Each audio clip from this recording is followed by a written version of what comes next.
What if the afterlife is not a serene paradise but a twisted carnival of souls, a place where your greatest fears come to life and your deepest regrets become your constant companions? Ancient Japan held a mirror to the cosmos, one that reflected both glory and horror, beauty and grotesqueness. What were the ancient scribes trying to warn us about? Forget the tranquil imagery of cherry blossoms and serene temples, think instead of a land painted with the vivid strokes of tragedy and revelry. The dead didn't simply slip away, they fought, they begged, they laughed, and they gnashed their teeth in despair. Picture this, a vast, shadowy landscape where the spirits of the departed mingle with the living, spinning tales of their unfinished business, each story a dagger aimed at the heart of existence. Confused? You should be. What if your essence, your very soul, was not a gift but a contract, a payment to be made in the currency of your sins? The ancients believed that death was not an end but a beginning of a chaotic dance with destiny. Forget the euphoric idea of floating toward the light. Here, it's more about dodging the shadows that want to drag you back into the void. Their beliefs were a kaleidoscope of darkness. Ever heard of Yomi? A place so bleak it makes modern-day hell seem like a vacation resort. Here, souls wander like restless travelers, bumping into one another, each a reflection of the lives they once led, each a ghost of regrets past. Forget the comforting thought of resting in peace. In Yomi, everything is a game of survival. Consider this, in a world where your afterlife hinges on your earthly deeds, how would you live? Would you become a saint or a sinner? Or, would you simply float through life, indifferent, leaving chaos in your wake?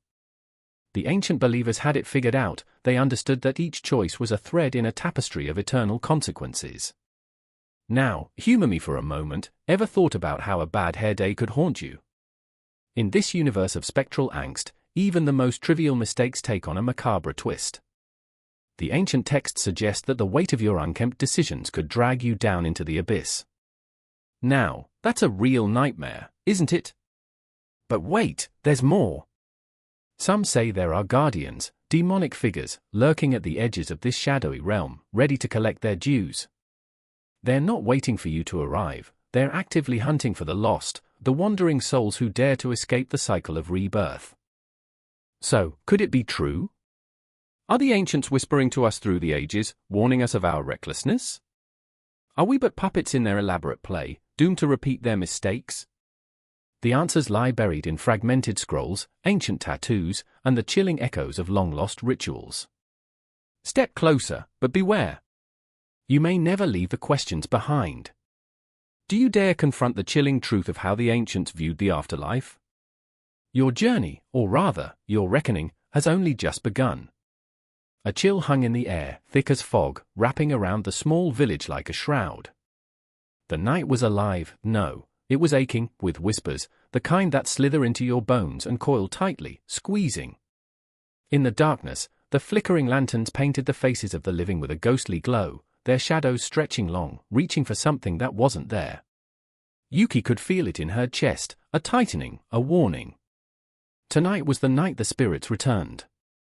She stood at the edge of the forest, heart pounding like a drum in a funeral march. The trees loomed like ancient sentinels, their gnarled branches clawing at the sky. I remember, the word slipped from her lips, a ritualistic chant to ground herself. I remember my grandfather's tales of Yomi, the land of the dead.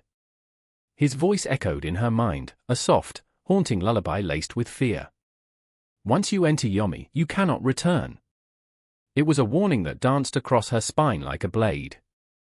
Beside her, Kenji knelt, the earth cool beneath his trembling fingers. He had always been the brave one, but tonight, he was just a boy in a world that felt too vast, too dark. What if they come for us? The question hung in the air, heavy, suffocating. Kenji's eyes darted to the shadows, searching for a glimpse of the unknown. What if they're angry? I don't know, Yuki whispered, drawing closer, their shoulders brushing. She wanted to lie, to tell him they were safe, but the truth was a hard stone lodged in her throat. They both felt it, the weight of those who had crossed over, their unfinished business shattering the veil between worlds. But we need to be quiet. They can smell fear. Silence, save for the rustling of leaves, thickened around them as Yuki's thoughts spiraled back to her mother, the last remnants of laughter echoing through the corridors of her mind, now replaced by the hollow sound of absence. I remember the day she left. Her voice quivered, a thread woven through the fabric of their shared grief. The way the light dimmed in her eyes, the smell of incense that clung to her like a fading dream. Kenji reached for her hand, his grip warm but shaky. She went to Yomi, didn't she? The bitterness in his voice sliced through her, pulling her back into the moment, into the raw ache of loss that felt like a curse. What if she's waiting for you? The question hung, an uninvited ghost. Yuki squeezed his hand, the warmth anchoring her as terror twisted in her chest. What if her mother lingered there, just beyond the veil, trapped in a world where the living and the dead intersected in a haunting dance? Maybe she is, she murmured, forcing herself to breathe. But I can't help her, Kenji. I can't go to Yomi. In that heartbeat of vulnerability, the shadows stirred. A low growl reverberated through the trees, a sound that was both animalistic and human, echoing the fears they both held. Kenji's eyes widened, terror morphing his features as they both turned towards the sound. The air crackled with tension, the kind that prickled at their skin and sent chills racing down their spines. I want to see her again, he said, his voice a whisper laced with desperation. Even if it means no. Yuki cut him off, her voice sharp, a blade against the night. You don't understand. Yomi isn't a place filled with sunlight and dreams. It's darkness, a void that consumes everything. If you go, you might never come back. But what if I could help her? Kenji's eyes shimmered with hope, the flickering lanterns illuminating his face like shards of glass. What if I could bring her back? The thought crashed against Yuki with the force of a tidal wave. She could almost see her mother's face, luminous and kind, but that image twisted into something grotesque and hollow. You think it's that easy? The words ripped from her, raw and furious. You think you can just waltz into Yomi and play hero? The air thickened, something shifted in the darkness, a presence that weighed heavy, feeding on their fears. The ground beneath them trembled slightly, a reminder that the boundary between life and death was fragile, a thin skin stretched taut. I don't want to lose anyone else. Kenji's voice broke, the last thread of bravery unraveling. I can't live with this pain. Yuki felt her heart fracture, the ache spilling over. She wanted to comfort him, to reassure him that they were still alive, but the specter of loss loomed larger than ever. You're not alone, she said finally, trying to catch the pieces of her own heart as they scattered into the abyss. We'll face this together. But we have to be careful. The dead are restless tonight. A rustling erupted from the trees, sharp and sudden, as if the very essence of Yomi had spilled into their world. The lanterns flickered violently, casting chaotic shadows that danced with sinister glee. Yuki's breath hitched, there was a figure moving, something indistinct but tangible, swathed in darkness, a memory, a spirit that could not find rest. Yuki, Kenji's voice trembled, the fear creeping back, wrapping its icy fingers around them both. What if it's too late? The question hung, a knife poised at their throats. The night silence swelled, and for a moment, everything felt still, as if the world held its breath, caught between life and death, between the known and the unfathomable. In that heart-stopping moment, Yuki realized the truth. Yomi was not just a place, it was a feeling, a memory so heavy it could crush you. Their fates were intertwined with the spirits of the past, their pain echoing through the ethereal realms, reminding them that life and death danced together, a symphony of light and shadow. And as the figure emerged from the depths, the boundaries of their reality shattered, and terror cracked wide open. The night was only beginning, and their story was far from over. The moon hung low, a fragile sliver in a velvet sky, casting silvery shadows on the stones of an ancient shrine, where the air pulsed with the weight of unspoken words. I remember that night, the chill creeping into my bones, a whisper of frost reminding me of the weight of my own heart. Standing there, I could almost hear them, the echoes of my ancestors, their voices tangled in the rustling leaves, yearning to be acknowledged, reaching through the veil of time. I felt the desperate ache of their presence, a haunting reminder that the past never truly releases its grip. As I knelt before the worn altar, the incense curling like ghostly fingers, I thought of my grandmother, her stories etched in the creases of her hands, tales of spirits roaming between worlds. You must honor them, she had once said, her voice a soft melody in the fading light. They are the roots that bind us. Each breath I took felt like a plea, an offering to the shadows that danced at the periphery of my vision. I needed them to hear me, to see me, to forgive me. And there was Haruki, my brother, skin pale like moonlight, eyes haunted. He had come here with me, but the weight of his sorrow pulled him into a darkness I couldn't reach. I could sense it in the way he clutched his phone, scrolling through messages like a lifeline, but it was a lifeline frayed at the edges. They don't understand, he muttered, bitterness lacing his words. They never did. I felt the tremors of his anger reverberate through the air, thick enough to cut. It was the strangest thing, he was so close, yet so far, trapped in a world of his own making, a world where our ancestors were ghosts to be ignored, not revered. Please, Haruki, I whispered, the plea slipping from my lips, soft and urgent. This is important. We need to feel them. I reached for his hand, but he recoiled, a staccato of hurt that echoed between us, as sharp as the chill in the air. He was lost, and I was terrified he would never find his way back. Memories of our childhood flooded in, a whirlwind of laughter and shadows. I remembered the summer nights, the warmth of our grandmother's embrace, the way her stories wrapped around us like a cocoon. The kami watch over us, she would say, her eyes twinkling with mischief. Even in the smallest things, they are present.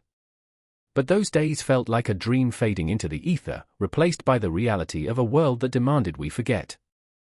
Haruki was forgetting, and it tore at me, a visceral ache that gnawed at my insides. Do you even care? He shot back, eyes aflame, words like daggers. About these spirits? About anything. The accusation landed heavy, a slap in the face. How could I explain this pull, this connection stronger than blood? I wanted to scream, to shake him until he understood. But I was afraid that in my desperation, I would lose the only other piece of my heart that still beat with the memory of our ancestors. The wind rustled through the trees, an eerie lullaby intertwining with the scent of earth and smoke. I felt it then, the pulse of history. The weight of countless souls pressing in, swirling around us, their stories demanding to be told. I could almost see them, flickering shadows caught between worlds. I wanted to cry out, to reach for them, to beg for their guidance. Help us! I wanted to shout, but the words caught in my throat, strangled by fear of what they might show us. Then there was Akira, our childhood friend, standing at the edge of the shrine, uncertainty etched in his features. His hands were shoved deep in his pockets, a silent sentinel caught between loyalty and disbelief.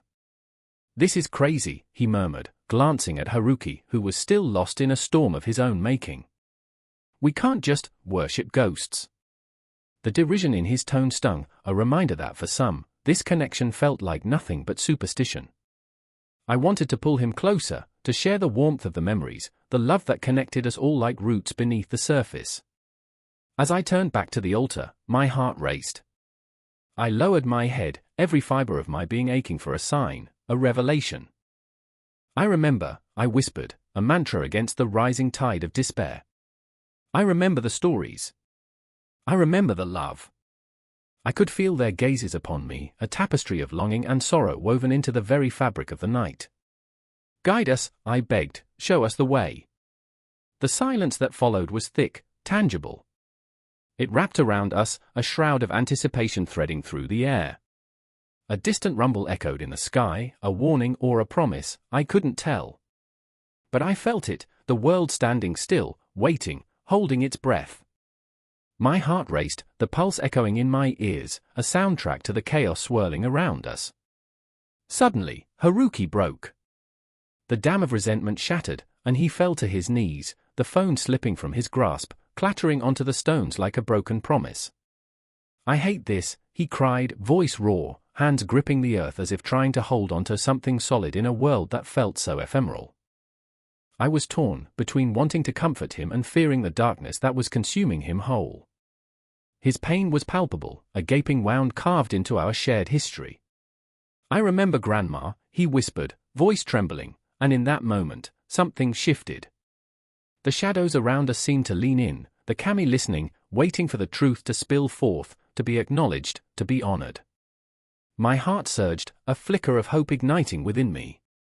Then let's honor her, I urged, feeling the power of our ancestors building like a storm, fierce and wild. Let's remember together. The night crackled with energy as the three of us stood, bound by shared grief and fragile hope. The air thickened, charged with the weight of history, as we prepared to confront our past and, perhaps, reclaim our future. The moment stretched, a taut string ready to snap, the shadows whispering secrets still untold. In that sacred space, the boundary between reality and the unseen blurred, and I knew this was just the beginning. The air hung thick with the scent of incense, curling through the narrow streets like a ghost seeking comfort. It was dusk, and the world around me dimmed, shadows stretching like fingers eager to grasp at the fleeting light. I stood by the old wooden temple, the creaking entrance flinging open as if inviting me into the depths of my own fears. The sound echoed in my mind, whooshing, like a heartbeat, like a drum urging me forward. I remember the face of my father, twisted and pale, caught between two worlds. His last breath had been a gentle whisper, a soft plea that hung in the air, heavy and electric. Guide me, he had said, and it felt like a rip tide, pulling me into an abyss. I always thought I would be the one to save him. Instead, he left me with a chasm, a void where certainty should have been. My heart raced as I faced his absence, an absence compounded by the teachings of the monks, those shadowy figures in saffron robes who spoke of reincarnation and karma like unyielding truths. Aiko stood beside me, her hands trembling as she clutched a tattered scroll, fingers tracing the faded calligraphy. She had come laden with her own ghosts.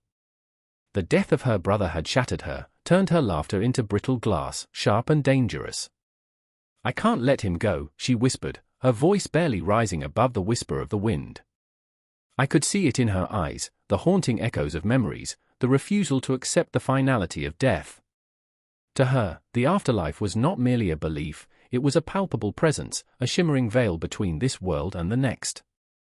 Buddhism teaches us that what we hold on to can bind us, I said, my voice trembling under the weight of her sorrow, the words slipping from my lips like fragile leaves caught in the autumn breeze.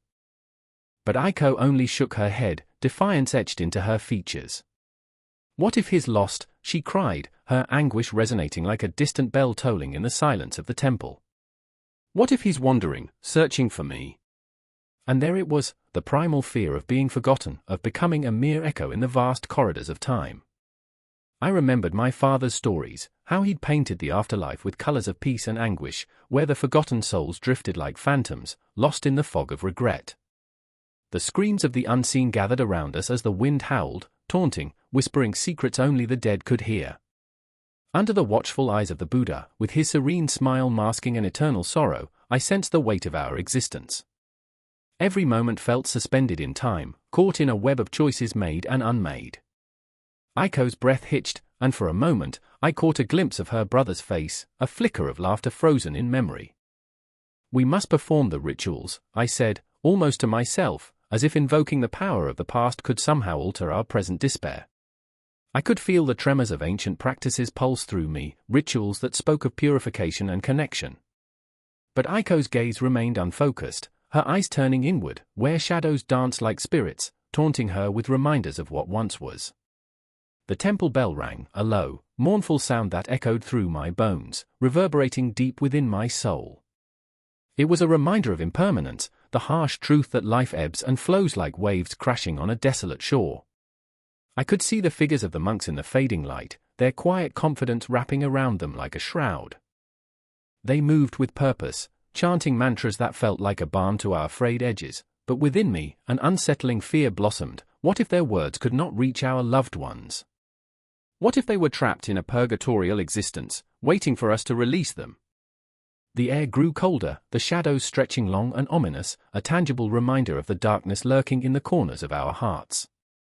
Aiko's fingers tightened around the scroll, the ancient text promising salvation yet whispering of the inevitability of suffering. What if he doesn't want to return, she suddenly asked, her voice a mere breath against the chilling wind. What if he's found peace? Her words hung heavy, laden with a truth both beautiful and devastating. What if the cycle of life and death was more complex than we could fathom? The Buddhist belief in reincarnation presented this haunting duality, the beauty of rebirth intertwined with the terror of endless wandering. My heart cracked open, spilling forth the realization that perhaps we were not meant to bind our loved ones with our grief but to honor their journey, no matter how it twisted through the tapestry of existence. But the thought felt like nails on a chalkboard, reverberating through my mind. I remembered the stories of the hungry ghosts, those souls condemned to wander, forever craving what they could not obtain. The weight of unfulfilled desires wrapped around my chest, constricting, suffocating. I caught a glimpse of my father, a fleeting vision of his smile before it turned into a grimace, a reminder that perhaps he was trapped within his own shadows, begging for release. Aiko's breath faltered, and in that moment, I felt the heartbeat of the universe, pulsing, chaotic, yet intertwined with our pain and love. I reached for her, my fingers brushing against her trembling hand, a connection forged between two souls entangled in sorrow. Together, we faced the reality of our existence, the shared grief that bound us, the haunting promise of the afterlife that lingered just beyond our grasp. And as the temple bells rang once more, summoning the spirits of the past and present, I understood that our fight was not only against loss but also against the fear of letting go. The air crackled, charged with the weight of our unspoken thoughts, dreams caught between the flickering candlelight. Darkness loomed, but within it, I felt the presence of the ancestors watching over us, a spectral audience to our anguish, our defiance. In that moment, caught between breaths, held by our trembling hopes, I realized that the afterlife was not merely a destination. It was an endless cycle, a dance beneath the stars, where grief and love collided like thunder and light. We were not just lost souls wandering through a void, we were vessels of memory, reflections of those who had come before us, and those yet to follow. Aiko and I stood together, fragile yet unyielding, as we prepared to face the unknowable. And so, as dusk melted into night, we took a step closer to the temple, to the flickering candles that beckoned like distant stars, illuminating the path to acceptance. I remember the moment the ground trembled beneath my feet, a shuddering heartbeat that reverberated with the heavy silence of night. A darkness seeped into the air, thick and palpable, wrapping around me like a suffocating shroud. In that moment, I stood at the edge of a shadowy precipice, the boundary between my world and Yomi, the underworld. The air was heavy with the scent of damp earth and something ancient, something echoing with the cries of lost souls. The moon hung low, a ghostly eye watching, as I felt its cold gaze pierce through the darkness. I was not alone. Beside me, Aiko clutched her chest, her breath shallow and quick, as if the very fate of our souls was at stake. "We shouldn't be here," she whispered, her voice trembling like the flickering light of a dying candle.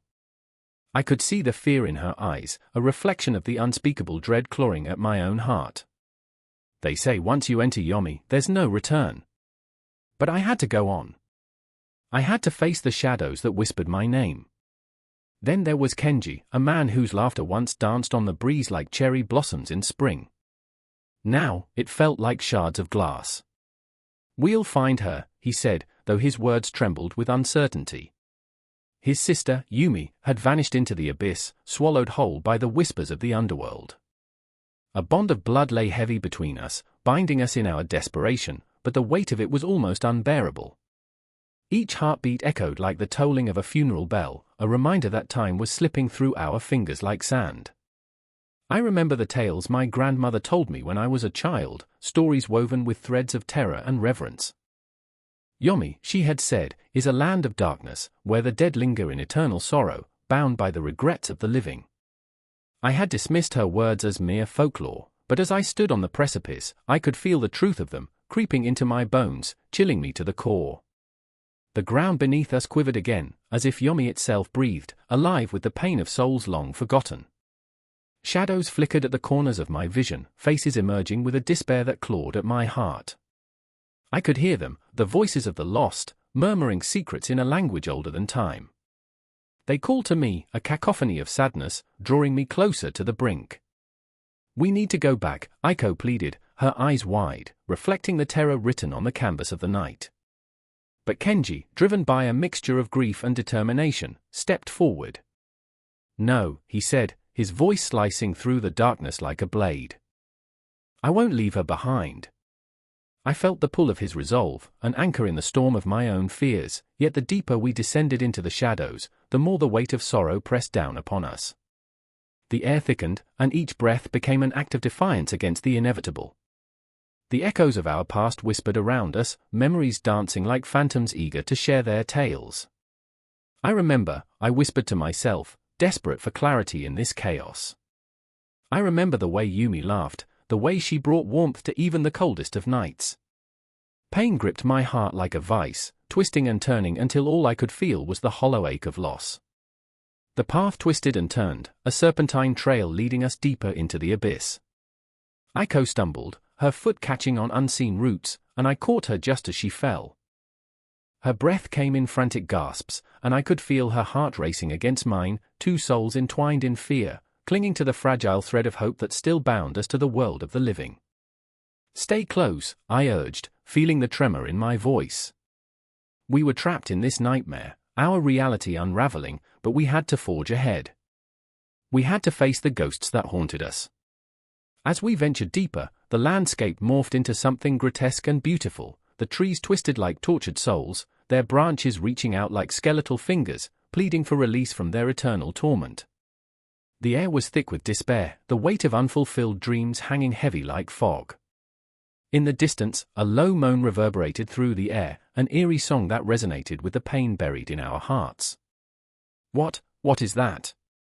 Aiko asked, her voice barely above a whisper, trembling with fear.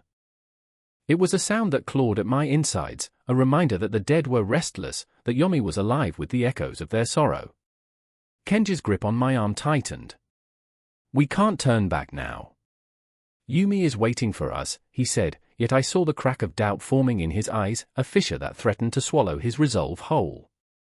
I knew he was terrified, but even more than that, he was lost in the darkness, a flickering candle in the wind. And there it was, a flash of white in the dim light, a figure shimmering in the distance. "Yumi!" Kenji shouted, his voice raw with longing. But the figure shifted, and in that instant, the hope that had ignited in his chest flickered like a dying ember. The spectre turned, revealing a face twisted in agony, eyes hollow and void.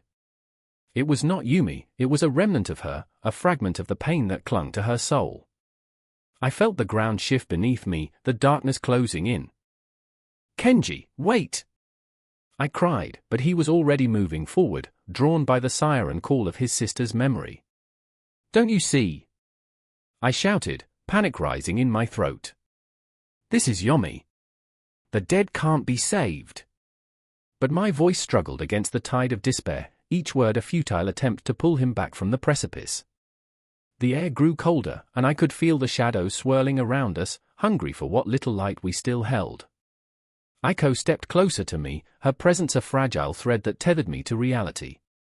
"We can't lose him," she whispered, her eyes wide with fear. But the truth clawed at my insides like a ravenous beast, we were already losing him. The darkness was seeping in, pulling him under. I could feel it, the weight of our shared grief, the longing for those we had lost. Yomi was not just a place, it was a reflection of our souls, a haunting reminder of everything we could never reclaim.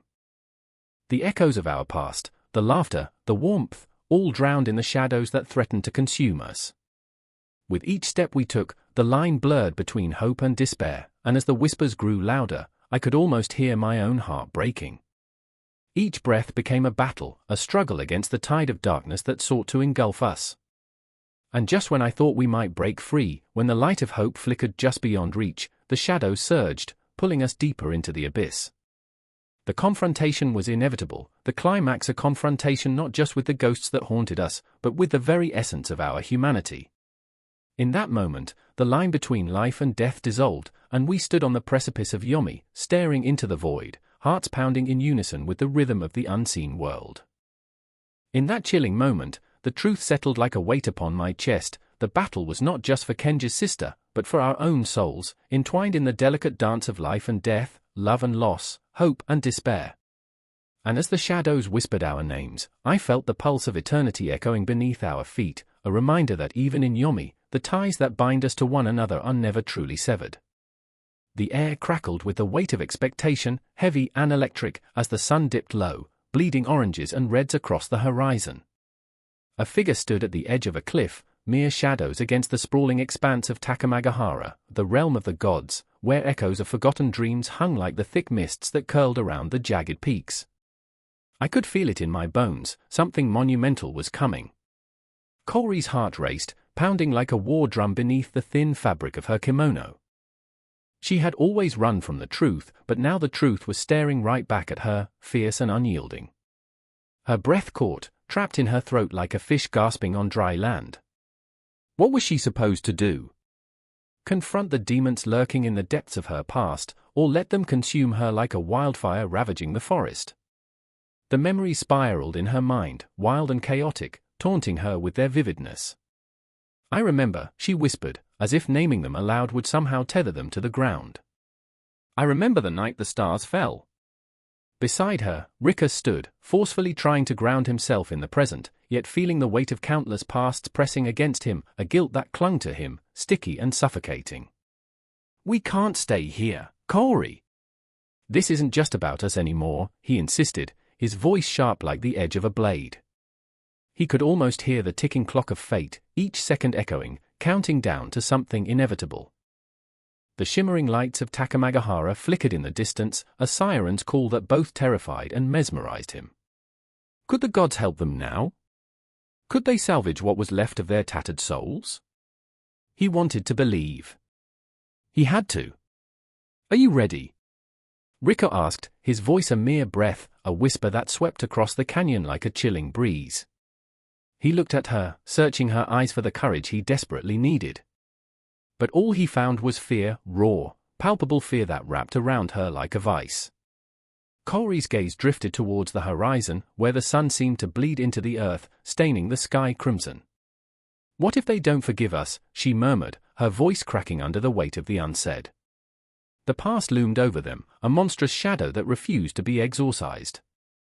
The memories came flooding back, laughter shared beneath the cherry blossoms, the fleeting beauty of youth. But those moments were tainted now, marred by loss, betrayal, and regret.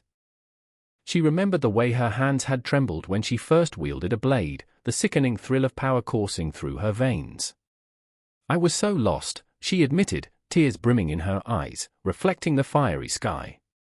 The world around them seemed to shift, the whispers of the gods growing louder, more insistent.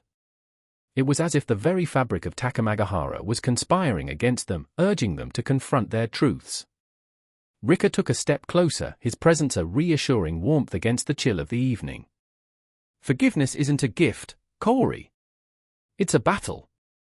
And then it happened, a sound, a haunting melody that rippled through the air, drawing them closer to the precipice. The song was both beautiful and unsettling, resonating like a forgotten lullaby. Kaori felt it tug at her heart, pulling her towards the edge of the cliff where the veil between worlds thinned to nothing. She took a step forward, entranced, the pull of the unknown intoxicating. Wait! Rika shouted, grasping her wrist. The heat of his grip ignited a spark of rebellion within her, forcing her to tear her gaze from the shimmering abyss.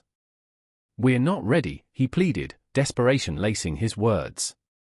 We can't fall into the abyss of the god song. Not yet. Can't you hear it? She replied, breathless, entranced by the call of the divine. It's beautiful. It's a trap, he interrupted, his voice rising in urgency. A promise of something we can never have. They lure you in with dreams, with memories. But at what cost? The tension mounted, an electric pulse that surged between them. Kaori's heart raced, caught in a battle of wills, the desire to escape her pain clashing with the fear of what lay beyond. She remembered the stories. The gods weren't merciful, they were unforgiving, their whims as fickle as the wind. The night the stars fell, she murmured again, lost in the memory, her mind a battlefield of past and present. They said it was a warning, that we would have to face our choices. As if on cue, the ground trembled beneath their feet, a low growl emanating from the core of Takamagahara. The air thickened with an ominous energy, swirling around them like a tempest. Kaori stumbled back, dragging Rika with her, both of them caught in the whirlwind of fate. Look! Rika pointed towards the sky, where shadows began to form, dark silhouettes emerging from the haze. The shapes twisted and morphed, ethereal beings taking form, their eyes gleaming with ancient wisdom and sorrow. They had come for them, a gathering of the lost and the damned, the echoes of choices long forgotten. Kaori felt the ground beneath her shift as if the very earth was alive, reminding her of the fragility of existence. "What do they want?" she breathed, her voice barely a whisper, a tremor of dread lacing her words. "They want us to remember," Rika replied, resolute, his grip tightening around her hand. "Remember what we've done, what we've lost. We cannot run anymore, Kaori. It's time to face our truth." But the shadows began to envelop them, swirling around like tendrils of smoke, each whisper a haunting reminder of their past. Kaori felt her heart contract, panic rising. "I can't do this." "You can," Rika urged, his voice a steady anchor. "Together. We face it together." And in that moment, as the shadows closed in, Kaori knew that she had to confront the truth, had to find strength in the vulnerability that had defined her. The gods were waiting, and time was slipping away like sand through their fingers. The horizon darkened, the stars igniting in the inky sky, promising yet another descent into the unknown. As the shadows drew closer, the song of Takamagahara surged, a blaring siren that echoed through her soul, urging her forward. She took a deep breath, her heart pounding in rhythm with Rika's. Together, they stood on the precipice, staring into the abyss, ready or not. The realm was calling. Finality loomed, and as they stepped into the swirling darkness, all they had were the fading echoes of their past, where gods reigned and the weight of their choices hung heavy in the air, an unbroken cycle of regret and redemption. A child's laughter echoes in the stillness, a sound so pure it shatters the gloom, yet it is a ghostly reminder. I remember. I remember the day her laughter died, swallowed whole by the silence of the mountain. The kami, they say, linger in the shadows, weaving the fabric of our lives, guiding us with whispers barely heard, but felt in the marrow. Every heartbeat pulsates with the weight of loss and longing, the ache of yearning. Mika stands at the edge of a precipice, her toes curling over the edge, the wind wrapping around her like a lover's cold embrace. "Where are you, Akira?" she whispers, her voice barely above a sigh, lost to the world. Akira, her brother, her protector, the light who illuminated her darkest days. The kami had taken him, a quiet theft in the night, leaving only echoes of laughter and undying questions. She's haunted by the memories, the way his eyes sparkled like stars before the storm, before the earth crumbled beneath them. I remember. In the distance, shadows dance.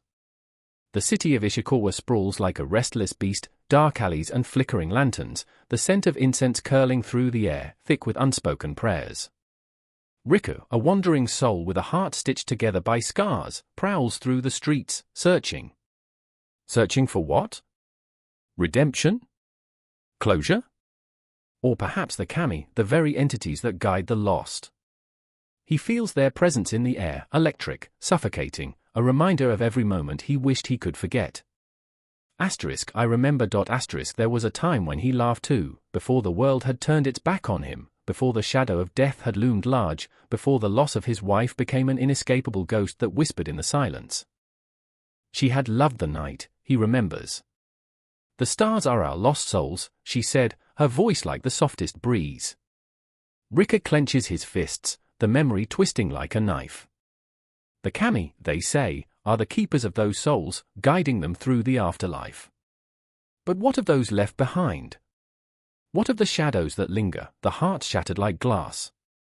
Mika and Rika's paths converge in the heart of the city, two souls aching, two wounds pulsing in time with the other's heartbeat.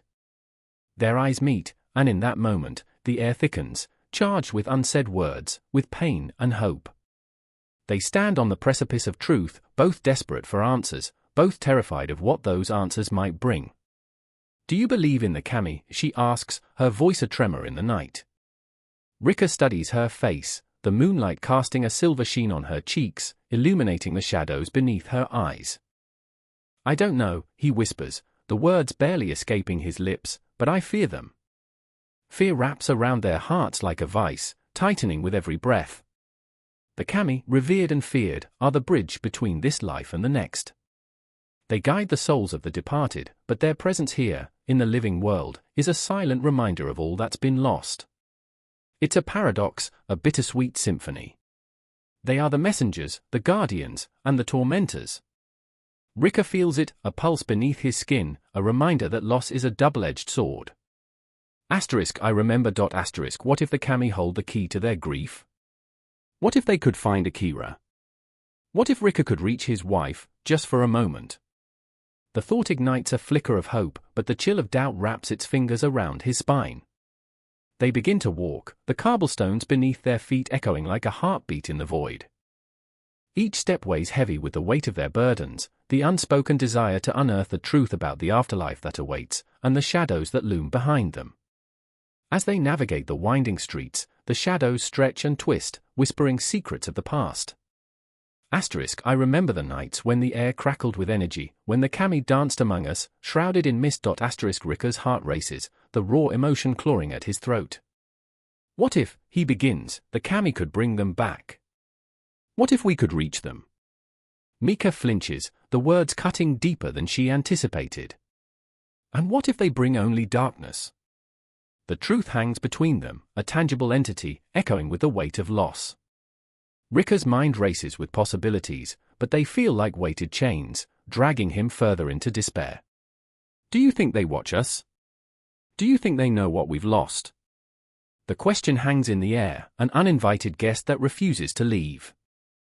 In that moment, the wind shifts, carrying a fleeting whisper, a soft sigh from the kami, perhaps. Or simply a trick of the mind, a remnant of memories long buried? They pause, heart thudding, breath held. It's unnerving, the uncertainty of existence. The moon casts a silvery glow, illuminating the path ahead, yet the shadows feel heavier, darker. I remember. Mika takes a step forward, her heart pounding with resolve. Then let's find them, together. The determination in her voice ignites something within Riku, a flicker of courage in the suffocating darkness. They move as one, two lost souls seeking the truth, tangled in the whispers of the kami. The night wraps around them like a shroud, the city holding its breath, suspended in time, caught between the worlds of the living and the dead. Each step resonates like a heartbeat, a rhythm of hope and despair, love and loss. They are bound by their grief, but perhaps also by the possibility of finding solace within the embrace of the kami. The air thickens with anticipation, a tension that pulls them closer to the edge, closer to the truth that lies beyond the veil. I remember. And as they walk deeper into the night, the shadows stretch and twist, weaving a tapestry of memories and desires. The kami linger, their presence undeniable, a force that draws them in, promising answers that may cut deeper than any blade. The confrontation with the unknown awaits, a chilling breath on the back of their necks, a promise of revelations that could shatter the fragile bonds of their hearts. But do we dare to know? The night was a silence thick enough to choke on, hanging over the crumbling ruins like a shroud. A moth fluttered by, drawn to a flickering lantern that cast dancing shadows across the ancient stones, as if the spirits of the past were teasing their presence.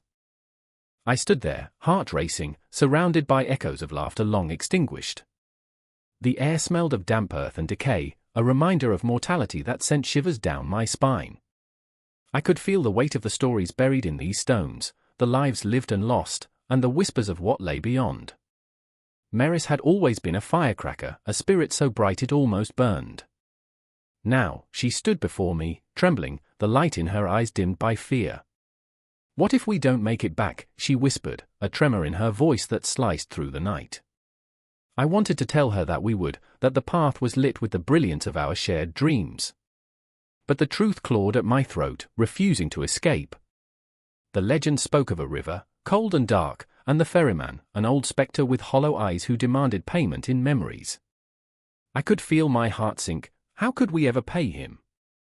Do you remember our dreams? I asked, grasping at the threads of hope. The stars we wanted to catch, the adventures we planned. My words felt like fragile glass, easily shattered by the reality around us. She nodded, but the spark of her laughter was absent, replaced by an icy dread. We had always imagined the afterlife as a cosmic dance, light-filled and vibrant, not this oppressive gloom. I could see it in her eyes, the flickering flame of faith was dimming, and the shadows were creeping closer.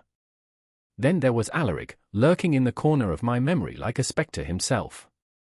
His laughter echoed in my mind, a haunting melody, as he had always been the joker in our trio. A daredevil with a penchant for trouble, he would spin tales of ancient gods and heroic quests, always promising that death was simply the beginning of another wild ride. But now, as he stood beside us, his bravado crumbled like the walls around us. His face was pale, and for once, the swagger was gone. "I thought we'd be heroes," he muttered, his voice barely a breath. "Not this." I wanted to reach out to him, to tell him that heroes fall and rise again, that the darkness could not consume us if we held tight to each other. But the darkness had teeth, and it was hungry. We could feel it gnawing at the edges of our resolve, dragging us down into the depths of despair. The lantern flickered again, casting a momentary glow that illuminated Alaric's haunted face, his disbelief carving deep lines of regret across his brow. "I remember," he started, his voice choked with emotion, "I remember the stories my mother told me about the afterlife being a place of joy, not this." He gestured to the oppressive shadows surrounding us, his voice trailing off into a silence that echoed louder than any scream. With every breath, the air thickened, charged with unspoken fears. I could feel the weight of the stories we carried, the burdens of unfinished lives. What of the souls that waited, hovering between worlds, tethered by their sorrows? What if they were watching us, whispering our names, urging us to remember? The river loomed ahead, its surface glimmering with a cold light that seemed to beckon us closer, an unholy siren song. I could almost hear the murmur of lost souls swirling in the current, tales of their own journeys etched into the fabric of time. Were they trapped, like us, in an eternal loop of despair? What if we're not meant to cross? Maris asked, her voice breaking the fragile silence. The tremor in her words felt like a knife, cutting straight through to my core. What if we're meant to be left behind? The thought was unbearable, a dark weight pressing against my chest. I could see the flicker of doubt in her eyes, the fear of the unknown creeping in like a thief in the night. I remembered a story from my childhood, a myth about a girl who strayed too far into the woods, lost to the shadows forever. Her laughter had faded, swallowed by the trees, and only the wind remained to carry her memory. Would we become nothing more than echoes, fading into the darkness? "We'll find a way," I said, desperation bleeding into my tone, as if my words could conjure light from the void. "We're still here. We're still fighting." The river's current surged before us, its surface reflecting a kaleidoscope of forgotten dreams and fractured memories, visions of laughter, of love lost, of promises unkept. I could see Alaric's carefree smile, the way he spun tales that whisked us away to worlds where we were invincible. I could see Maris dancing in the sunlight, her hair a blazing halo. And yet, interspersed among these glimmers were shadows, dark and consuming, threatening to pull us under. "Do you think we can bargain?"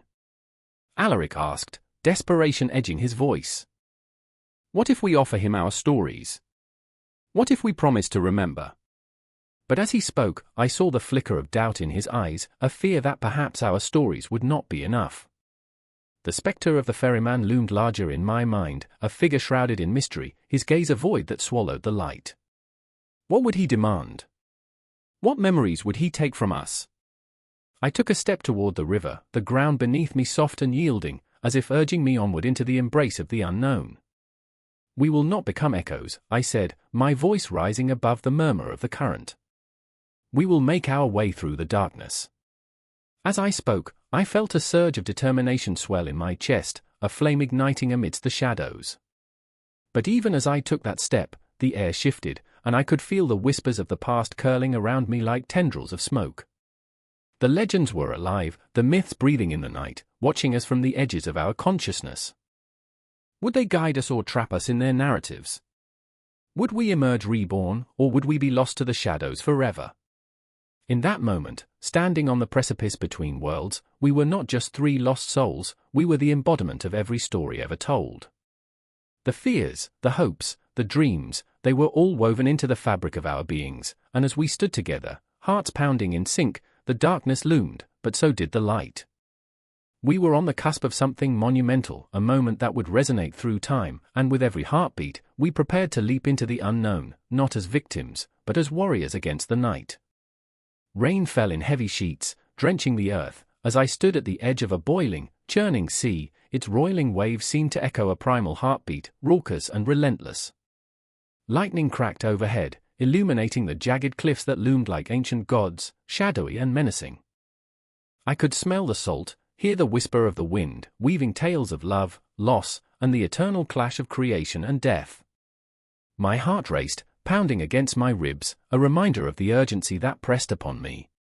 Izanagi and Izanami stood upon that precipice, two figures cast in the storm, a discordant duo forever entwined in a dance of light and shadow.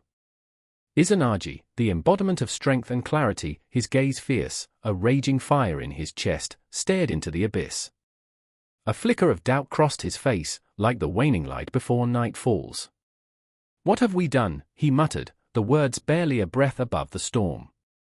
He was a creator, yes, but also a shaper of shadows, the weight of his mistakes pressing down on him like the rain. I remember, he paused, searching for something he had lost. I remember the first time we held each other, warmth spilling between us like the sun breaking through clouds. And there was Izanami, a ghost of her former self, flickering like an old memory, her essence fraying at the edges. She was beauty and chaos, life and death, a tapestry woven with threads of longing and despair. The moment she had slipped away from him, the world had turned cold, a vast expanse of empty longing.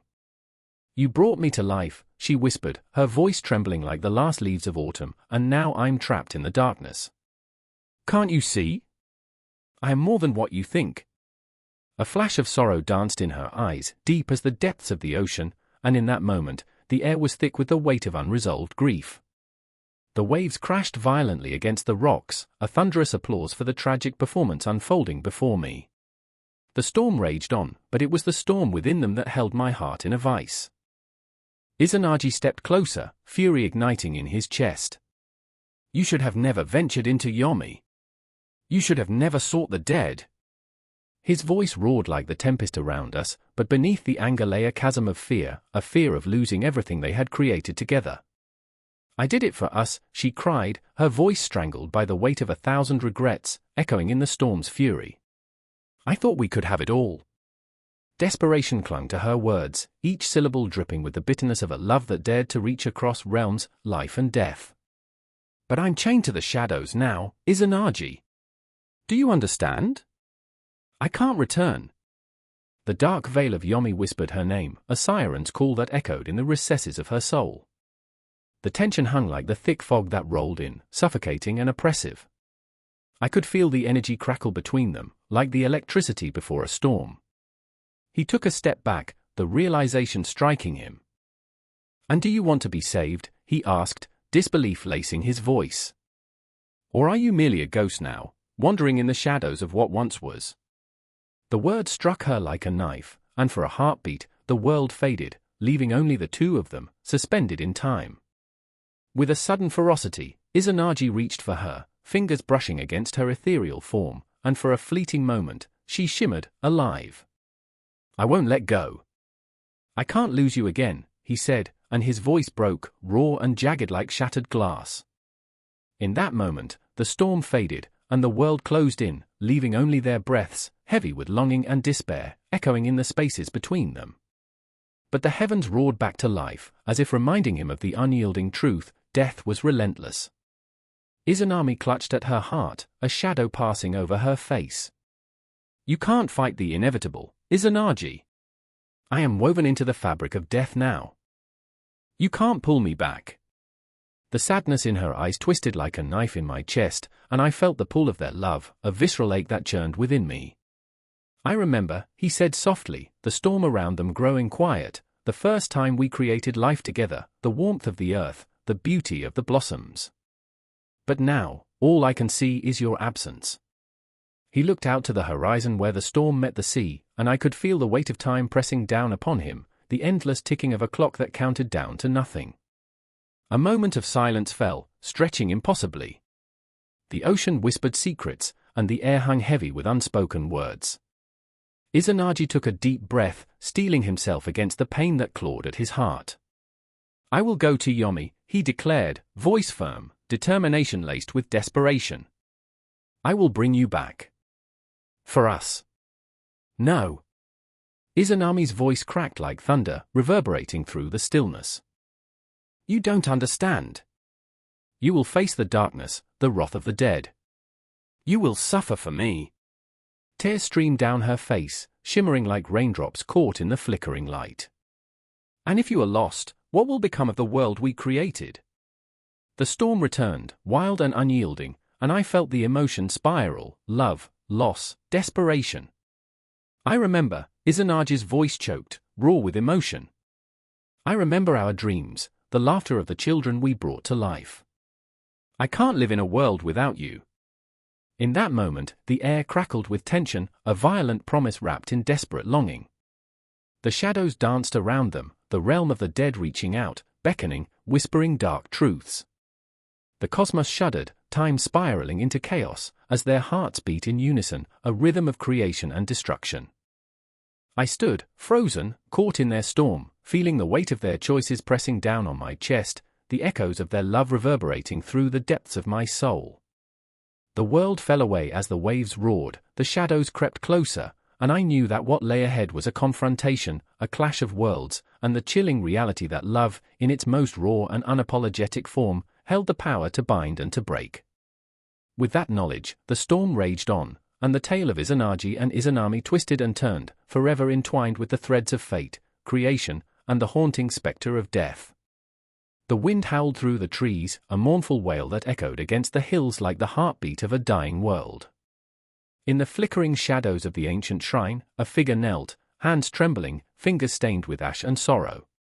Kiloshi's breath came in ragged gasps, the incense heavy in his lungs, choking him. This was not merely a ritual, it was a reckoning. The night was thick with the weight of unspoken words, of promises broken and lives lost. "I remember the first time I felt death," Kiloshi whispered into the void, as if the spirits could hear him. "I was a boy, and the autumn leaves turned red like blood, vivid, beautiful, and haunting. I thought life was a cycle, a dance. But that evening, I understood, every dance has its end." His sister's face flashed before him, pale and serene as she lay lifeless. The coldness of her skin had shocked him, a stark contrast to the vibrant energy that once filled her laughter. A soft breeze rustled the leaves, and he felt her presence lingering, a ghost woven into the fabric of his memories, urging him to remember. Across the clearing, Aiko stood, her silhouette framed against the dying light. She was his anchor, yet they were adrift, two souls tethered to a world that spun with loss. The talismans hung like mournful sentinels around her neck, each one a fragment of their fractured lives. "We must honor them," she implored, voice trembling with a mix of fear and determination. "If we don't, they will never find peace." The echoes of the past consumed Kiyoshi. "But what of our peace, Aiko?" he retorted, frustration spilling from him like rain from a broken dam. "What if honoring the dead means chaining ourselves to this grief? What if they haunt us forever?" The truth was a blade, cutting through the fog of their anguish. Death rituals were not merely customs, they were a binding contract with the cosmos, sung into existence with every chant and offering. Ancient spirits watched from the shadows, their breath mingling with the autumn chill, reminding them that life and death are not adversaries but lovers entwined in a timeless embrace. Aiko stepped closer, her eyes aflame with defiance. "If they haunt us, then let them. I refuse to forget. I refuse to let their stories vanish into the void." She reached out, fingers brushing against the cold stone of the shrine, the very heart of their grief. "This is where we remember, where we let them speak through us. Tonight, we release them." But Kiyoshi felt the pull of the night, the seduction of silence. "Release? Or bind?" he whispered, no longer just a question but a confession. Memories cascaded over him, his father's funeral, the chanting, the way the air thickened with sorrow, each word an anchor dragging him deeper. The flames flickered, casting a dance of shadows that twisted and turned, morphing into haunting shapes. Every heartbeat echoed with ancestral whispers. Shadows of 1,000 lives lived and lost unfolded before him, each carrying the weight of unshed tears and unvoiced goodbyes.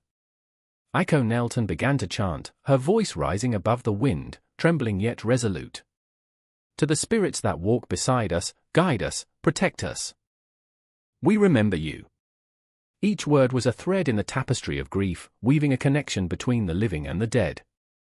Kiyoshi couldn't help but feel the pull. The sorrow was magnetic, a force that drew him closer to the edge of despair.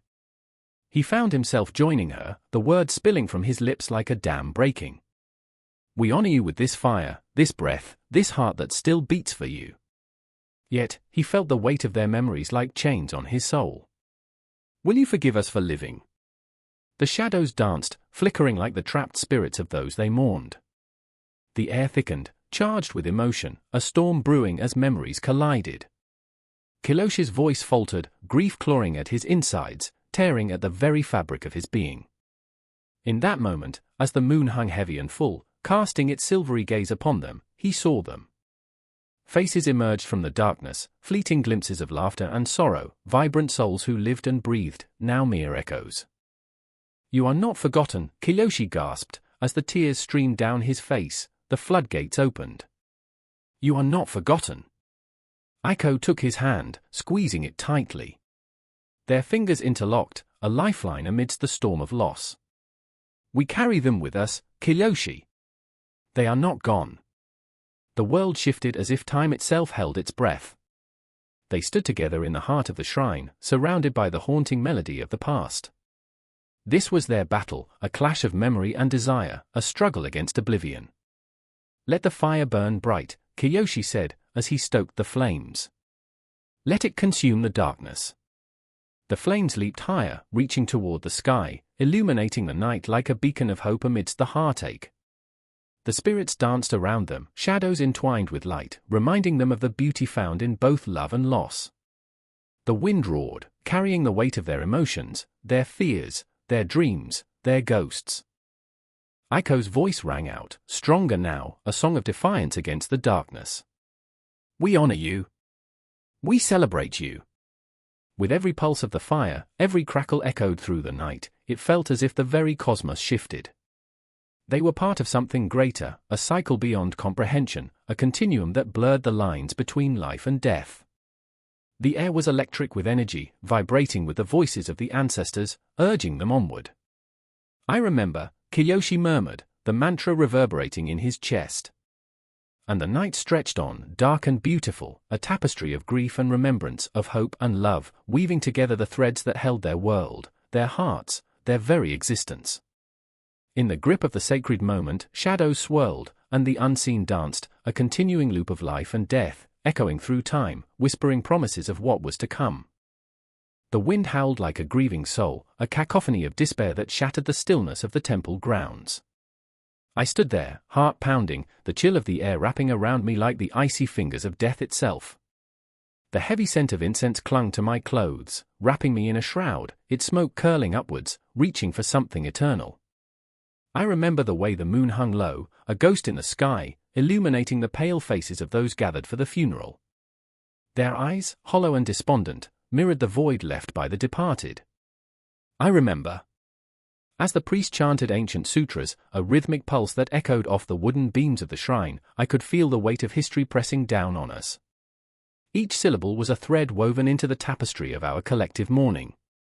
For Shinto, death is not an end but a transition, a haunting passage from one realm to the next. The living and the dead, entwined in a dance as old as time, were inseparable, yet painfully distinct. I could see it all, the shimmer of offerings laid out meticulously, rice, sake, and the soft glow of candles flickering like the last breaths of the dying. Then there was Akira. My brother, my shadow, standing by the altar, face a mask of stoicism, though I knew him too well. Inside, he was a tempest, a storm raging against the confines of tradition. His fists clenched, a simmering anger threatening to boil over. Why must we follow these rituals, he whispered to me, his voice a fragile thread against the cacophony. Why must we appease spirits that can no longer hear us? I wanted to scream, to shake him until he saw the truth, how these practices, these sacred rites, anchored us to our ancestors, to our very essence. But the word stuck in my throat like a stone, heavy and immovable. Instead, I kept quiet, the echoes of my own confusion swirling in my mind. I remembered the stories our grandmother told us. How she spoke of the spirits of the departed, lingering in the shadows, watching over us, guiding us, and warning us. The dead are not gone, she would say, her voice a balm for restless souls. They linger, waiting. We must honor them, or risk their wrath. My heart ached for her, for the wisdom lost in the face of modern disbelief. I clutched at the small talisman hanging from my neck, a protective charm passed down through generations. The weight of it grounded me, tethering my spiraling thoughts to the present, as a strange unease crept through the gathering like a ghost slipping through the veil. I could see the flicker of shadows at the edges of the torchlight, fluttering like the wings of the forgotten. Then there was Yuki, standing at the fringes, her gaze distant, lost in an abyss of grief. She had lost her child, an innocent light snuffed out too soon, leaving her hollow, a shell of the vibrant woman I once knew. I watched as she clutched a white origami crane, delicately folded, a symbol of peace and hope, now a token of her heartache. With each flutter of its wings, I felt her sorrow, a deep, endless ocean thrashing against her soul. Why did it have to be him, she whispered, her voice cracking like glass, shattering the silence. What have the gods to say about that? The question hung in the air, heavy with the weight of despair, unanswered, a wound festering in the heart of our community. I wanted to reach out to her, to pull her from that abyss, but the chasm between us yawned wide, filled with unspoken anguish and the haunting specters of loss. As the ritual unfolded, the priest's chants rose and fell, a haunting melody that wove through the air, pulling us into a trance. I could see the smoke swirling, coiling around the offerings like ghostly fingers, drawing energy from the living to the dead. It was in this ethereal moment, suspended in time, that I felt the brush of something cold against my skin, a whisper of the past echoing through the night. I remember the tales of spirits, of ancestors who lingered, watching, waiting, and the thought sent a shiver down my spine. Akira's voice broke through my reverie, raw and filled with desperation. We can't keep pretending this all makes sense. If the spirits are here, then why do they take so much from us? His question sliced through the air, a blade aimed at the heart of tradition. I felt the collective breath of the mourners hitch in their throats, the weight of his words thickening the already heavy atmosphere. Because they teach us, I finally managed to say, the words tumbling from my lips, reckless and fervent. They teach us to live, to honor what we have lost. To find beauty in the sorrow. His gaze flickered to mine, fire and ice tangled together, and I could see the battle raging within him. A part of him wanted to believe, to cling to the hope that our ancestors would guide us, even in the darkest nights, while another part yearned to break free from the shackles of what he perceived as blind faith. The air grew thick with tension, the weight of unspoken words crackling like static electricity. I could feel Yuki's pain enveloping us, a shroud of grief that threatened to suffocate, yet I stood firm, longing to bridge the chasm looming large between despair and understanding. In that moment, I realized, funerary practices in Shinto were not merely rituals, they were lifelines tethering us to the ones who had traversed the unknown before us.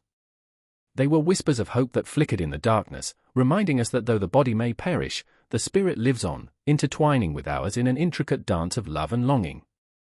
As the final chant echoed into silence, the air crackled with unexpressed emotion, a potent mixture of heartbreak, reverence, and unresolved questions.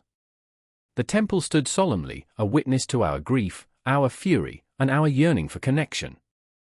I could feel their presence all around us, the ancestors, the spirits, the lost, they were here, anchored in our rituals, urging us to remember, to honor, to feel. I remembered. I remembered the pain, the love, the fury.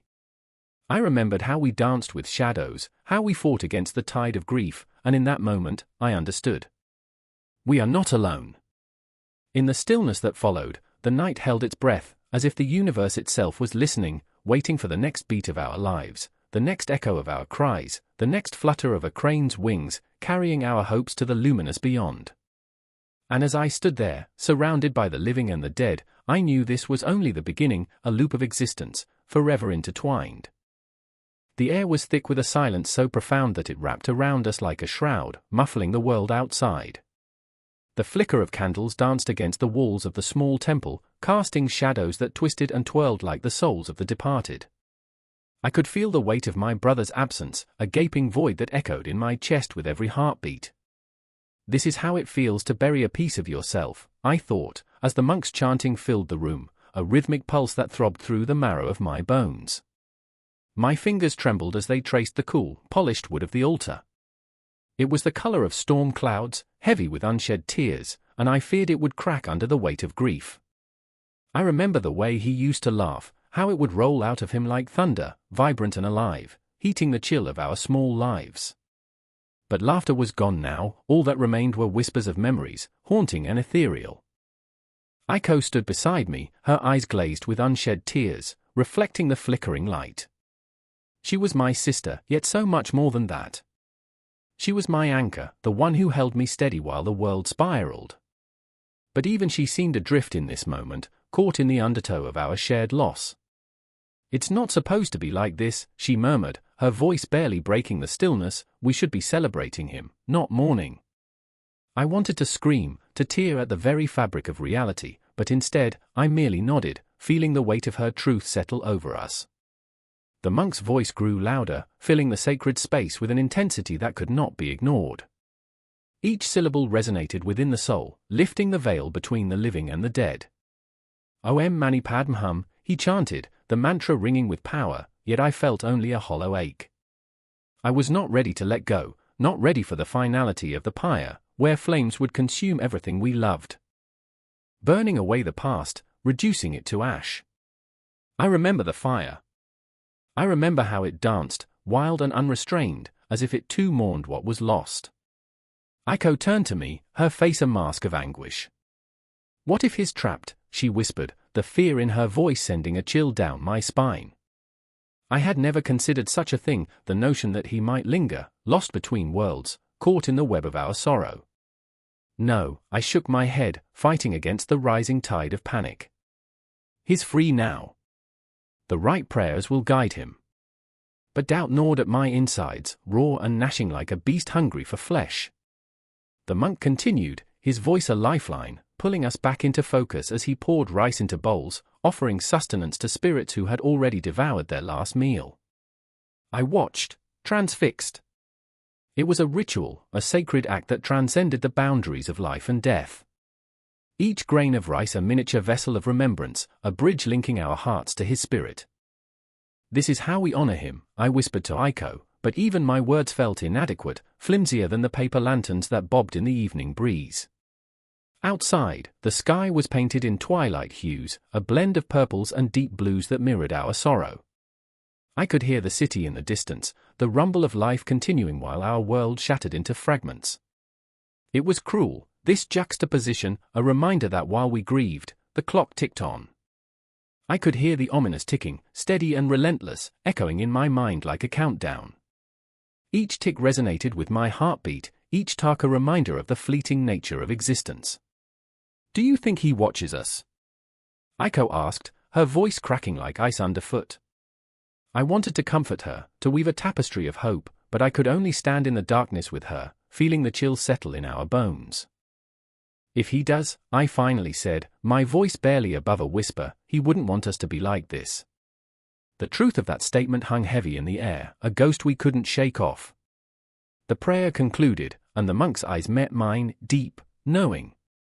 "Let him go," he urged, his voice soothing yet firm. "The path of the deceased is not ours to hold." I felt the words prick at my heart, a surge of warmth and pain colliding within me. Letting go felt impossible, as if I were trying to release the very essence of who I was. The thought of him, his laughter, the way he would light up a room, it was suffocating. Then, in one trembling breath, I remembered his last words to me. "Live for me," he had said. "Make it worth it." The weight of that promise surged through me, a tidal wave crashing against the rocks of my resolve. I closed my eyes, feeling the warmth of Aiko's hand grip mine, anchoring me in the moment. "We have to do this," she said, determination mingling with despair. Together, we approached the altar, our hearts pounding in unison, a rhythmic reminder of life still beating beneath the shroud of death. The flames would rise soon, and with them, I would release him. I would offer the rice, the incense, the tears, each one a tribute to a life well lived, a life we could only honor by allowing him to pass into the mysteries beyond. In that moment, the air shifted, a whisper of something greater, beckoning us to accept the cycle of life and death. The monk began to chant again, the words reverberating through the temple like thunder rolling across the horizon, promising renewal and release. I remember the weight of the moment pressing in around us, the realization that letting go was not the end, but a brilliant beginning. It was the breath before the plunge, the moment before dawn breaks, holding all the possibility of creation. And as the flames began to crackle, licking the edges of our sorrow, I felt the boundaries between this world and the next shimmer, blurring into a cosmic dance of loss, love, and the enduring spirit of those we cherish. In that sacred space, surrounded by shadows and flickering light, I realized we were not just saying goodbye, we were learning to embrace the beauty of impermanence. And in that embrace, I felt the tremors of my brother's laughter, echoing through the air, forever intertwined with our own. The wind howled through the desolate alley, carrying with it the weight of 1,000 forgotten souls. Shadows flickered like dying flames, dancing on the damp cobblestones, whispering secrets of lives lived and lost. In this eerie silence, a woman stood, her breath visible in the chilly air, a ghost among ghosts. She was Aiko, and just moments before, her world had erupted into chaos. "Time isn't on our side," she had yelled, her voice cracking, desperation spilling forth like blood from an open wound. Her brother, Ren, lay sprawled on the ground, eyes wide with terror, hands clutching at the earth as if trying to anchor himself to reality. The shadows around them twisted and writhed, echoing their fear. "Aiko, I can feel it. It's coming for us." What haunted him wasn't just the figures closing in from the darkness, specters of past lives, bearing silent witness to a cycle of suffering. It was the unbearable weight of what they had lost, their family, their home, their very selves. They had failed to escape the cycle of rebirth, and now it threatened to consume them whole. I remember our mother's laughter," Aiko whispered, her voice trembling, slicing through the tension that suffocated them. "I remember her telling stories of the stars, of the lives we could lead." Each word was a shard of glass embedded in her heart. "But look at us now, Ren. Look where we are." Ren's expression shifted, fear melding with an unsettling calm. "What if this is it, Aiko? What if every life we've lived has led us to this moment?" His gaze darted behind her, where the shadows seemed to pulse with the breath of something ancient, something unyielding. "What do you mean?" she asked, but in her heart, she already knew. The concept of rebirth loomed over them like a storm cloud. It was not merely about living again. It was about the choices that chained them to a cycle of pain. In the flickering light, the shadows began to take shape, figures from their past lives, faceless yet familiar. They emerged from the dark, each one holding a fragment of their shared history, a piece of sorrow that tied them to this existence. Aiko could feel her heart racing. "Ren, we have to fight." But Ren was already lost, staring into the eyes of their tormentors, past selves, sentenced to repeat their mistakes, cursed to live every heartbreak again. What if fighting only leads to more suffering? What if we're meant to feel this pain? To understand it? Aiko wanted to scream. "No. We can't let this define us." The desperation clawed at her throat. She was drowning in memories, her first heartbreak, the day they lost everything. Time was a cruel mistress, and with every heartbeat, she felt it tighten its grip on her soul. "Do you remember?" Ren's voice broke through the fog. "The temple by the river? We believed in the purification of water, in the strength of rebirth." I remember, Aiko's voice was a fragile thread, slipping through her fingers as she recalled the serene waters, the soft glow of lanterns. "We thought we could wash away our sins. But here, in this moment, as shadows clawed at their sanity, the hope felt like a distant memory, like sunlight fading behind storm clouds. The world around them shifted, the alley melting into fragments of past lives. They stood inside the temple, water flowing, serene yet turbulent. The cycle continues, Aiko said, her voice echoing in the vast emptiness. But we can change it. We can break free. Can we? Ren's voice trembled, filled with doubt. What if every time we try, we just end up lost again? What if our rebirth is nothing but a cruel joke played by the universe? Aiko's chest constricted as he spoke the truth she feared. She felt the weight of their history bearing down on her, memories swirling like autumn leaves caught in a whirlwind. You're not lost. You're here with me. But the shadows crept closer, their whispers becoming relentless. Aiko saw flashes of their past lives, a farmer, a soldier, a mother. Each time they had loved, each time they had lost. We can't let them take us again. The shadows coiled around Ren, pulling him into the darkness. Aiko, I can't remember who I am anymore. His voice was a shattered echo, full of despair. No. Fight, she screamed, reaching for him. Her heart pounded like a drum, each beat resonating with the intensity of her fear. You are Ren. You are my brother. Remember us. But memory was fragile, a fleeting ghost slipping through their fingers. With every moment, she felt the cold grip of inevitability closing in. They were entwined in the illusion of rebirth, cursed to repeat the mistakes of their past lives, their souls tied together by grief and longing. The darkness thickened, swallowing her words. The shadows shifted, and suddenly she was standing alone. Ren's figure was lost in the void, his cries dissolving into silence. I remember, Aiko whispered, her voice breaking. I remember the stars. I remember our mother. But the stars had dimmed, and the river had dried up. She was trapped in a cycle that felt as old as time itself, where every heartbeat echoed with the pain of regret. What if we are destined to suffer forever? An answer whispered back, a promise woven into the fabric of existence.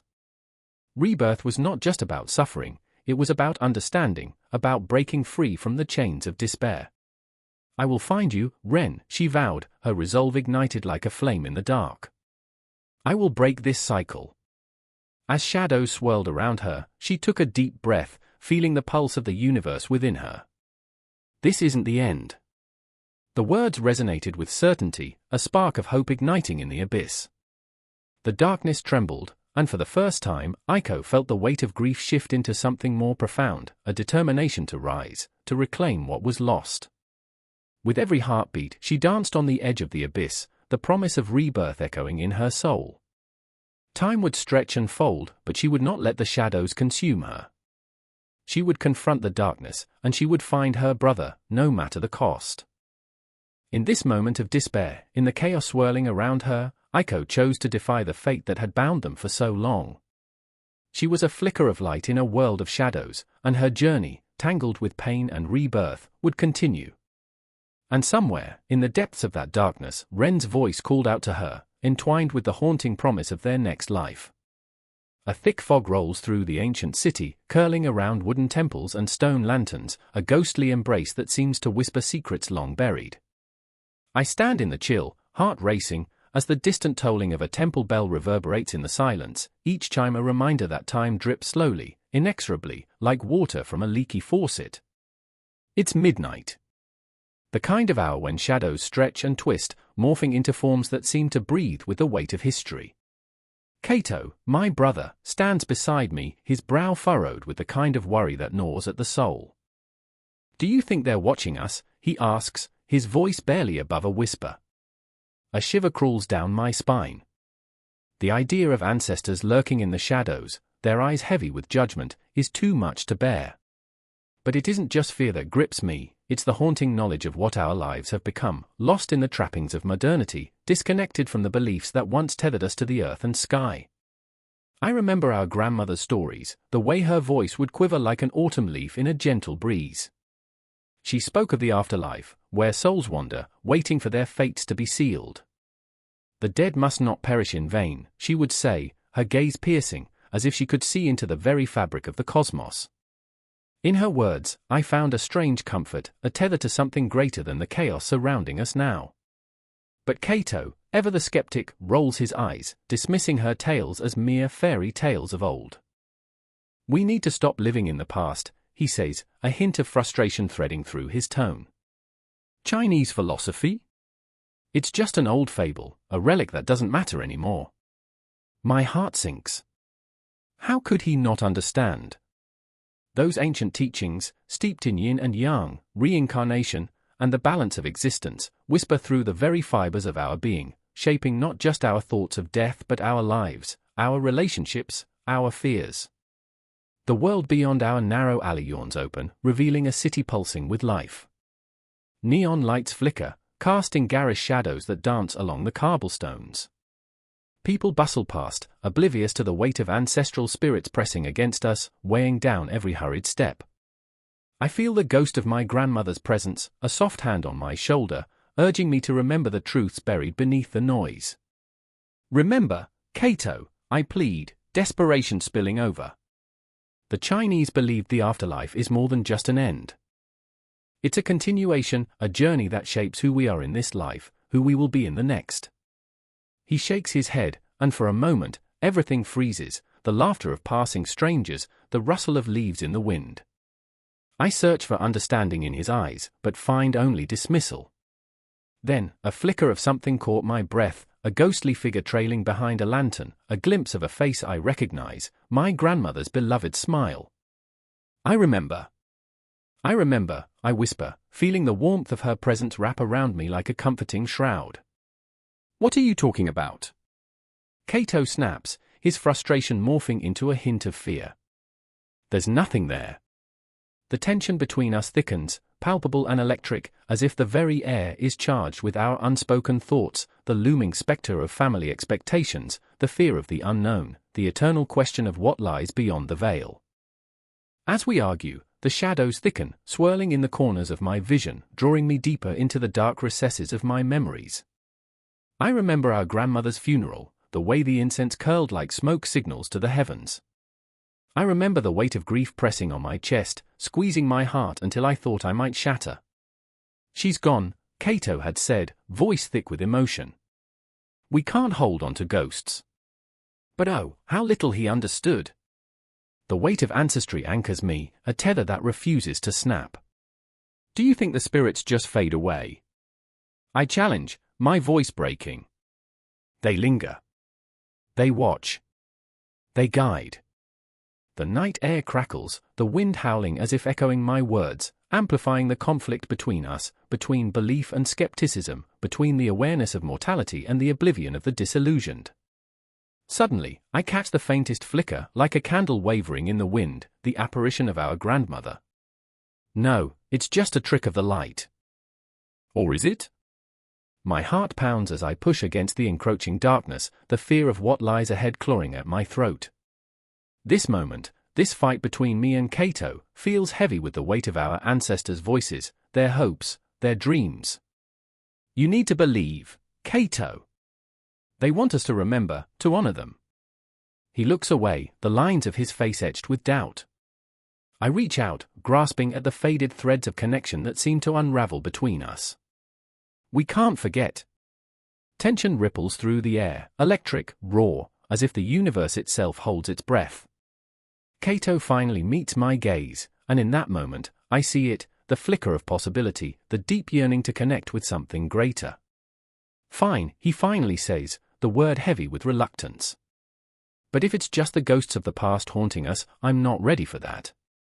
I smile, but it's bittersweet and laden with the fragility of hope. Neither am I. The city buzzes around us as we stand on the precipice of belief, caught between the past and a future shrouded in uncertainty.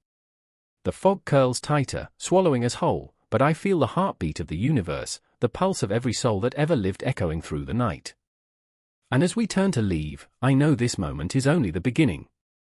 The shadows linger, whispering secrets of the afterlife, a tapestry woven with threads of longing, loss, and love, an infinite loop, spiraling ever closer to the heart of what it truly means to live, to die, and to be remembered. The air was thick, choked with the scent of incense and something metallic, an echo of blood. I could taste fear on my tongue, sharp and bitter, as I stood there, heart racing, the shadows flickering in the dim light of the candle-lit room. The clock ticked loudly, each second a reminder that time was slipping away. Outside, the wind howled like a mournful spirit, a dirge for the restless souls that lingered just beyond the veil. "I swear I saw her," Akira whispered, his voice barely breaking the silence. His eyes were wide, hollow with disbelief and dread. I turned to him, feeling the weight of his fear wrap around me like a suffocating shroud. He was the kind of man who sought truth in the mundane but found himself lost in the supernatural. A skeptic at heart, but a believer in the darkest corners of his mind. "Yurei," I murmured, the word trembling on my lips. Ghosts, restless souls unable to find peace, tethered to this world by their burdens, unrequited love, betrayal, and anguish. I remember the tales swirling through the streets of Kyoto, whispered by elders who spoke of spirits that roamed the night, seeking vengeance or solace. I felt it in my bones, the prickling chill of something beyond comprehension. "Stop it!" Akira's voice cracked, a panic-stricken edge creeping in. "You can't just dismiss this. She's here, isn't she?" His eyes darted around the room, searching, pleading for solace in the shadows. I remember, I choked, the memories rushing back like a flood. I remember watching her die, her eyes filled with a fury I didn't understand. The room seemed to pulse, alive with the weight of her memory, a ghost that refused to leave us. The walls closed in, heavy with unfulfilled promises and the specter of the past, her laughter, once vibrant, now echoing in the empty spaces between us. And there she was, floating in the corner of my mind, a wisp of sorrow and despair. I could almost see her.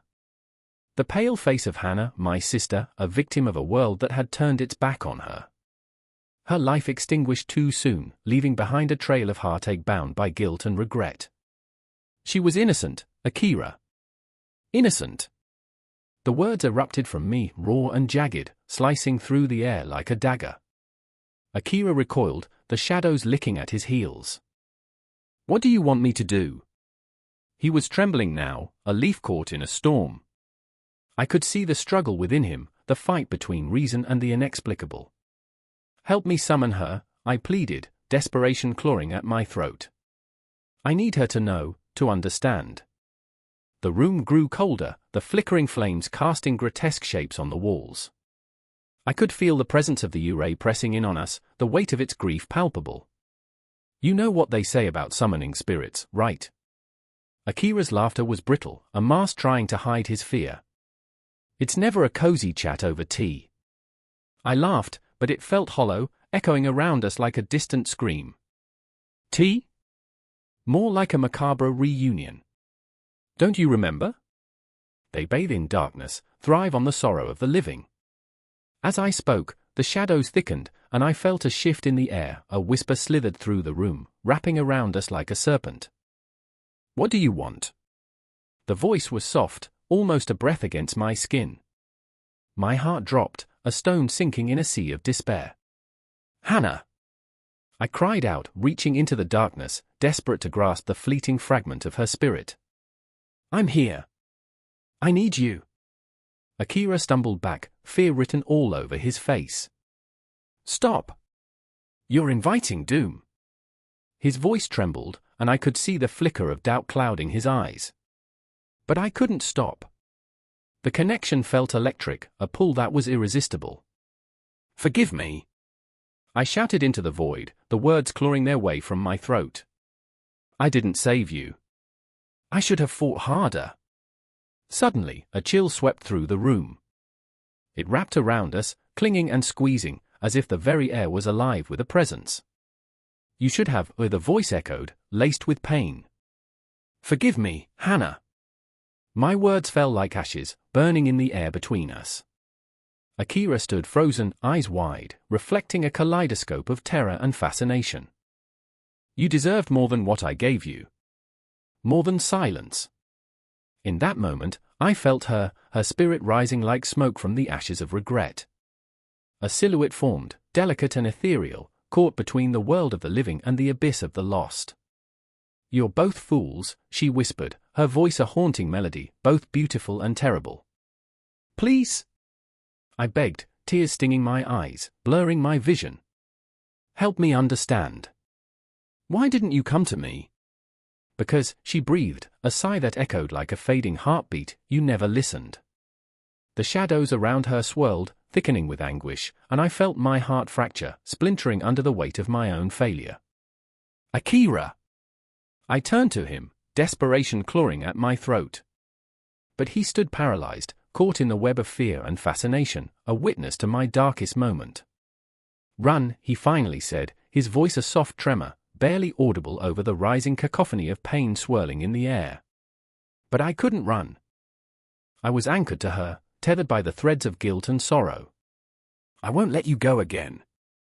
I screamed into the darkness, the scream reverberating against the cracked walls. The shadows writhed, pulling tighter around us, suffocating in their intensity. Hannah, please! I cried, feeling the warmth of tears slip down my cheeks, mingling with the cold despair that hung around us. I couldn't breathe, couldn't escape the weight of her sorrow, the weight of a love unspoken and a bond unbroken. And then, in a flash of blinding light, she was gone. Just like that. Leaving behind an echo of her laughter, a shard of light in the dark. I stood there, gasping for breath, the silence deafening in her absence. Akira, but he was already gone, slipping through the door into the night, leaving me alone with the ghosts of my past, the shadows of regret wrapping around me like a shroud. Time ticked on, relentless, dragging me deeper into the darkness. I was left with nothing but the weight of her absence and the memories of what could have been, a fragile string binding me to a world I had failed to protect. The clock ticked incessantly, each second a reminder that even in death, the spirits lingered, and I was forever haunted by their whispers. It was a night thick with fog, the kind that wraps around you, smothering sound, creating a cocoon of silence. I stood there, breath hitching in my throat as shadows flickered like phantoms just beyond the lamplight. I remembered, oh how I remembered, my sister's laughter, a giddy echo that danced through the air, now haunting me like a distant memory. She stood beside me once, her presence a warm glow against the cold embrace of death, and now all that remained was the chilling whisper of what was lost. Do you hear it? I murmured, half to myself, half to the silhouette of my companion, a friend carved from the same sorrow. Sarah, her eyes wide, glimmered with the weight of what we'd known. The midnight air was thick with unspoken words, secrets that curled like smoke between us. We were here to confront the stories that clung to the bones of our hometown, the legends that held our grief hostage. Ghosts lingered in this place, memories trapped in a perpetual dance of longing and despair. The old church, she said, her voice trembling, as if the very mention of it could summon the restless spirits. They say the priest never left. I shivered, knowingly glancing towards the crumbling structure in the distance, the steeple a crooked finger pointing toward the starless sky. I had heard the tales, whispered in hushed tones around flickering campfires. He died after the last service, praying for the souls of the lost. He still walks the aisles, searching for them. I felt it then, the grip of fear, the pulse of an ancient dread coursing through my veins. What if he finds us? I asked, half joking, the words tasting bitter on my tongue. I could feel the weight of our stories, the collective grief we carried like a shroud. My sister, Sarah's lost spirit, hovered close, a spectre unseen but always felt. You know, Sarah said, her laughter like a crack of thunder in the stillness, the ghosts are just us, aren't they? They're our memories, our pain, swirling in the dark like autumn leaves. Each word dripped with the essence of truth, hung heavy in the air. I wanted to believe it, to think that the shadows were simply reflections of our past, but the fear clung to me sticky and suffocating. The church loomed larger, a gaping maw ready to swallow us whole. With a deep breath, I stepped forward, pulling Sarah along, our feet crunching on gravel like bones breaking beneath the weight of our fears. The door creaked open, a sound filled with portent, a warning we dared to ignore. Inside, the air was colder, laced with the scent of must and decay, and I could almost hear the echoes of prayers long forgotten. It's just the wind, I whispered, though my heart was hammering, a drumbeat of dread.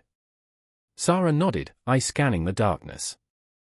Just the wind, she echoed, yet neither of us truly believed it. As we ventured deeper, the shadows seemed to pulse, writhing against the flickering light of our dying flashlight.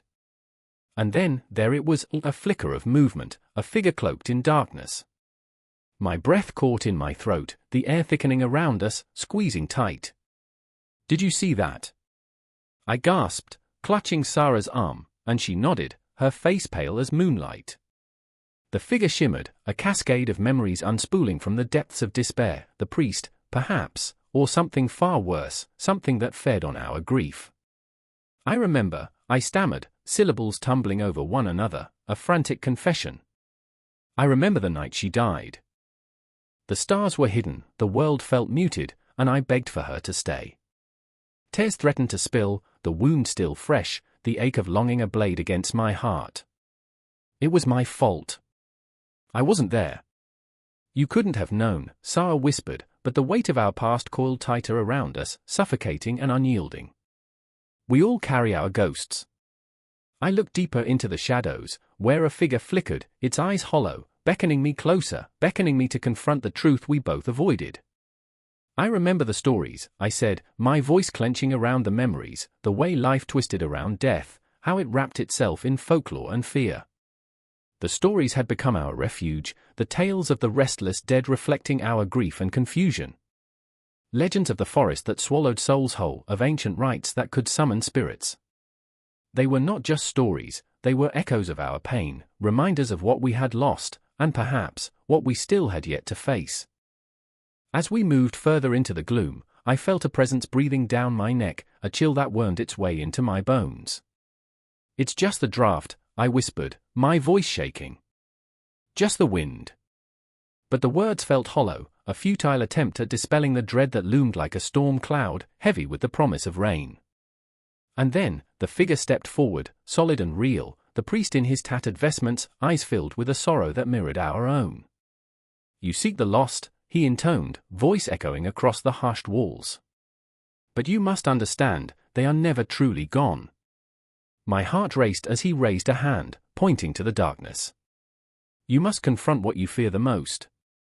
I glanced at Sarah, and in her eyes, I saw the flickering flame of hope, the desperate desire to heal. We can't, I breathed, but the priest's gaze held us captive, a mirror reflecting our pain back at us. Memories surged, each one a wave crashing against the shore of my mind, relentless and unforgiving. Tell me, he urged, and I felt the weight of my sister's absence pressed down like a leaden blanket. In that moment, I realized that facing the darkness meant embracing the light of our memories, the laughter we had once shared. I remember, I began, each word a painful release, and as I spoke, the shadows shifted, the air thickening with emotion. I remember the way she danced in the rain, her laughter echoing in the storm, clarity flooded through me, vivid and raw, and I felt the tendrils of grief begin to unravel, woven into the fabric of the night. Sarah took a step forward, her hand reaching out, and together we faced the priest, the weight of our stories crashing upon us. The shadows receded, revealing the warmth of our memories, a light shining through the darkness. The ghosts whispered softly, no longer haunting, but guiding us toward healing. But just as the air began to clear, I felt a shift, a tremor beneath our feet, as if the ground itself was awakening. The clock in the corner chimed, each strike a reminder of time slipping away, and with it, the tension surged anew. We were caught in a loop of past and present, our emotions a swirling storm, and as the darkness crept back, I understood, we were only just beginning. The clock struck midnight, its echo reverberating through the hollow halls of a crumbling mansion, each chime a death knell. A single candle flickered on a dusty table, casting shadows that danced like lost souls upon faded wallpaper. Amelia stood there, heart racing, an unrelenting ache in her chest. The silence around her was deafening, punctuated by the soft rustle of her own breath and the distant whisper of memories that clawed at her mind. She was here for a reason, and yet she couldn't remember what it was. "Why are you here?" The voice came from the darkened corner, jagged and fragile like glass. It belonged to Marcus, her older brother, a ghost of the man he once was. His face, gaunt and sunken, seemed to flicker like the dying flame illuminating the room. She had buried him last winter, wrapped in sorrow and earth. But now, here he was, fleshless and filled with sorrow that seeped into the very walls around them. I don't know," she whispered, the truth clawing at her throat. "I thought I could find you." "You think you can find me?" His laugh was hollow, echoing with an edge of madness. "You think I want to be found?" Amelia pressed her palms against her temples, memories flooding back with a force that knocked the breath from her lungs. I remember the laughter. I remember the summer evenings, when they'd run barefoot through the fields, the sun painting their skin gold. But then there was the accident, the car, the blood, a scream that shattered the world. And with it came the crushing weight of grief that had settled on her heart like a dark shroud, suffocating her joy, leaving only this spectral encounter to fill the void. Please, she gasped, desperation spilling from her lips. Tell me what to do.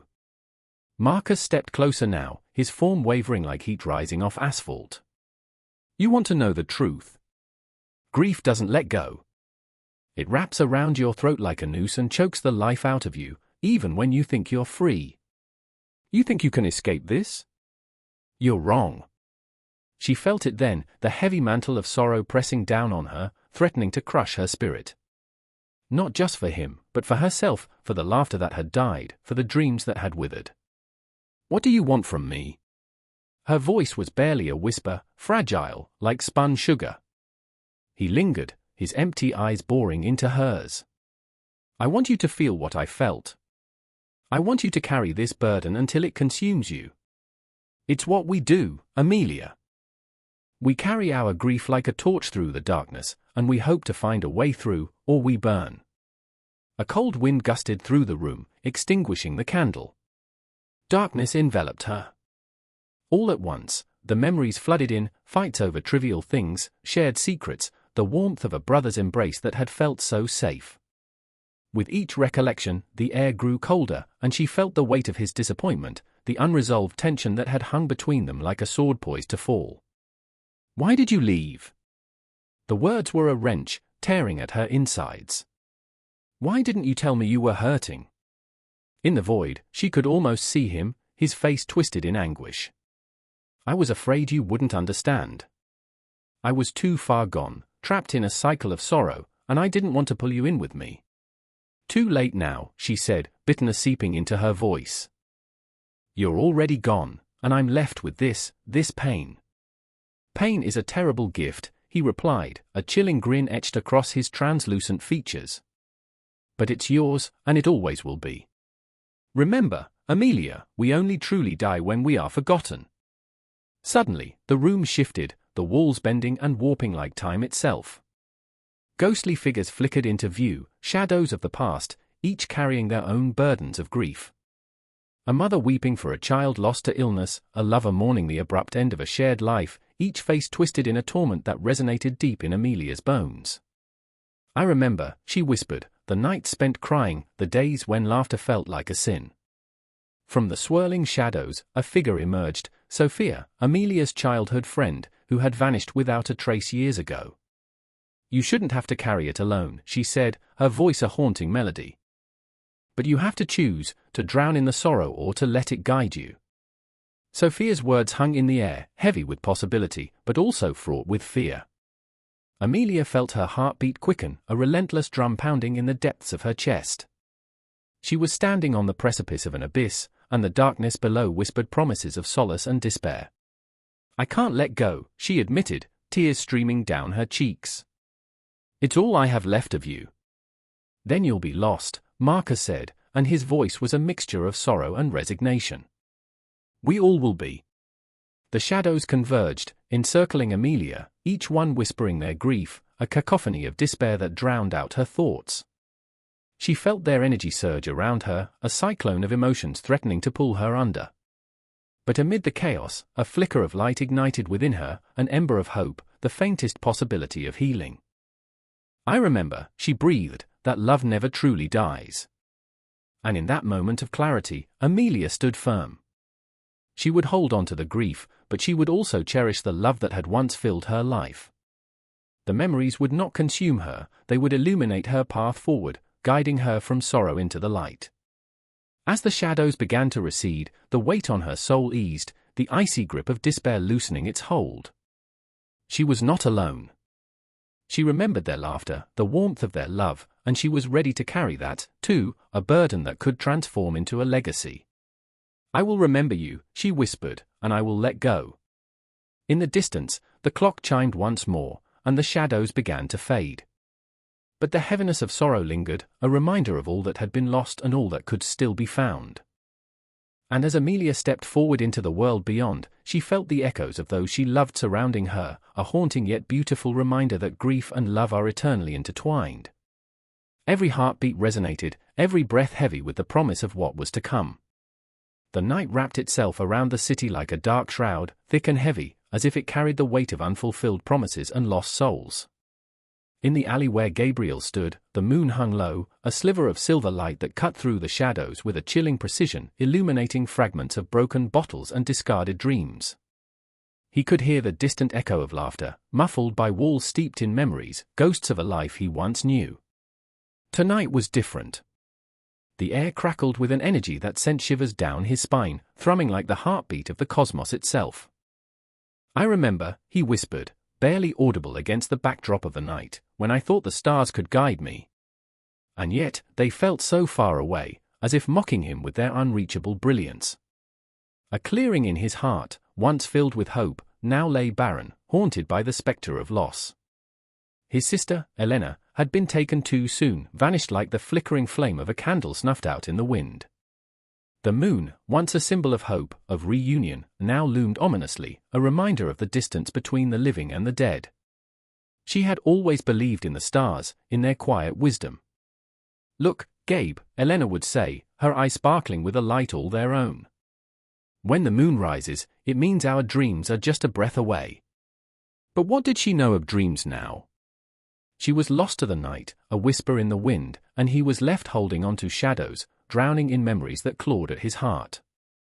Across the street, a flickering light caught his eye. Mara stood on the balcony of an old tenement, her silhouette framed against the night sky. The moonlight bounced off her hair, creating a halo that made her look ethereal, yet somehow achingly human. He remembered the way she laughed, a sound that echoed against the walls of his solitude, even when the world seemed to crumble. With her, he had tasted the sweetness of life, the thrill of stolen moments beneath the stars. But tonight, she was distant, her gaze lost in the vastness above, searching for something that remained just out of reach. "Do you think they're watching us?" she had asked once, her voice a soft melody that danced on the edges of his mind. "The stars, I mean. Do you think they can see us?" That was before the darkness had swallowed them whole. She was still searching, it seemed, lost in a labyrinth of her own making. He could see it in her eyes, the flicker of desperation igniting a fire that threatened to consume her. "Mara," he called, but the words hung in the air like a fraying thread, barely tethering them to the present. "Come back to me." But the stars wouldn't answer. They remained silent, indifferent. The moon bore witness, a somber guardian of their lost connection. "I remember when we used to lie on the roof, counting stars, mapping our futures with loose dreams and endless possibilities." But as the years slipped away like grains of sand through their fingers, those stars had transformed into cold, distant memories, a sky full of false promises.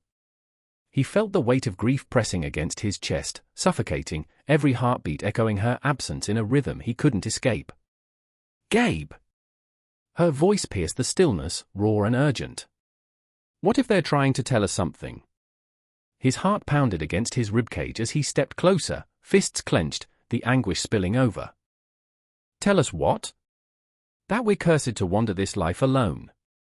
The words tasted bitter on his tongue, a truth he couldn't bear to swallow. She stepped closer to the ledge, the moonlight casting an eerie glow around her, illuminating the turmoil that twisted her expression. "No. That there's something after this. Something beyond the darkness. You have to believe that." He wanted to believe, to cling to the hope that shimmered in her eyes like the stars they once adored. But doubt gnawed at him, relentless and cruel. What if there's nothing? Just void and silence. A tear slipped down her cheek, catching the moonlight, a tiny fragment of light amidst the dark.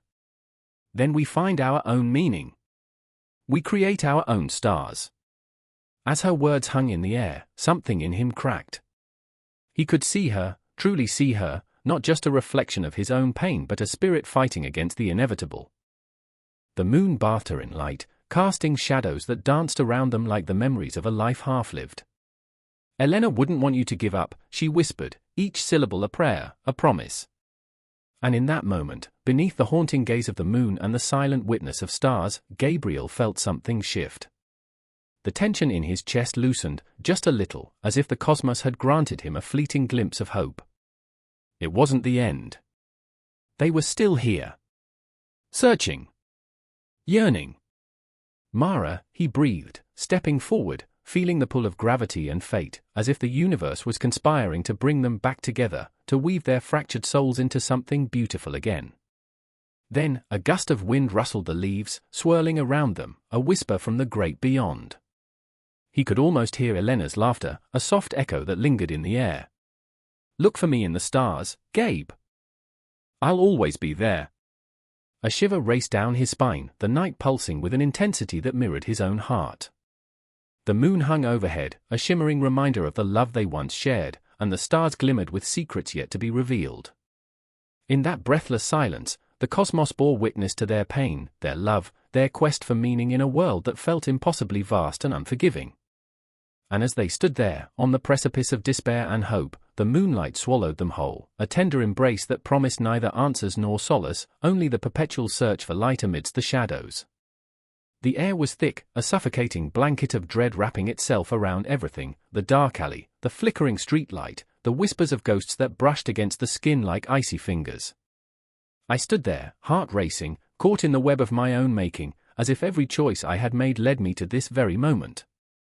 The moon hung low, a pale eye watching over us, and all around me, shadows danced, flickering like memories I couldn't quite grasp. I could hear Marcus's voice, thick with terror, as he pleaded, "Please, don't let it take me. Not again." Marcus was a battered soul, a man carved from grief, his eyes mirrors reflecting every sorrow he had ever known.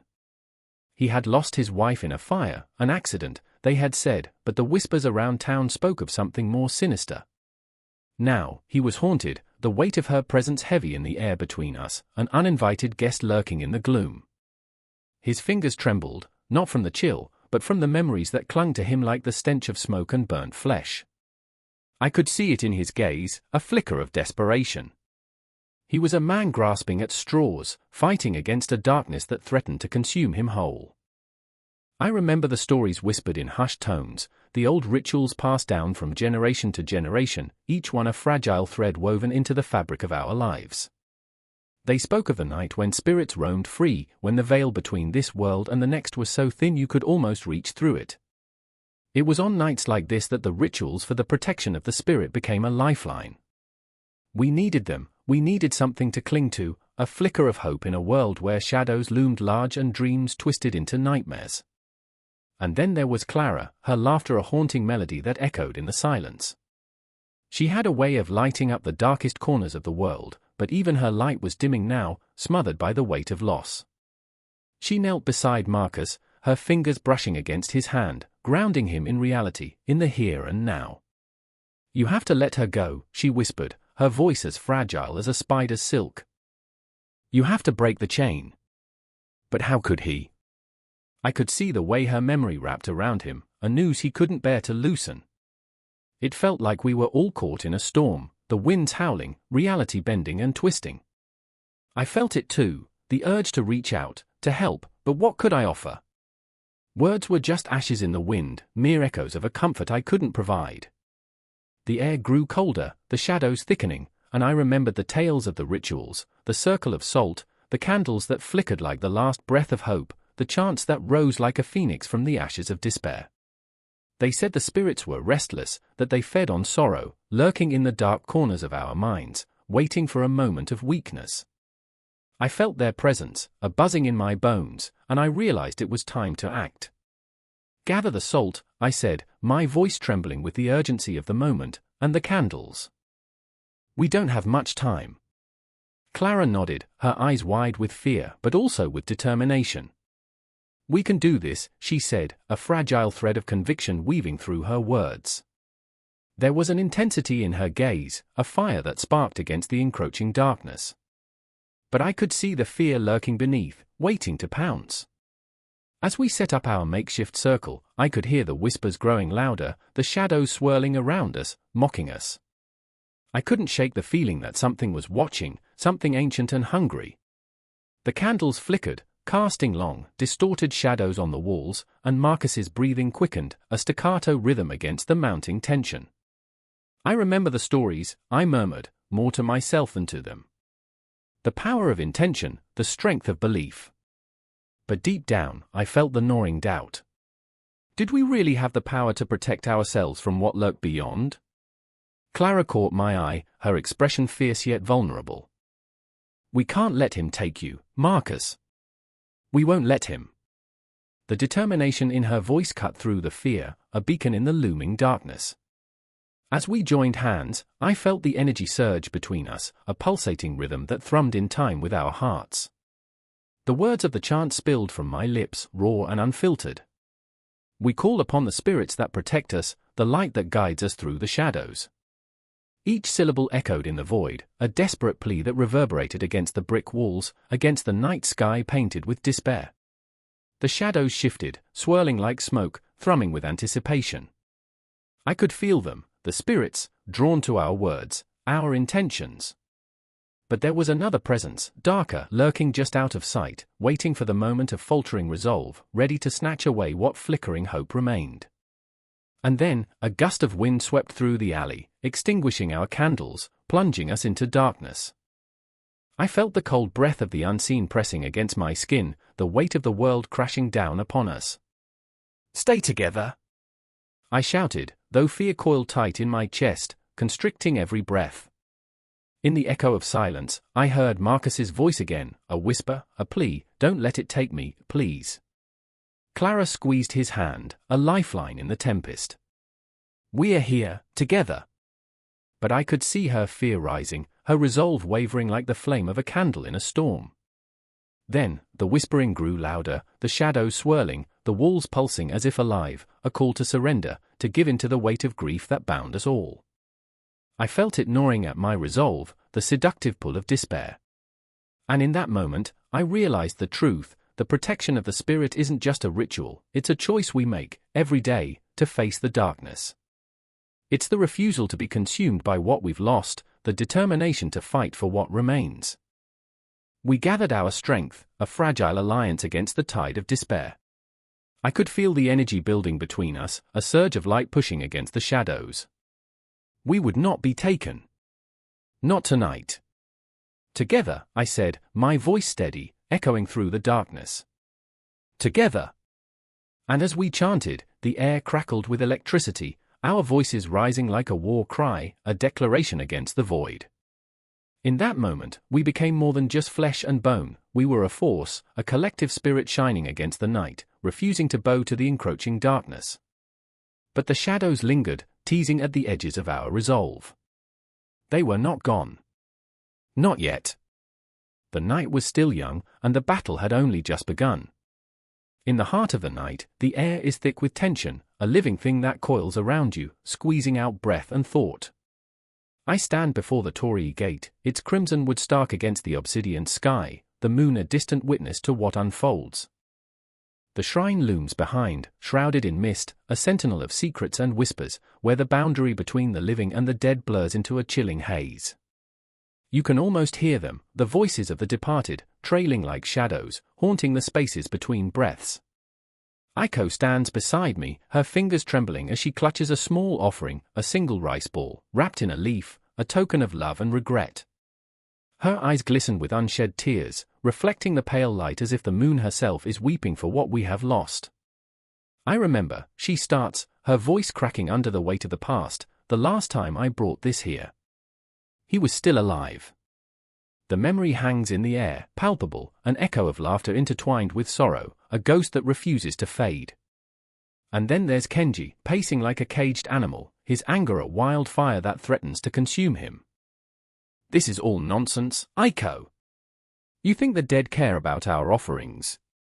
He spits the words like venom, his heart a battlefield, torn between disbelief and a flickering hope he refuses to acknowledge. I can see it in the tightness of his jaw, the way he clenches his fists until the knuckles turn white. His father died last year, the weight of loss a stone in his chest, and yet here he is, caught in this dance with the supernatural, a reluctant participant in a ritual that feels both absurd and necessary. I remember how I watched him unravel when the news came. The world turned monochrome, the colors of life bled away.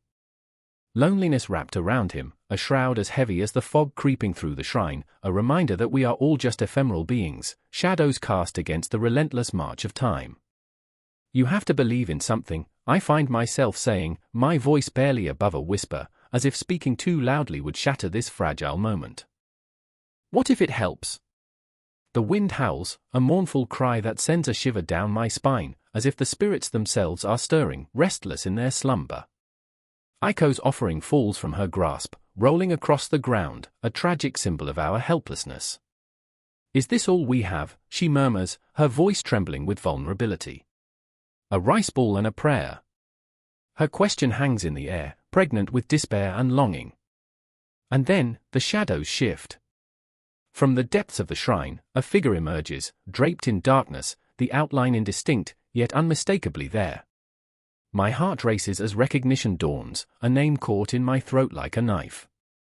Mother. Aiko gasps, the air thick with disbelief and longing.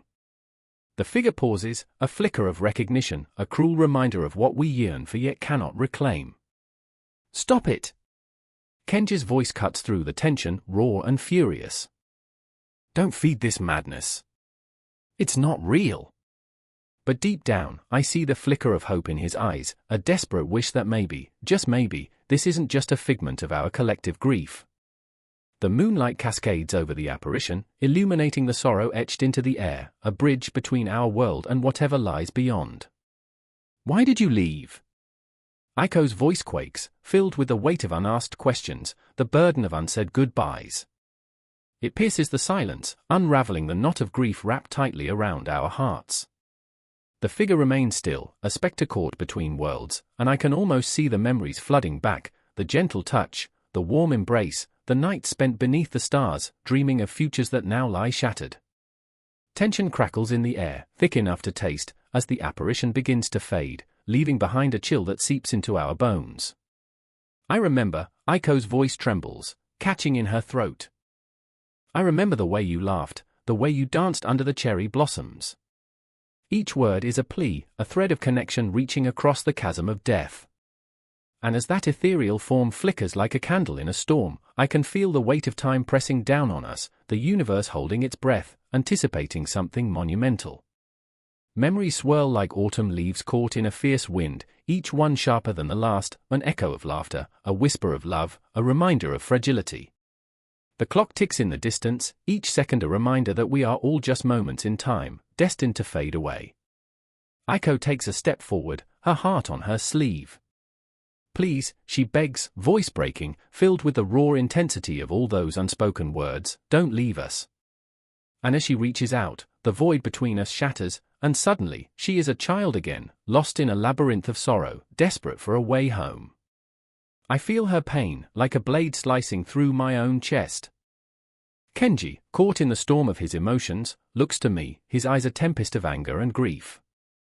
This is insane, he hisses, but I can see the longing in him, the flicker of hope that maybe, just maybe, this moment could lead to closure, a way to heal the wounds that have festered for too long.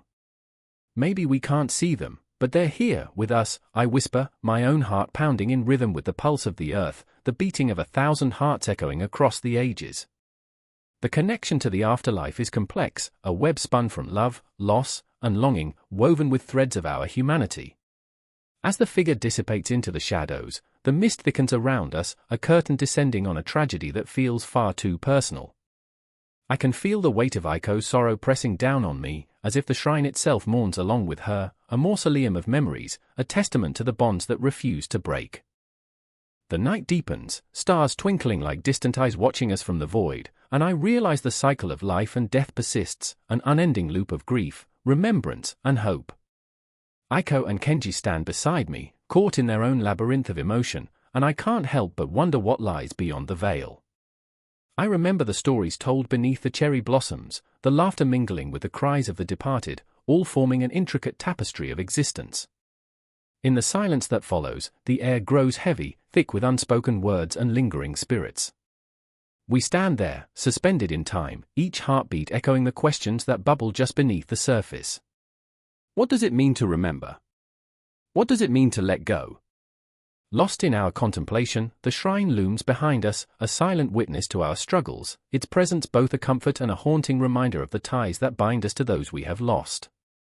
In that moment, we are all part of a greater narrative, one of love, loss, and the unyielding thread of connection that weaves through the fabric of life and death, forever entwined. The temple stood like a sentinel against the night, a silhouette woven from shadows and whispers, its ancient stones cold and unyielding under the weight of the moon.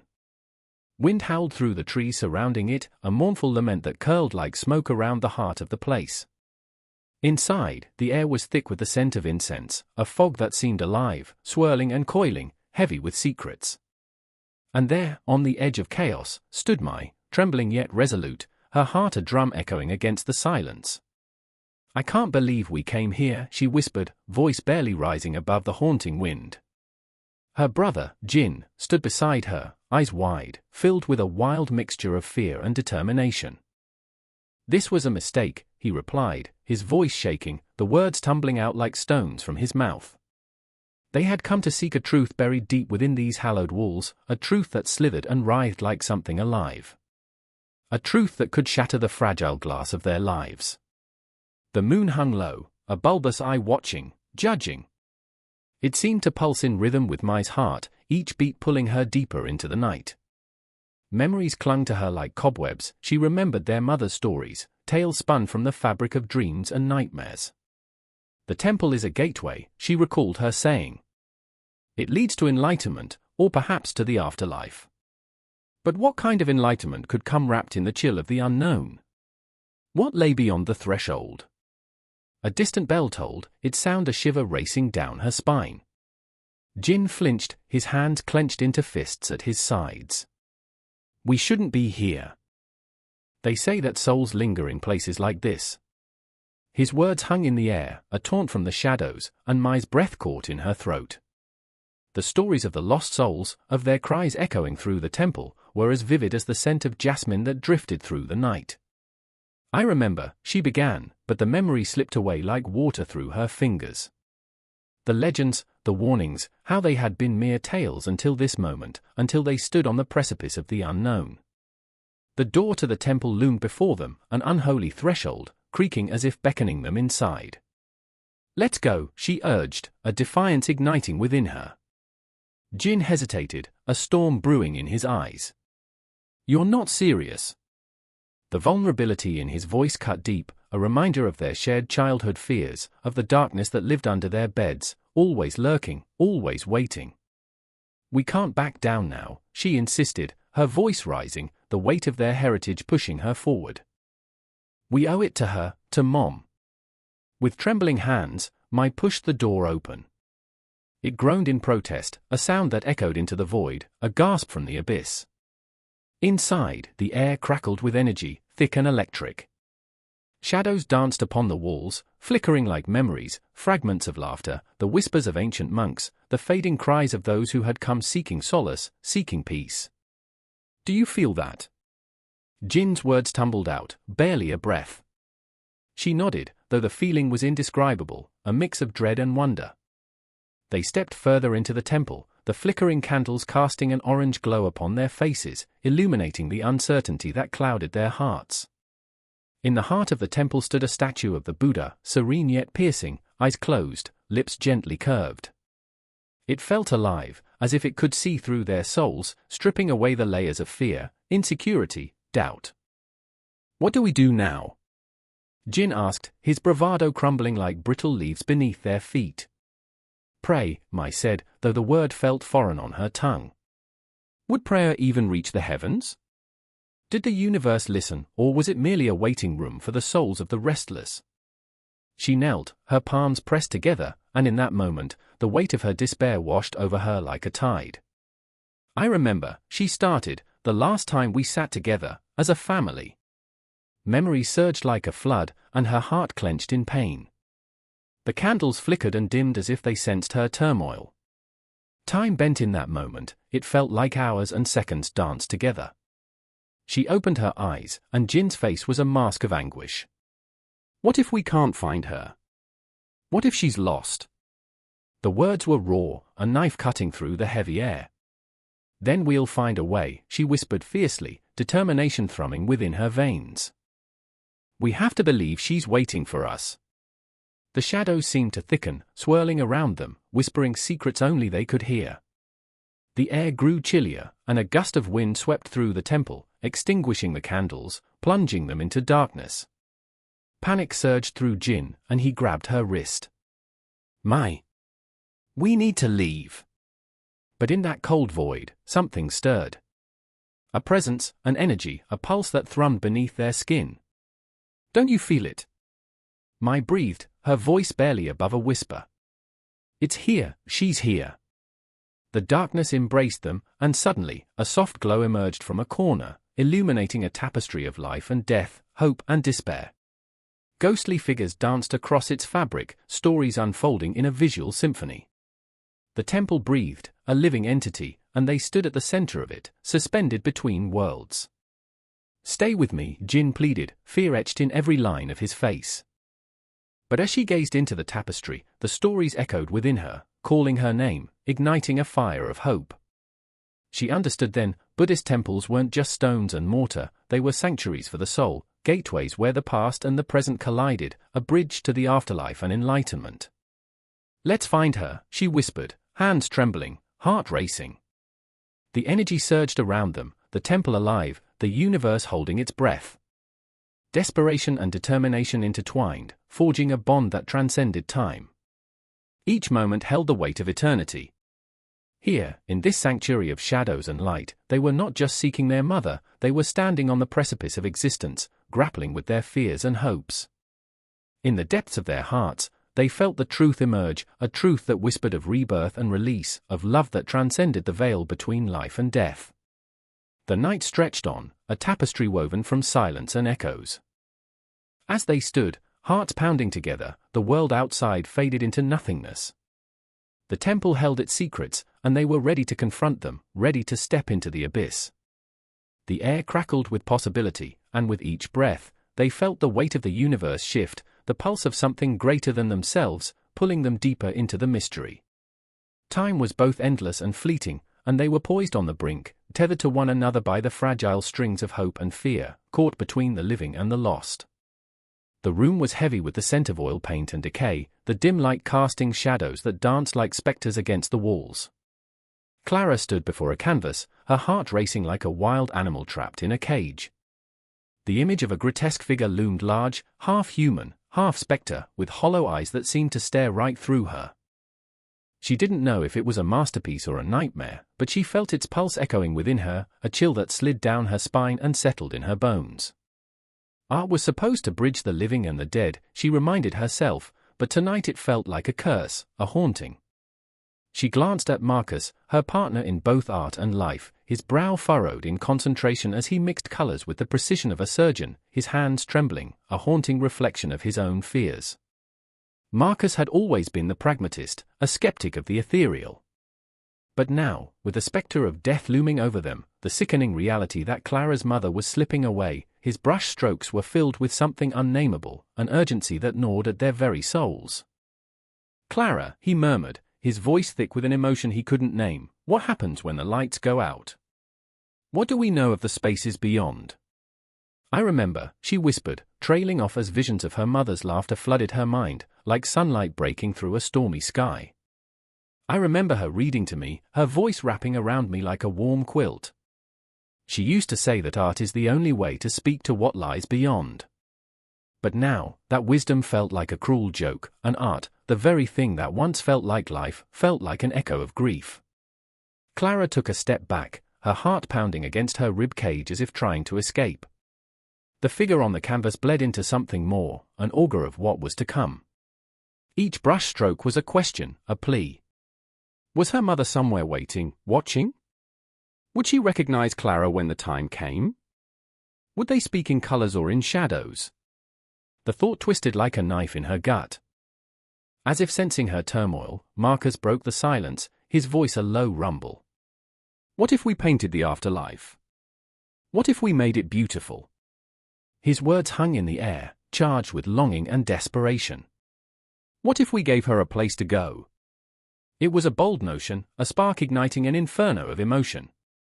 Clara felt the heat wash over her, but there was something darker lurking within, the fear of the unknown, that vast, void-filled abyss that awaited them all. She picked up a brush, the bristles scratching against the canvas. But what if it's not beautiful? What if it's just nothing? I remember, Marcus began, trailing off as he scratched his chin, searching for a memory, a thought. I remember my grandmother's ghost stories, the ones with the flickering lights and shadowy figures.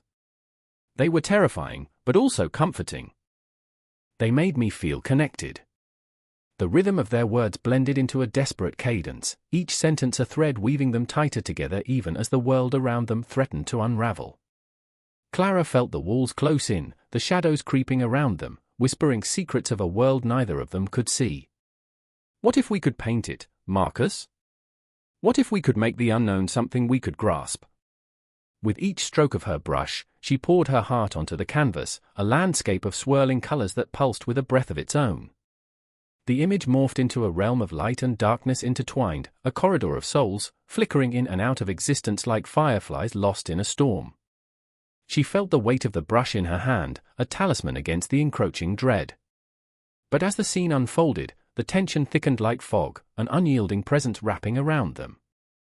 The spectre on the canvas seemed to breathe, its eyes glistening with an unholy light, as if it could see into the depths of their souls. Clara's heart raced, a wild, frantic beat. What if it's a warning, Marcus? What if the afterlife isn't what we think? What if it's a trap? The room felt colder. A shiver coursed through Clara as she turned to look at Marcus, whose face mirrored her own fears.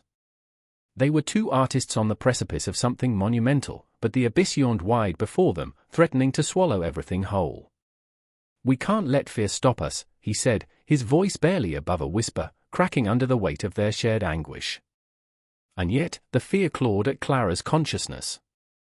She felt herself slipping, losing grip on the brush as if it were a lifeline. "What if the afterlife is nothing but memories?" she said, her voice trembling. "What if we're just echoes of who we were, shadows dancing in forgotten corners of existence?" Time stretched, a taut string vibrating under the pressure of their emotions. Each second felt like an eternity, the shadows around them growing thicker, more oppressive. "Then let's paint those echoes," Marcus urged, determination igniting in his eyes. "Let's honor those shadows, give them life. Let's show the world what it means to remember." Clara nodded, and together they poured their grief onto the canvas, vibrant colors clashing with dark shadows, creating a visceral representation of love and loss. The afterlife began to take shape, neither a paradise nor a hell, but a haunting reflection of their own fears and hopes. In that moment, the room was alive with energy, the air thick with the taste of salt and sorrow, the faint sound of a clock ticking somewhere in the darkness.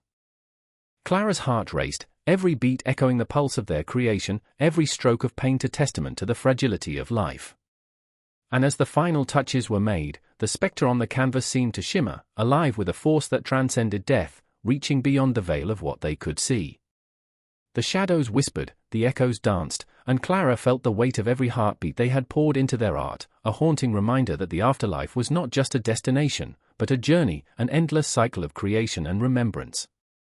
"I remember," she thought, her breath hitching in her throat, and in that moment, she understood. The afterlife was not the end, it was an infinite canvas, waiting for them to paint it, to give it life and meaning, an eternal loop of love that would never fade. The candle flickered, casting trembling shadows on the stone walls, carving out just enough light to reveal her face, shocked, pale, as though the very air around her had thickened into a suffocating fog. "I can't go back," Claudia whispered, her voice a threadbare whisper that clung to the walls like cobwebs. The ancient tome lay before her, its pages worn and fragile, the ink still potent with the weight of generations. Each word was a ghost, calling out from the abyss, clinging to her as she dared to read what few had ever known. The room was silent, but silence thrummed with tension, thick as the dust spiraling in the air. Her heart raced in her chest, a frantic drumbeat of fear and excitement. She could feel the eyes of the past upon her, the stories and beliefs locked in these margins, waiting to be released. Just outside the door, her brother, Marcus, paced like a caged beast, his anxiety palpable. "Claudia, we need to leave this place. It's cursed."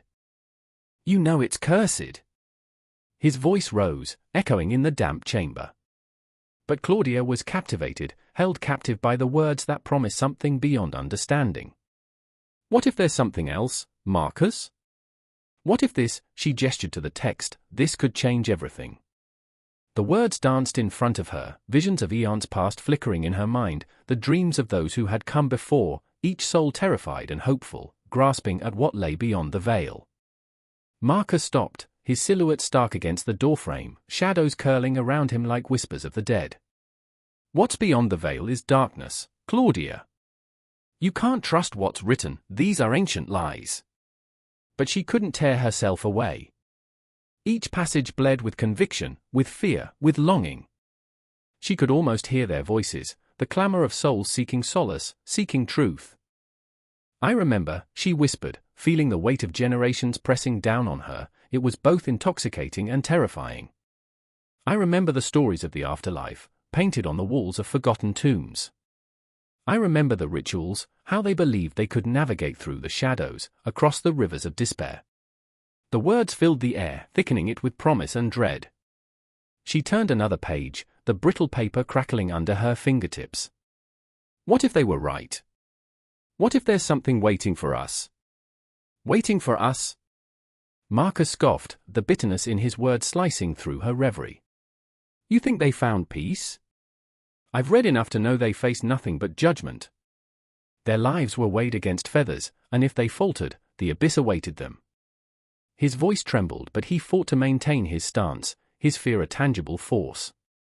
Yet the darkness within the text called to her, each line pulling her deeper into the void. And what if, she breathed, heart racing, what if that's not the end? What if there's more?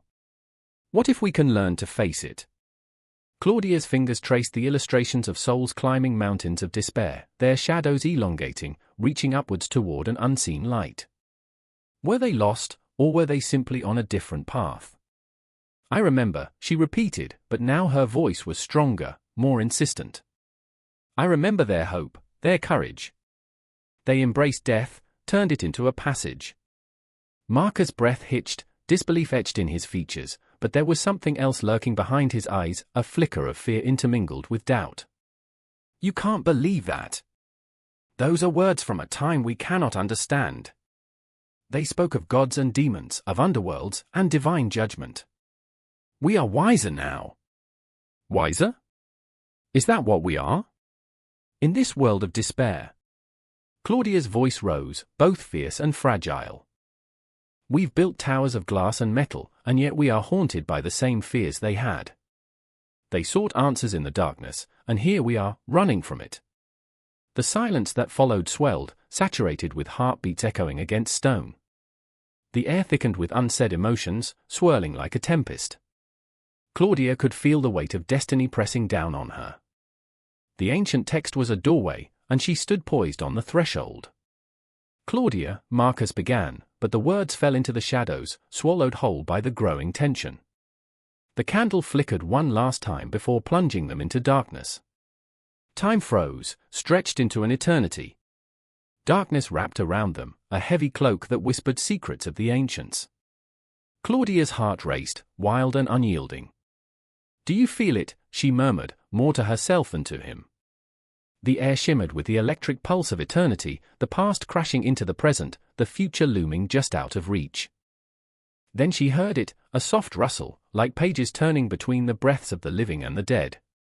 They are listening, she murmured, eyes wide, the dread and awe mingling into something beautiful and terrifying. They want us to know. They want us to remember. Marcus stepped back, fear-stricken, the shadows stretching around him as he retreated. Claudia, this isn't right. It's too much. But she wouldn't let fear dictate her path. I remember, she whispered again, louder this time, letting the echo fill the void. The words pulsed with life, with the hope of those who had walked this earth before them, longing for a voice, a listener. I remember the stories of the afterlife, of souls intertwined with the cosmos, of yearning unfulfilled. They believed in something greater, something beyond despair. With each word, she felt the shadows shift, felt the lingering presence of those who had dared to question, to seek. They were not just records, they were echoes of dreams, portals to understanding what lay beyond. I remember, the mantra became her anchor, the rhythm of a heartbeat against the silence. And then, as if the darkness had finally made a decision, a chill rushed through the air, leaving her breathless. The candle flickered to life, revealing the truth in its dance, the ancient text, a bridge across time, a tapestry woven with the fears and hopes of humanity. In the flickering light, Claudia saw their faces, the faces of the past, waiting for her, waiting for them, to step through. In that moment, the air crackled with a promise, something vast and impossible yet achingly real. They were not merely searching for answers, they were searching for redemption. And as the shadows pulsed around them, she could sense the world shifting beneath her feet, the ground trembling with the weight of untold stories. The confrontation was inevitable, a collision of past and future, belief and disbelief. "Claudia!" Marcus cried out, his voice a desperate tether to the world of the living. But the darkness beckoned, and Claudia stood firm, the ancient text glowing in her hands like a beacon. The inevitable had come, and she was ready to face it head-on.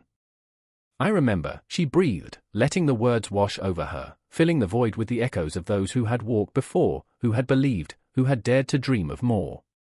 The confrontation with the unknown was bound to happen, and as the shadows danced and the candle flickered, the line between life and death blurred, leaving only the fierce flame of human longing, an unquenchable thirst for understanding.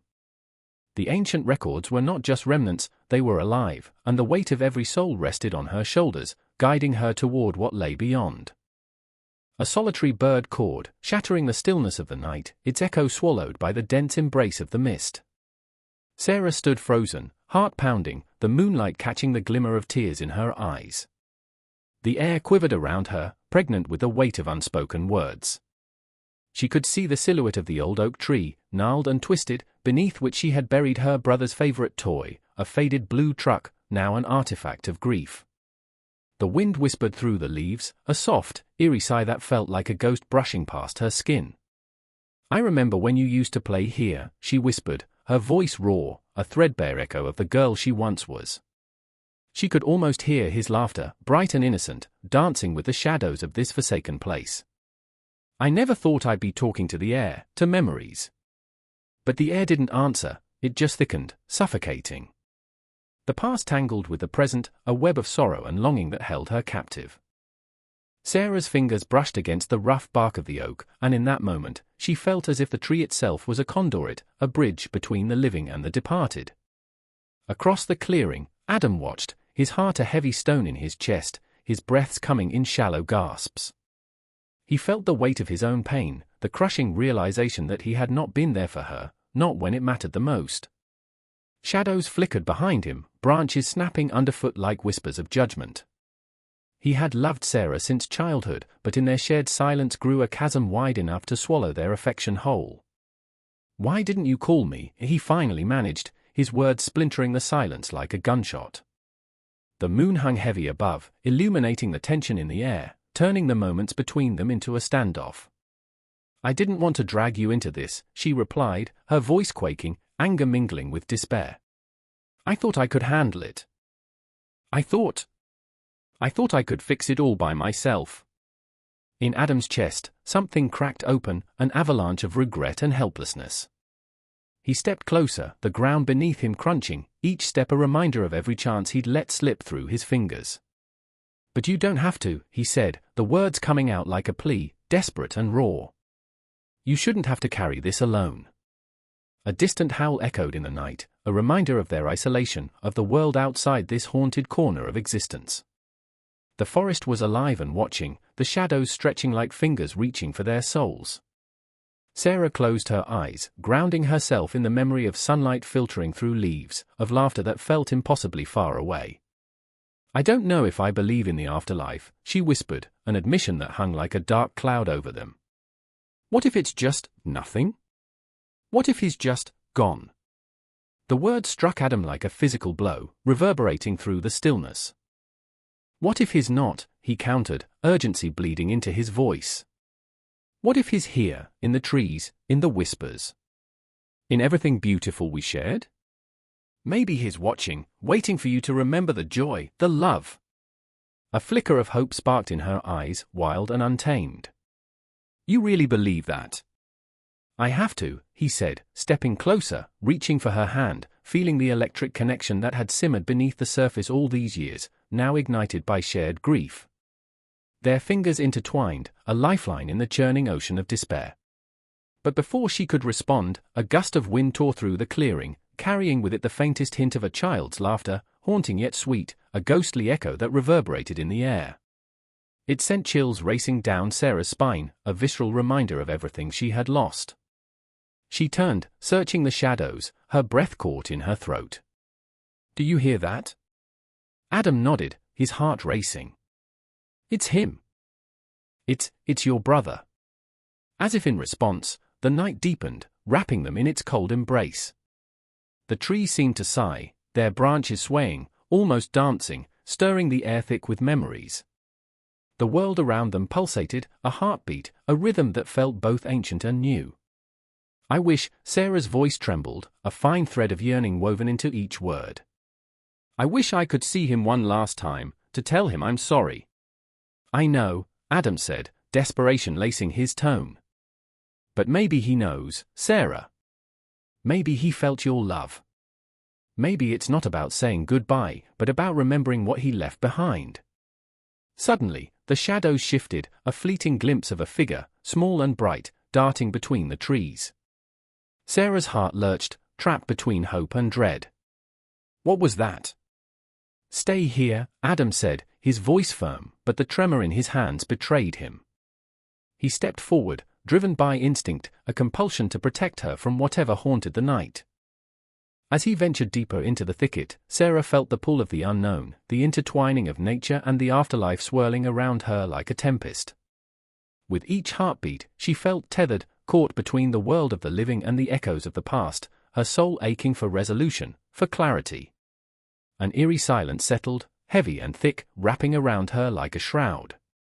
She stood alone, the shadows closing in, and for a moment, she wondered if she too was becoming a part of this in-between.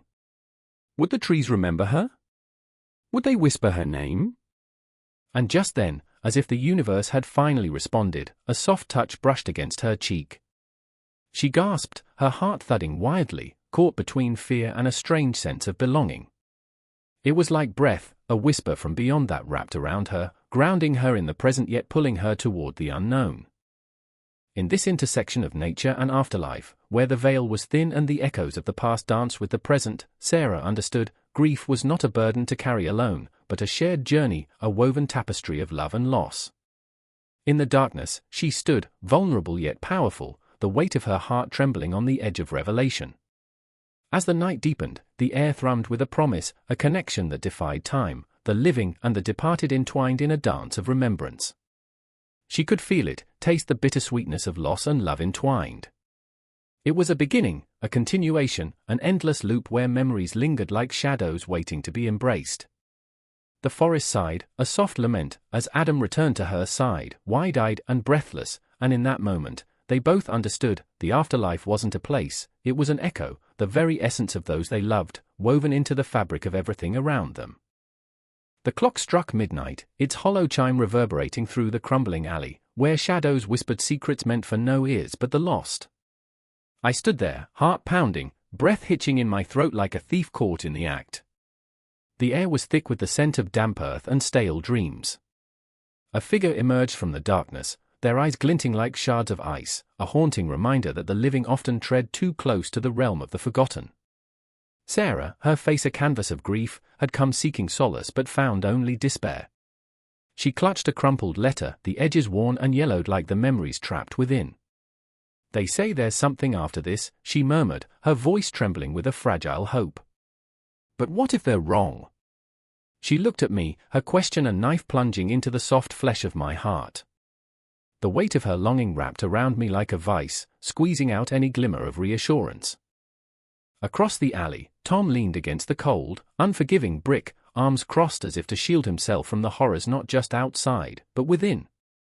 His laughter echoed through the night, bitter and sharp, a desperate attempt to drown out the ghosts of his past. You think they care, he spat, tears mingling with the rain on his cheeks. They don't. Society's rules don't stop at death, they follow you into the ground. They'll judge your worth by how much you had, how much you earned, how high you climbed. His words slashed through the murky air, laced with anguish wrapped in disbelief. I remember the first time I saw the world through his eyes, a world where the afterlife was nothing more than a cruel joke played by the powerful on the powerless.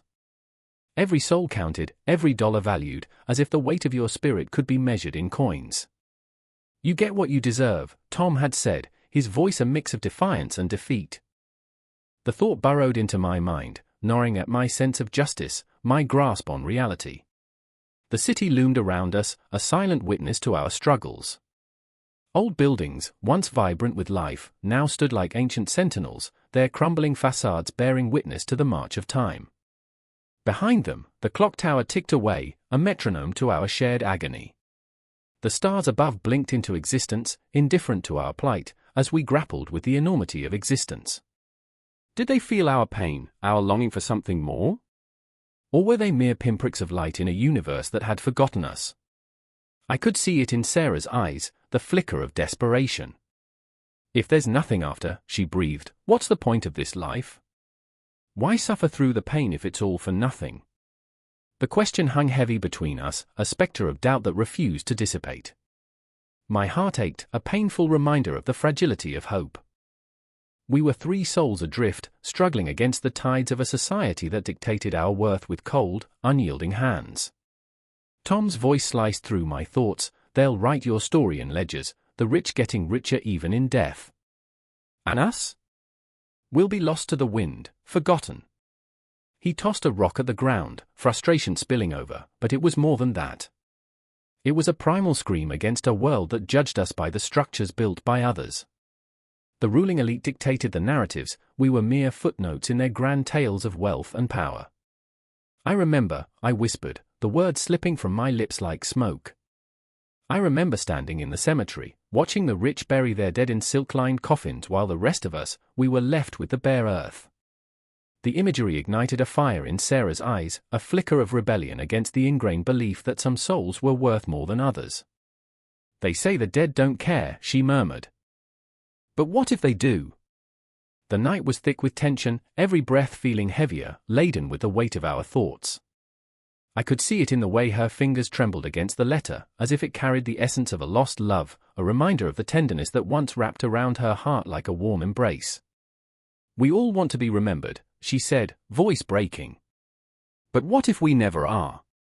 As the moon crested the horizon, bathing us in its ghostly glow, I felt the enormity of our collective fear wash over me. It wasn't just the fear of death, it was the fear of insignificance, the terror of fading into the ether without a trace. What will you do when it's your turn? Tom's question was pointed, like an arrow aimed straight at the core of my being. I wanted to scream, to push back against the truth that clawed at my insides. I want to believe, I stammered, gripping the walls of my own fragile convictions. I want to think that there is more, that our struggles matter. But the words felt hollow, echoing back at me, a cruel reminder of the realities we faced. With every beat of my heart, I felt the weight of history pressing down upon us, the burdens of our ancestors hanging like ghosts in the air. The silence that followed was deafening, a chasm that threatened to swallow us whole. Shadows flickered and danced, taunting us with the specters of our unresolved fears. Maybe it's all just a lie, Tom whispered, suddenly vulnerable, the bravado crumbling beneath the weight of his own uncertainty. Maybe life is nothing but a cruel joke played on us by a world that doesn't care. In that moment, amidst the haunting echoes of our thoughts, I understood the truth. Social structures, like chains, bind us not just in life, but in death. The lofty ideals of an afterlife crafted by the elite whispered promises too sweet to be true, while we, the weary, sought solace in the belief that our suffering was not in vain. And so, we stood on that precipice, three lost souls, grappling with the weight of existence, the pull of the unknown. As the clock struck again, our breaths mingling in the cool night air, I felt the tension swell, a storm brewing on the horizon. We were poised on the edge, hearts racing, futures uncertain. In the distance, the city pulsed with life, a stark reminder that our stories were still being written. With a flicker of determination, I clenched my fists. Let's write our own, I urged, the words spilling forth like a promise. Let's carve our names into the sky, defy the structures that bind us. For a moment, the shadows lifted, and I could see the flicker of hope reflected in their eyes. The thrill of rebellion coursed through our veins like wildfire. And as the night deepened, we prepared to face the abyss together, tremors of excitement and fear rippling through us. The clock continued to tick, but for now, we embraced the chaos, ready to challenge the limits set by those who came before us, fueled by the desire for more. The weight of our shared existence pressed down, but it was a weight we would bear together, weaving a tapestry of stories that would refuse to be forgotten. The moon hung low, a silvery spectre draped across the misty landscape, as the court of Heian lay shrouded in silence. My heart raced, a war drum echoing in my chest. The scent of incense mingled with the damp earth, clinging to the night like a ghost eager to whisper secrets. I remember the cool brush of the wind, a shiver that danced across my skin, igniting a sense of dread and anticipation. It was a night when the veil between worlds thinned, and the air hummed with unspoken fears. Across the courtyard, Lady Yoshiko knelt, her delicate fingers tracing the edges of a paper lantern, its light flickering like the last breath of a dying star. I could see her face, pale and drawn, the shadows beneath her eyes cradling unshed tears. One more loss, her beloved brother had slipped away into the night, swallowed by the eerie silence of death. Her sorrow seeped into the ground, soaking into the roots of the cherry blossoms, making them bloom with an intensity that belied the darkness hovering over her heart. I remember whispering her name, a soft plea carried on the wind. Yoshiko, my voice faltered, trembling against the weight of her grief. She lifted her head, her eyes shimmering with the reflection of the lantern's glow, and in that moment, I saw the depths of her despair, how it clawed at her insides, a relentless beast gnawing on her spirit. "Do you think he's watching?" she asked, her voice barely a whisper, a thread of hope tangled in the despair. "Perhaps," I replied, though my own heart was heavy with doubt. The afterlife, a gaping chasm filled with shadows and echoes, was a concept we tossed around like a child's game. Was there truly comfort to be found beyond the veil? I thought of the tales whispered at court, of restless souls trapped in a world they could not escape, wandering through the halls of the living, their cries swallowed by the very walls that had once held them close. But I also thought of Kato, a man who wore his heart on his sleeve, though it had been stitched together by the hands of fate itself. He stood at the edge of the courtyard, his back turned, gazing into the darkness. Kato had been a friend, always ready with a laugh, a sharp quip that danced on the edge of absurdity, yet tonight he was but a shadow of himself. The weight of loss had pressed down upon him like a heavy cloak, suffocating the fire in his spirit. I remember how he once joked, "At least we don't have to bathe daily like they did in the past." But now the humor faltered, leaving only an aching emptiness where laughter used to dwell. Do you think he's happy?" Kato's voice broke through the silence, trembling like the lantern's flame. He turned to me, and in his gaze, I saw the haunting reflection of his own vulnerabilities. The uncertainty, the desperation to believe in something beyond this cruel world. What if there's nothing? Just darkness, just silence. I couldn't answer him. My throat tightened as I watched the shadows gather around him, enveloping him like an unwanted embrace. My mind raced, searching for some semblance of comfort, some phrase to soothe the jagged edges of despair. Kato, if there is nothingness, then there is no pain, no suffering, just peace.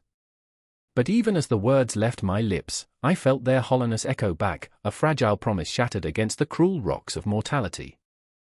Yoshiko's lantern flickered once more, casting shadows that danced in the darkness, and for a brief moment, I thought I saw a figure, a fleeting apparition lingering just beyond the edge of my vision. My heart leapt, adrenaline crashing through my veins. "Did you see that?" I gasped, my voice barely audible. Kato and Yoshiko turned, eyes wide, searching the night for answers hidden in the murk. But what could we search for in the darkness? What answer could we find that wouldn't lead us further into despair? I remembered my childhood stories, the ghosts who roamed the streets of Kyoto, searching for connection, seeking solace in the warmth of the living. I wondered if they were truly lost or if we were simply too busy to see them. The thought gnawed at me. I remember the tales my grandmother told me, I began, the memories spilling forth like a torrent. She spoke of the array, restless spirits trapped between this world and the next, burdened by their unfulfilled desires. They wander, seeking closure. The words hung in the air, pregnant with unspoken tension, and I felt the chill of their presence, the weight of their yearning. Yoshiko's eyes glistened, a mix of hope and fear swirling within them. "Do you think he's become one of them?" she asked, voice trembling. The thought was a knife, slicing through the delicate fabric of our shared reality, leaving us exposed. "I hope not," I murmured, my own heart racing. "But what if he does? What if he cannot find peace?" The question lingered, a ghost itself, haunting our thoughts as the air grew thick with dread. Kato stepped closer to Yoshiko, his hand brushing against hers, a desperate search for warmth in the face of this chilling uncertainty. The connection between them, raw and electric, pulsed with an urgency that spoke to the fragility of life and the depth of love. I could feel the air shift, the weight of their shared hope clashing against the shadows of despair. And in that moment, as the moonlight bathed us in its ethereal glow, I realized the truth of our existence. No matter how haunting the shadows became, how relentless the specter of death loomed, our connections, our love, were the flickering lanterns that fought against the darkness. "We carry them with us," I whispered, my voice barely breaking through the silence. "In our laughter, in our stories, they live on as long as we remember." The moon continued to stare down at us, a silent witness to our pain, our love, our shared humanity. The night stretched on, a canvas of uncertainty painted with the colors of hope and fear, and I knew, deep within, that this was just the beginning. The afterlife lingered on the edge of our thoughts, an echo of what we feared and longed for, ready to draw us into its embrace once more. The night wrapped around the village like a suffocating shroud, thick and pulsing, heavy with the scent of wet earth and the whispers of ancestors long gone. A single lantern flickered in the distance, casting trembling shadows across the dirt path, where the echoes of battle still simmered, the clash of metal, the cries of fallen warriors, the unmistakable smell of blood. I stood there, teetering on the precipice of life and death, my heart pounding a frantic rhythm that matched the drumming of the rain. I remember my brother's face, eyes wide and unblinking, as he clutched the hilt of his katana, its blade stained with the memories of violence. Kato had always been the brave one, the one who charged into chaos with a laugh on his lips and a fire in his heart. "The afterlife, it's a glorious place," he'd told me once, his voice bright with youthful bravado. "How can you fear it when the spirits dance like fireflies?" But there was nothing glorious about the afterlife as I stood there, feeling the weight of his absence. The notion of spirits danced like a specter, hovering just out of reach, casting shadows over the remnants of our childhood dreams. "Where are you, Kato?" I murmured, desperate to grasp the threads of his essence still lingering in the air. My fingers brushed against the cool metal of the katana at my side, a grim reminder of what I had to do. The village was in ruins, and the echoes of the past were a cacophony of laughter turned to screams, of courageous hearts extinguished by the cruelty of fate. Sora, my childhood friend, crouched nearby, her presence a flickering candle amidst a storm. Her eyes glistened with tears, mirroring the raindrops that fell like daggers from the sky. "It's not fair," she cried, her voice trembling with a fury that swelled within her chest. "He didn't deserve this. None of them did." The rawness of her grief cut through the air, a brutal reminder that life was but a fleeting moment, a spark snuffed out in the blink of an eye. "Fairness is a dream," I whispered, the weight of my own mortality pressing down on me. In this world, where honor and duty clashed with the fragility of existence, the afterlife was a haunting promise. The samurai lived by Bushido, the way of the warrior, a creed that glorified loyalty and valor. But what of the souls who wandered, lost between realms, tethered by unfinished business, by love and regret? I recalled the stories told by the elders, tales of ancient warriors who fought bravely and fell in battle, their spirits guiding the living, whispering secrets of the afterlife. "The honor of a samurai is eternal," they would say, their voices thick with reverence. They transcend the veil, becoming guardians of their kin. Yet here I stood, grappling with the raw truth that honor meant nothing if it could not bring back the ones we loved. Sora's hands trembled as she clutched a worn charm, a symbol of our bond, our shared laughter echoing through the years. "What if they are still here?" she whispered, her voice barely audible over the rain, the weight of possibility thick in the air. What if Kato is watching us, waiting for us to join him? A chill crawled up my spine, and for a fleeting moment, I felt the presence of unseen eyes, a gentle caress of familiarity in the storm.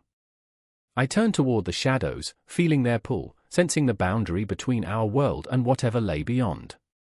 If he is, what would he want from us? Live, Sora said fiercely, her eyes ignited with a passion that blazed like a wildfire.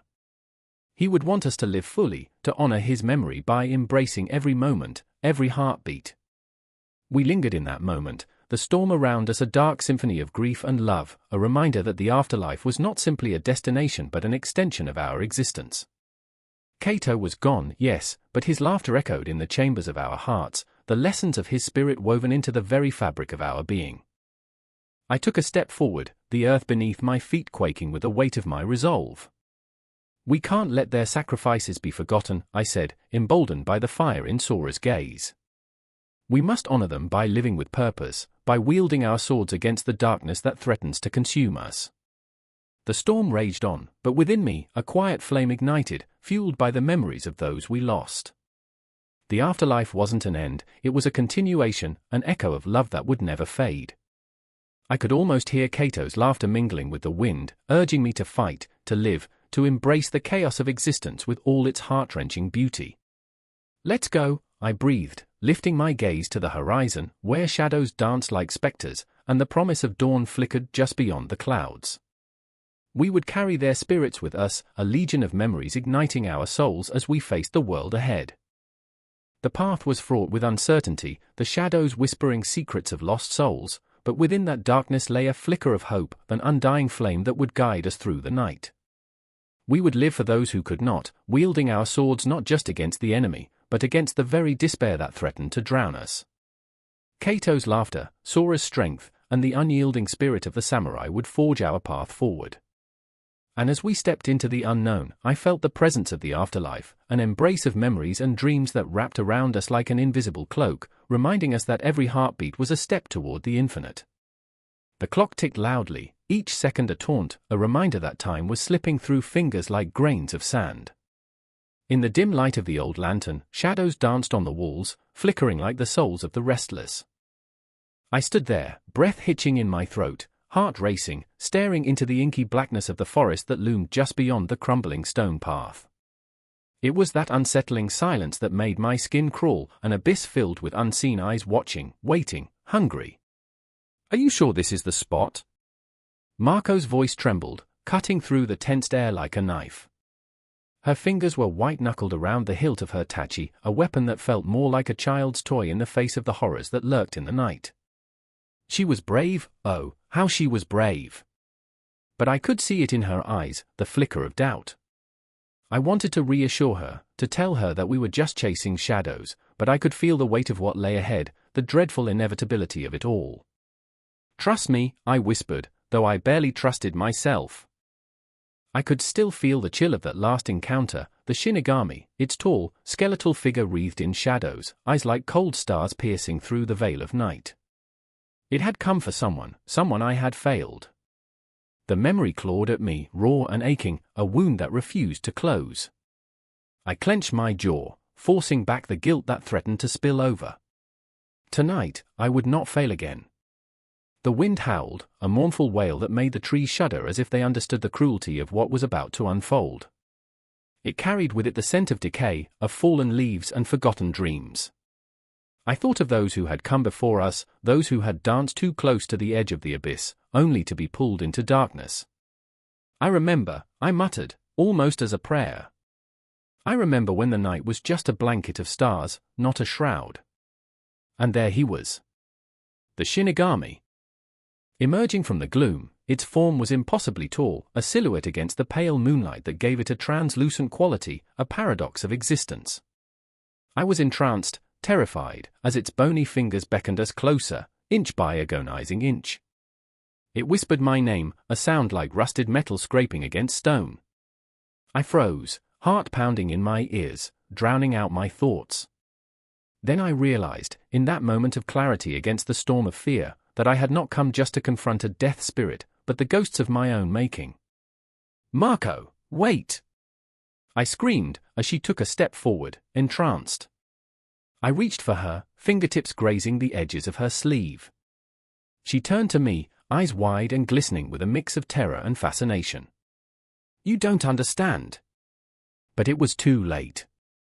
The Shinigami's voice slithered through the air, a seductive murmur that promised the end of suffering, the balm for her pain. I could see it in her face, the temptation, the question that had haunted her since the day she lost her mother, the day she had become someone who lived in longing, in despair. "Is it true?" she breathed. "Can you take me to her?" Time stretched, a taut string about to snap. I felt the ground shift beneath us, the weight of the world pressing down, memories rising like specters, each one a sharp blade cutting into my resolve. What could I say? I remembered the day I stood at the crossroads of fate, a choice made in a moment of weakness, the cost not just to others, but to myself. The Shinigami had come for me then, too.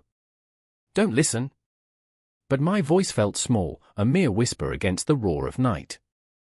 I could see Mako slipping away, her heart reaching for the promise of reunion, her spirit teetering on the brink. The shadows flickered, and I could feel the cold fingers of despair clutching at my throat, squeezing the breath from my lungs. Suddenly, a flash of movement caught the corner of my eye. A figure, small, delicate, dashed between the trees. "Yuki!" I shouted, despair pooling in my gut. My sister, innocent and unknowing, had wandered into the jaws of death. I lunged, reckless and desperate, but the Shinigami was faster, its elongated limbs stretching out with a swift grace that belied its grotesque form. "Mako, stay back!" I screamed, the words tearing from my throat as I sprinted toward my sister, heart pounding like a war drum. The shadows twisted around me, thickening with every step, the air heavy with an unnameable dread. "I'm not afraid!" Mako shouted defiantly, stepping closer to the figure, her courage an ember against the ravenous dark. "Take me! I want to see her!" "No!" I could barely form the words, panic surging like a tidal wave, pulling me under. The Shinigami turned its gaze upon Mako, and I could see the shadows swirling in its eyes, an endless void, a promise that devoured all light. "Don't you see?" I cried, desperation clawing at my throat. "It will never give you what you're seeking. It's a lie, a trick." But Mako stood entranced, caught in the web of desire for what she had lost. The air crackled with tension, as if the universe held its breath, poised on the edge of chaos. The darkness seemed to bend and twist, echoing my fears, my failures, reminding me that I had once been a seeker of solace, too. And then, just as the abyss threatened to swallow us whole, I felt it, a flicker of light within, the beating heart of defiance.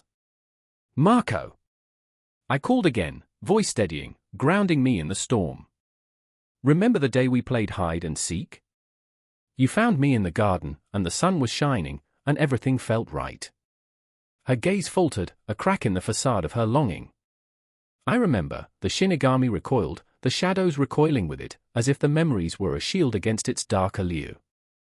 "Remember who you are!" I shouted, stepping forward, unafraid of the specter that loomed. "You're not just a reflection of your loss. You're filled with life, with joy, with love. We can't let it take us." The battle raged silently around us, the air thickened with unfulfilled promises, the ghosts of regrets hovering like specters in the dark. I remember, Mako's voice trembled, and I could see her fighting within herself, battling the pull of the Shinigami's call. And then, in that moment of sheer desperation, I reached for her, grasping her arm tightly, anchoring her as she swayed on the precipice of despair. The Shinigami's eyes flickered, a glimmer of rage, a promise of vengeance against our defiance. But the darkness was not invincible. With every memory we reclaimed, the shadows shrank, and the air lightened, until, against all odds, the Shinigami screeched, an unholy sound that echoed through the forest, sending shivers down my spine. We were not alone. With one final breath, we turned away from the darkness, the shadows of our fears retreating as we stumbled back toward the light, toward the laughter of memories, and the warmth of hope, together, standing against the abyss. And as the echoes of despair faded, the stars above twinkled brightly, silent witnesses to the fragile threads of life we still held, intertwined like a tapestry woven from light and darkness, joy and sorrow. In that moment, I knew we would not escape the ghosts of our past, but we could choose to create new memories, new stories, and take the hand of each other as we stepped into the unknown. The shrill cry of a crow cut through the dusk, a sound that echoed like a haunted memory against the crumbling walls of a faded shrine. I stood there, heart pounding in my chest, as the sun dipped below the horizon, bleeding its last rays into a sky that whispered of endings. Then came the rustle, an unsettling shiver, like the brush of specters against my skin. I wasn't alone. Ren was beside me, his face drawn tight, eyes filled with stormy conflict. This was the edge of despair, the very precipice of life and death. He clutched a crumpled piece of paper in his hand, the last letter from his sister. Months had passed since she departed this world, and yet, the ink still pulsated with raw emotion. Every word dripped with her laughter, her hopes, and that single, haunting line echoed in his head, "Find me when the world remains still." But how could he find her? The weight of his grief was a physical entity, clinging to his bones like a worn shroud. I could see the shadows flickering in his eyes, the desperate search for answers swirling against the suffocating fog of melancholy. I knew he was wrestling with the duality of her absence, the heartache of living while she lay beneath the earth. "Life is but a fleeting shadow," he muttered, his voice barely a whisper, trembling as if the air itself might shatter. "And death, it haunts the living." In that moment, I felt the sharp pang of recognition. I was the ghost in his story, a spectre trailing behind, adding to his burdens. My own history weighed heavy, stitched together with pieces of loss and longing. I remembered my father, a man of the earth, hands calloused, face cracked like ancient soil, whispering to me about the beauty of the cherry blossoms and the stark reminder of their fleeting bloom. "Life is ephemeral, my child," he had said. "Cherish it, for it dances on the edge of death." I shivered, thinking of the blossoms that fell like silent tears, covering the ground in a delicate blanket of pink. In Japan, they celebrate life as they mourn death, and yet here we were, stranded in a liminal space, neither fully alive nor fully willing to let go. I turned to Ren. What if she's not gone?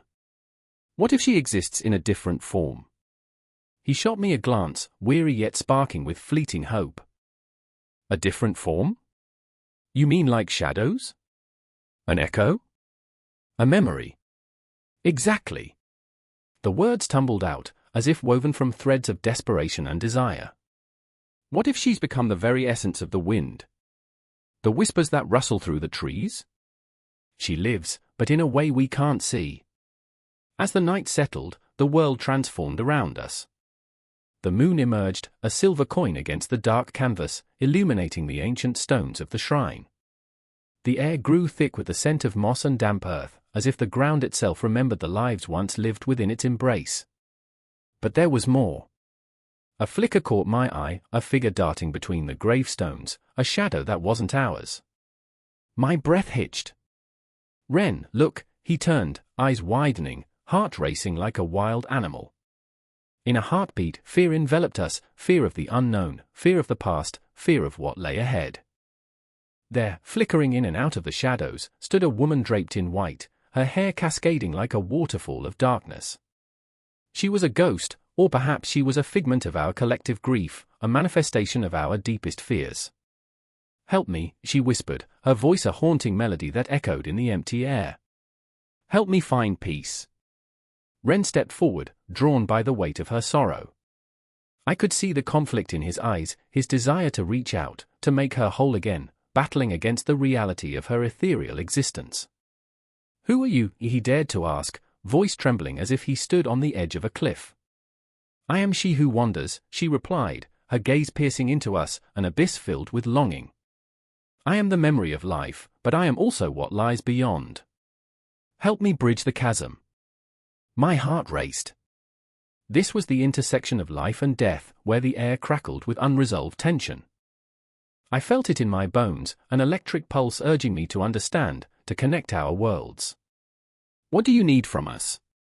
"Closure," she breathed, a word laced with sorrow. "To live in the hearts of those left behind. To be remembered." The atmosphere thickened, filled with palpable longing. I thought of all the lives intertwined with ours, each person a thread in a great tapestry, weaving stories across time. And yet, here we stood, grappling with the weight of a life extinguished too soon. Ren's hand trembled as he extended it towards her. "If you are part of us, then you will never truly leave." The woman nodded, tears shimmering like stardust. And in that moment, I understood the essence of our existence. Life and death weren't opposites, they were entwined, a dance of shadows and light. We live in the echoes of those who have passed, their laughter, their pain, their dreams, all swirling together in the cosmos of memory. The crow called out again, resonating through the silence, as if the universe itself had paused to listen. The world was vast, and we were but fleeting notes in its grand symphony. I felt alive, yet acutely aware of the fragility of that life. As the moon hung heavy above, time seemed to warp, bending the boundaries between life and death. Ren stood there, lost in the depths of his sister's final words, the ghost of the woman before us merging with the night. And in that space, I felt the pulse of the universe close around us, a reminder that even in the darkest moments, we remain forever tethered to each other, and to those who came before. The shadows danced, and just as quickly as she had appeared, the woman faded, leaving us with the whispers of her presence echoing in our hearts. I stood beside Ren, feeling the weight of the night, not as an ending, but as a continuation, an endless cycle of life and death, forever intertwined. Wind howled through the skeletal trees, their branches clawing at the sky like desperate fingers reaching for salvation. I stood in the clearing, heart pounding in my chest, the air thick with the scent of damp earth and decaying leaves. It was autumn, the season of whispers, where life and death tangoed with abandon. Somewhere in the distance, a crow cawed, its voice sharp and cutting, a reminder of the darkness lurking just beyond vision. The ritual was near, an offering, a plea for mercy from the unyielding cycle of life and death. I remember the first time I saw Ilara. Her laughter, a bright flame against the backdrop of a dying world. She danced with shadows, twirling through the fading light as if she were untouched by the weight of existence. But that was before the darkness claimed her sister, before the chill of loss crept into her bones and etched sorrow into her smile. As I watched her now, standing rigidly, the vibrant colors of her spirit dulled by grief, I could feel the air shift. Death was not a stranger but a constant companion, and here, in this glade, it demanded attention. "Why do we do this?" Ilara whispered, her voice barely rising above the rustle of the wind. "Why do we call upon the dead?" Her eyes were wide, glistening with unshed tears, the kind that pull at the very heartstrings of the universe, threatened to unravel the fabric of time itself. Beside her, Riven shifted uncomfortably, hands shoved deep into his pockets, his jaw clenched tight. He was a boy turned man too soon, burdened by the weight of his own survival. I couldn't tell if the shadows danced around him or if he was the shadow, the darkness that sought to engulf. "Because we have to," he replied, voice rough like gravel. "They deserve to be remembered." But behind his bravado lay a tremor, a crack in the armor he wore against the world. Death had touched him, too, in ways we could not see, in scars that ran deeper than skin. I watched them for a moment, my heart breaking for the two lost souls tethered to the memories of those they could no longer hold. Together, they were a tapestry of emotions, grief, anger, fear, a swirling storm that threatened to consume us all. I remember the weight of their pain, the way it wrapped around me like a noose, squeezing tighter with each heartbeat. This was not just a ritual, it was a reckoning. As the sun dipped beneath the horizon, casting long, twisted shadows across the ground, the air crackled with anticipation. I could feel the pulse of the earth beneath my feet, resonating with memories of lives lived and lost. Ilara knelt beside a small mound, adorned with wildflowers, petals bright against the somber earth. She traced the letters carved into the wood, a name, a promise, a ghost that lingered. "I miss you, Lila," she breathed, voice trembling. In that moment, the world held its breath, a fragile silence enveloping us, as if the universe itself was listening, mourning alongside her. I held my breath, too, the enormity of the moment pressing down like lead, knowing that every whispered name was a tether to the past, a chain binding us to what we could never reclaim. I turned to Riven, whose face was shadowed, eyes lost in a tempest of thoughts.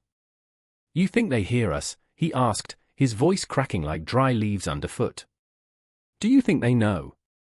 The question hung in the air like the last note of a haunting melody, and I wondered, What if they did? What if those we lost were mere echoes, lingering not in some ethereal afterlife but woven into the fabric of our very being? I remember, I murmured, feeling the ghosts dance around us, their presence a haunting caress. I remember the way your sister smiled, Riven. I remember the joy she brought. Does that count? Yes, he whispered, but it was a lie, and we both knew it. Remembering wasn't enough anymore. As twilight deepened, a chill crept through the clearing, an omen that slithered down our spines. Elara placed her hands over her heart, eyes closed, as if reaching for something beyond the veil. Hear us, she pleaded, voice resonating with desperation. We need you. We need to remember. In that moment, the wind shifted, carrying with it the faintest whisper, a sigh from the other side, a rustle of leaves like laughter or lament. It chilled me to the bone. I felt the air thicken, the space between us and the unknown narrowing until it was almost tangible, alive with the weight of unspoken truths. Is it too late? Riven murmured, his voice almost lost to the encroaching night. I could see the shadow of death looming just beyond the trees, watching, waiting, not for the ritual but for us to break. No, I said fiercely, gripping his shoulder. It's never too late. They're here, we just have to reach out. But the fear in his eyes betrayed him, the terror that kept him from grasping the moment, from letting go of the past. I could feel it in my bones, the urgency to confront that darkness, to embrace it like an old friend rather than a looming threat. The stars blinked into existence, distant points of light against the vast, swirling cosmos, and I felt small, yet oddly empowered by our collective grief. In this moment, we were alive, wrapped in the fragile embrace of existence, caught between longing and loss. Remember, I urged Elara. Remember the laughter, the warmth, the way they made us feel. We are the keepers of their stories. As we stood there, breaths mingling in the chill, I felt the cycle of the seasons wrapping around us, life, death, rebirth, a spiral that refused to end. The night held its breath, shadows weaving a tapestry of hope and despair. And as the final light of day surrendered to darkness, I knew we would confront what lay ahead together, bound by love, loss, and the haunting echoes of those who walked before us. The wind howled again, a mournful song, and I felt the pulse of the earth beneath my feet, alive, relentless, and unyielding. Here, amid the rituals of memory and mourning, we were not merely witnesses to death, we were its companions, navigating a world where seasons changed but the ache of love remained eternal. The air crackles with the tension of 1,000 unsaid words, stinging the skin like a sudden chill before the storm. A lone figure stands in the darkened alley, a poet, a dreamer, a haunted soul. In one hand, he clutches parchment, ink still wet, the words bleeding sorrow and longing. The night wraps him in its embrace, whispering secrets of ancient realms, where the veil between life and death quivers like a candle flame caught in a gust. I remember, he murmurs, lost in the shadows, when I thought the afterlife was a gilded paradise, a place where laughter rang like silver bells in an endless meadow. His voice trembles, a fragile thing against the weight of despair. But now? Now it feels like a dense fog, swallowing all hope. The moon, a silent witness, hangs low, casting ghostly light upon the cobblestones. A woman lingers at the edge of his vision, her face a flicker of memory, a spectre from a life once lived. She was a sister, a friend, a heartbeat that matched his own. The poet, whose name is lost in the echoes of time, clenches his fists. I remember your laughter. It draped over me like a warm cloak on a winter's night. Yet laughter fades, and the shadows deepen. She, a vibrant spark, now only a wisp of smoke, draws nearer. You think of me? After all that's past. Her voice is both a caress and a knife. He remembers her lilting tones, the melodies that once brightened the drudgery of life. But now, they are shadows of sorrow, tainted by the weight of absence. I do, he replies, raw urgency clawing at his throat.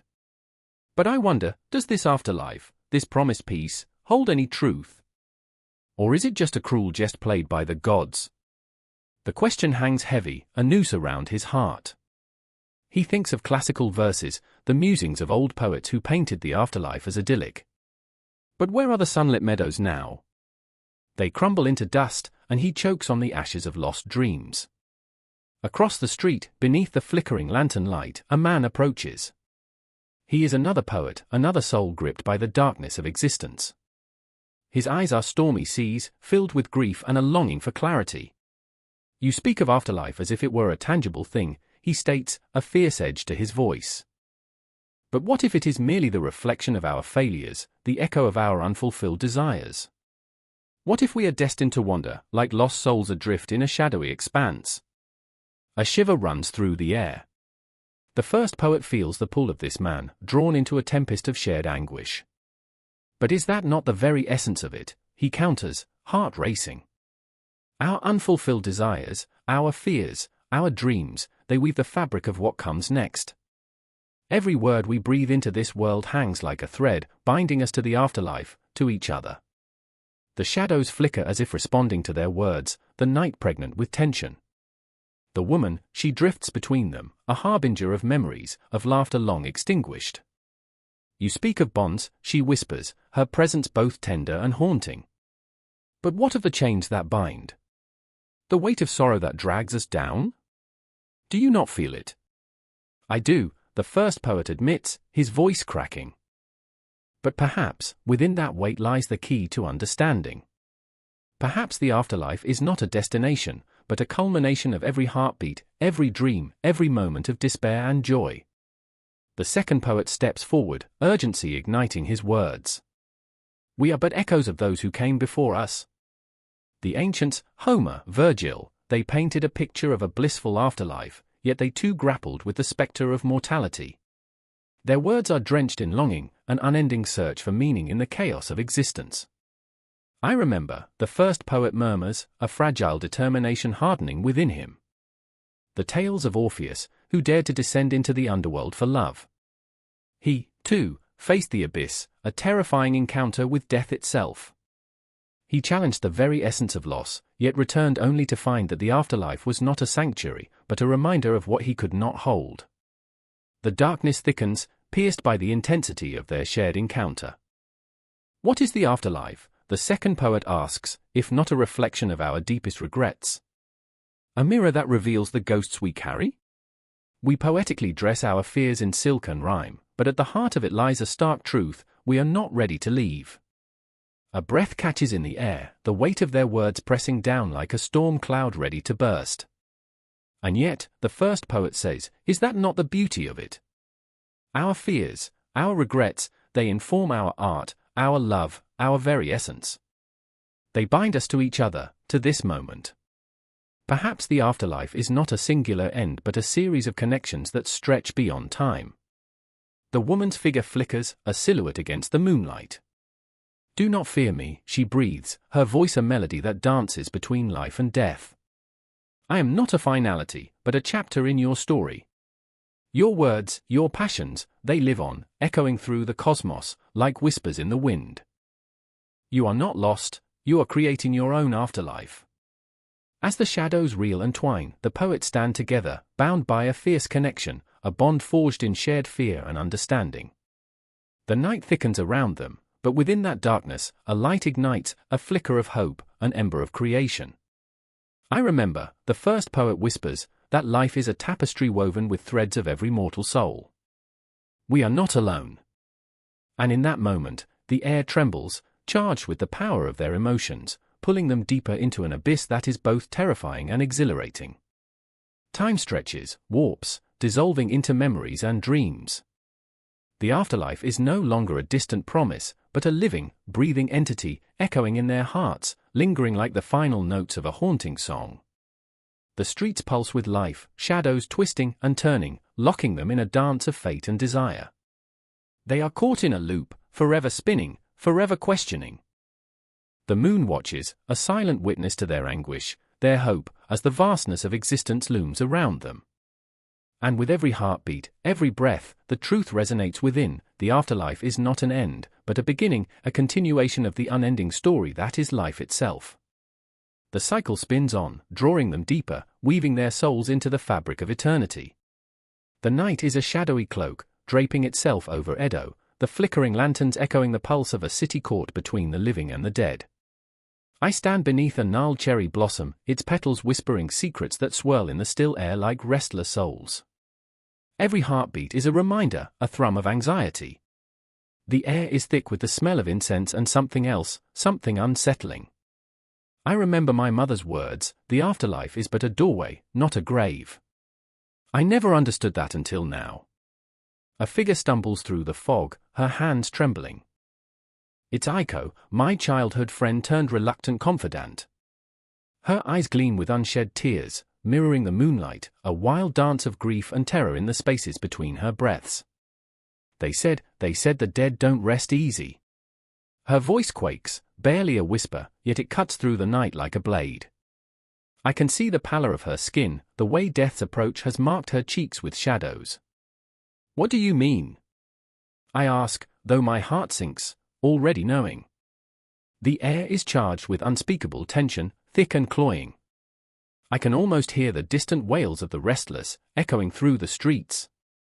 I went to the shrine, she says breathlessly, eyes wide. I saw them, faces I recognized, their mouths moving as if begging to be freed. The tremor in her voice is infectious, wrapping around my own heart, squeezing until I gasp. I remember the tales told in hushed tones, the stories of the dead who clung to the living, unwilling to let go. Could it be true? Aiko's fingers clutch at my sleeve, urgent and desperate. They're angry, Yuki. They linger, waiting for justice, waiting for us. The city feels alive, as though it breathes with the weight of its past, the ghosts of history refusing to fade. I can feel them pressing against my skin, their cold breath wrapping around my throat. The clock tower chimes, its sound echoing through the streets, each toll a reminder of time slipping through our fingers. We have to do something, I say, the words tumbling out like stones, heavy and sharp. But what can we do? We're just two souls caught in a web of shadows and sorrow. I remember, the memories flood back, images of the festival, a night alive with laughter and warmth, the sweet smells of grilled fish and sake. And yet, beneath that surface, the undercurrent of despair ran deep. I remember the whispers of the executed, their faces blurred in my mind, but their stories linger like ghostly wisps. Aiko shakes her head, as if trying to shake loose the horrors that cling to her thoughts. If we don't confront them, they will consume us. The intensity in her gaze ignites a fire within me, a spark of determination. We cannot stand idle while the dead scream for justice. With each step, the cobblestones beneath our feet resonate with the weight of our ancestors. The narrow streets twist like the pathways of fate, leading us toward the heart of the city. The shadows thicken, lurking just out of sight, watching, waiting. As we approach the shrine, the atmosphere shifts.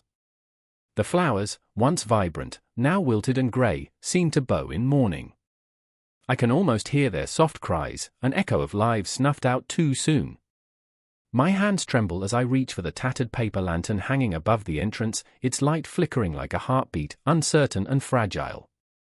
Inside, the air is stifling, thick with the residue of incense and long-held prayers. Aiko and I stand in the dim light, surrounded by offerings left by those still hoping to appease the restless spirits. I step forward, drawn by an unseen force, my heart racing. "Who are you?" A voice cuts through the silence, sharp as a blade. I spin around, heart thumping wildly. A figure emerges from the shadows, the features indistinct, yet the weight of sorrow hangs heavily in the air. "Why do you disturb us?" The figure is a spectre, yet undeniably human, its aura heavy with the burden of unfulfilled promises. My breath hitches as I meet its gaze, a tempest of rage and sorrow swirling within those hollow eyes. "We come to listen," I stutter, trembling under the weight of its presence. "We want to understand." The spirit tilts its head, curiosity mingling with an ancient bitterness. "Understanding? What do you know of our pain, our unfinished business?" Each word is a dagger, piercing my resolve. I remember, oh, how I remember, the tales of those wronged, their cries echoing through the pages of history. The endless cycle of suffering, trapped between worlds. Aiko steps forward, emboldened by a fire I can't quite match. "We want to help you. We can't let your stories fade." Her voice shakes, but in that moment, it resonates with a fierce determination, a beacon in the darkness. The spirit lingers, the silence stretching, thick as fog, heavy with unspoken truths. Time seems to warp in that moment, the seconds elongating, stretching out like the shadows around us. Help, it whispers, and I can feel the weight of centuries in that single word, the bitterness of betrayal and the desperate hope of connection. As the air thickens with tension, a chorus of voices rises around us, layered and haunting, echoing the pain of lives lived and lost. You seek to understand? Then stand witness to our suffering. The shadows writhe, pulling us deeper into the narrative of their demise, the injustices etched into the fabric of time. I remember the cries of the mothers, the flicker of fear in their eyes as they watched their children executed for whispers of rebellion. I remember the laughter of a brother who never returned, the silence that enveloped my home after his absence. The grief is a living thing, wrapping around my heart like a vine, squeezing until I cannot breathe. Aiko grips my hand, her warmth anchoring me to this moment, this reality, even as the world around us begins to dissolve into an abyss of sorrow. The weight of the past bears down on us, and I realize, this is just the beginning. The afterlife is not an ending, it is a cry for release, a plea for recognition, for those who refuse to be forgotten. As the spirits swirl around us, their stories intertwining with our own, I understand now. We are not just observing, we are participants in this dance between life and death, caught in a tapestry woven from loss and love. What will we choose? To turn away or to stand firm, to acknowledge the pain and fight for the stories that refuse to slip into silence?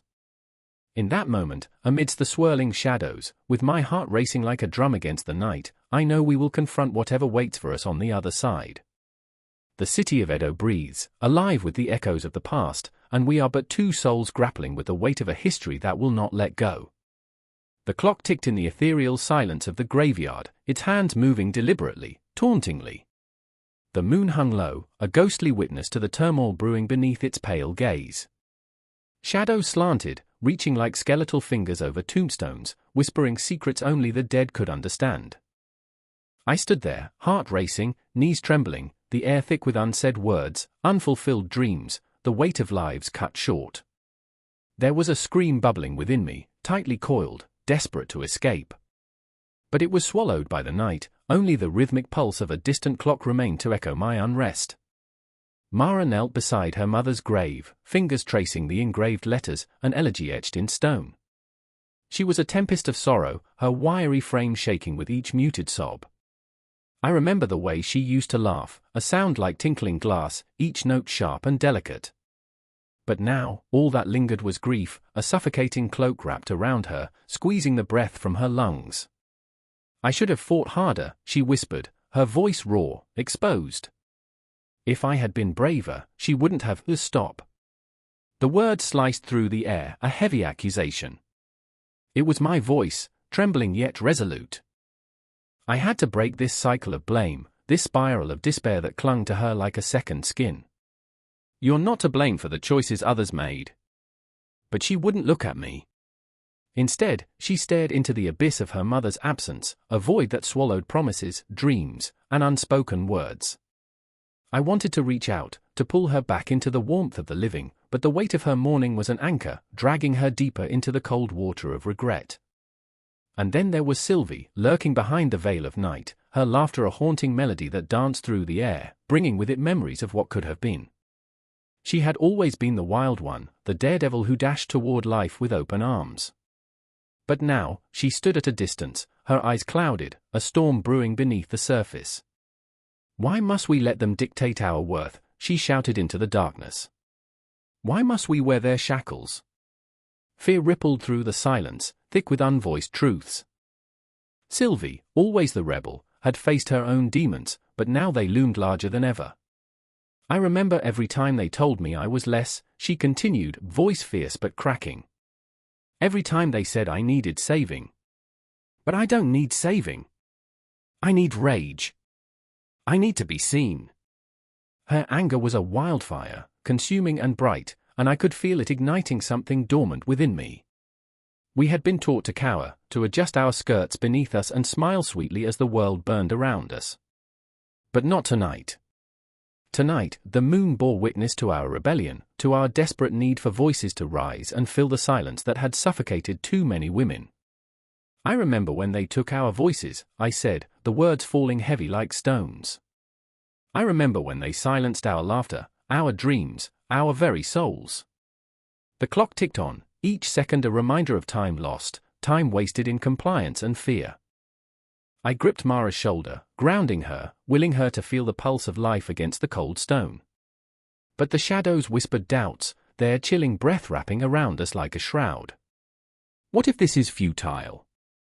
Mara murmured, eyes darting towards the darkness, as if the ghosts of women past gathered ready to judge. What if we're just echoes in a world that refuses to hear us? No, Sylvie interjected, her voice raw with emotion. We are not echoes, we are the storm. We will not whisper. We will scream into the night until they see us, until they can't ignore the fury of our existence. The night wrapped around us, the weight of our voices colliding against the fabric of reality. I felt the ripples of change coursing through me, each heartbeat synchronizing with the rhythm of our shared anger, our shared pain. The air crackled, charged with a power that felt untouchable, electrifying. Do you feel it? I asked, breathless. The energy? The need for something more. I watched as Mara's tears shimmered under the moonlight, a fragile beauty blooming amidst the chaos. She looked up, finally meeting my gaze, vulnerability etched into every line of her face. We can fight, she whispered, the weight of her regret lifting slightly, replaced by a flicker of hope. For her. For all of them. Yes. Sylvie declared, throwing her arms wide as if to embrace the very essence of the night. For every woman silenced, every girl told she's not enough, every soul that has ever felt the sting of inadequacy. The moon bore witness to our vow. We would not be merely echoes.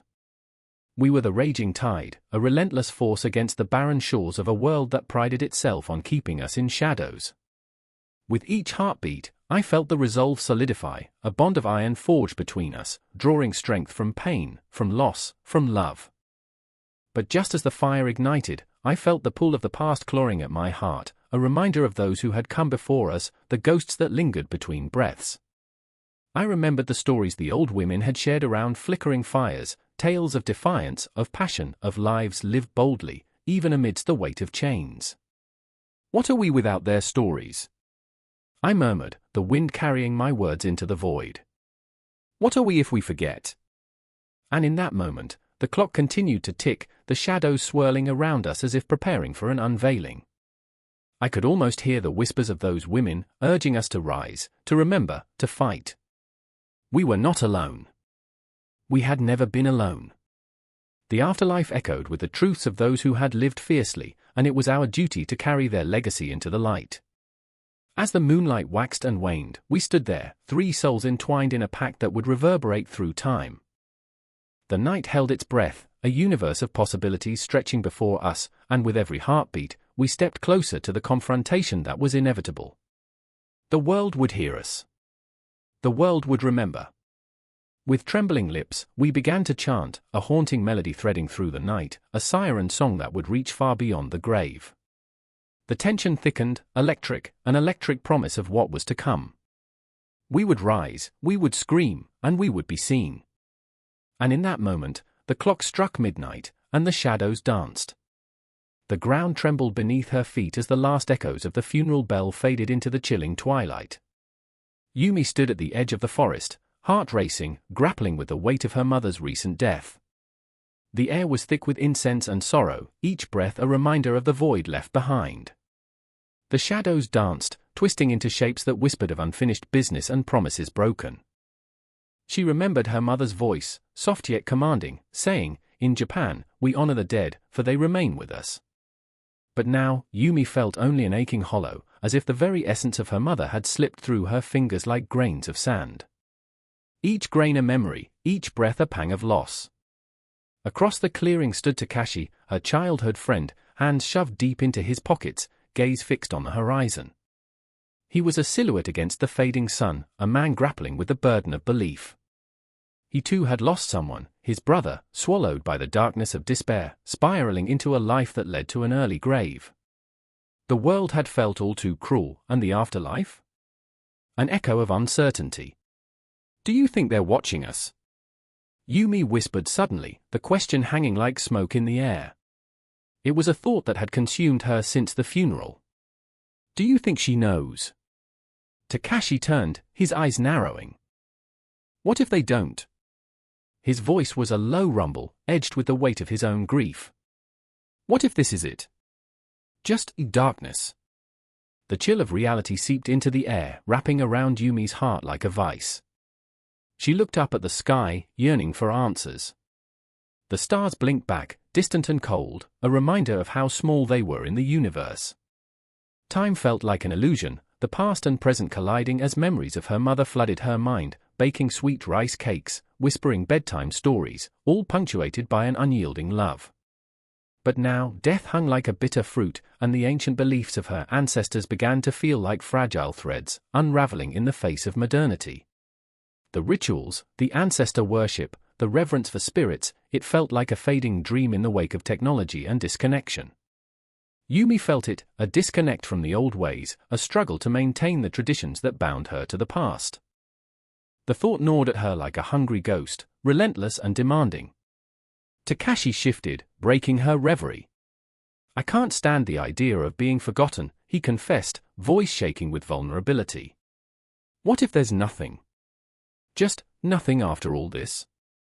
His words were raw, like an open wound, and Yumi felt the sting of his fear resonate deep within her. I remember, she started, hesitating as the memories surged. I remember when we used to believe in the light. The lanterns we'd send off during Obon, lighting the way for our loved ones. They were supposed to guide them home. His gaze flickered, haunted. And now? Now, I'm not sure anymore. Silence lingered, a heavy blanket of uncertainty. The forest around them felt alive, yet hauntingly empty, as if the trees themselves were holding their breath. Yumi could almost hear her mother's voice, urging her to hold on to the old ways, to keep the traditions alive. But how could she, when the world felt so vast and devoid of answers? A rustling disturbed the stillness, and both turned, hearts skipping a beat. A figure emerged from the shadows, and for a moment, Yumi's breath caught in her throat. An old woman, dressed in traditional garb, her presence both ethereal and grounded. They never truly leave, she murmured, voice like wind through the pines. Your loved ones walk beside you, even in silence. Yumi's heart quickened. But how can we know? The woman's eyes, deep and knowing, met hers. Feel. The weight of eternity seemed to settle in Yumi's chest as the woman faded into the trees, leaving behind a lingering essence, a scent of jasmine and something more profound. She wasn't just a spectre, she was a reminder of the beliefs that had been woven into the fabric of their lives, a thread that connected them to the past. Feel. Takashi echoed, disbelief dancing in his eyes. Feel what? The emptiness. The shadows crept closer, and Yumi felt the tears prick at her eyes. No. Feel the love. The memories. They are not gone, Takashi. They are just transformed. A flicker of hope ignited in Takashi's dark gaze. You really think so? I have to believe, she replied, voice trembling as certainty battled with despair. I can't let her go. I can't let your brother go. The words hung in the air, a fragile promise. Behind them, the sun dipped below the horizon, casting an eerie glow on the forest, transforming it into a theater of shadows. I remember, Yumi whispered again, a mantra against the encroaching darkness. I remember the stories. The rituals. Then let's not forget, Takashi said, a spark of determination igniting within him. They stood there, two souls trembling on the precipice of belief and doubt, hearts pounding like war drums. The night whispered secrets, and the world felt both terrifying and magnificent. Death was not the end, it was merely a transformation, a new beginning wrapped in the mystery of the cosmos. They were not alone, the spirits lingered, waiting for them to remember the love that tied them to the world. And as the moon rose high, a luminous orb in the obsidian sky, Yumi and Takashi found themselves on the cusp of understanding. The echoes of the past pulsed in their veins, a heartbeat in sync with the universe.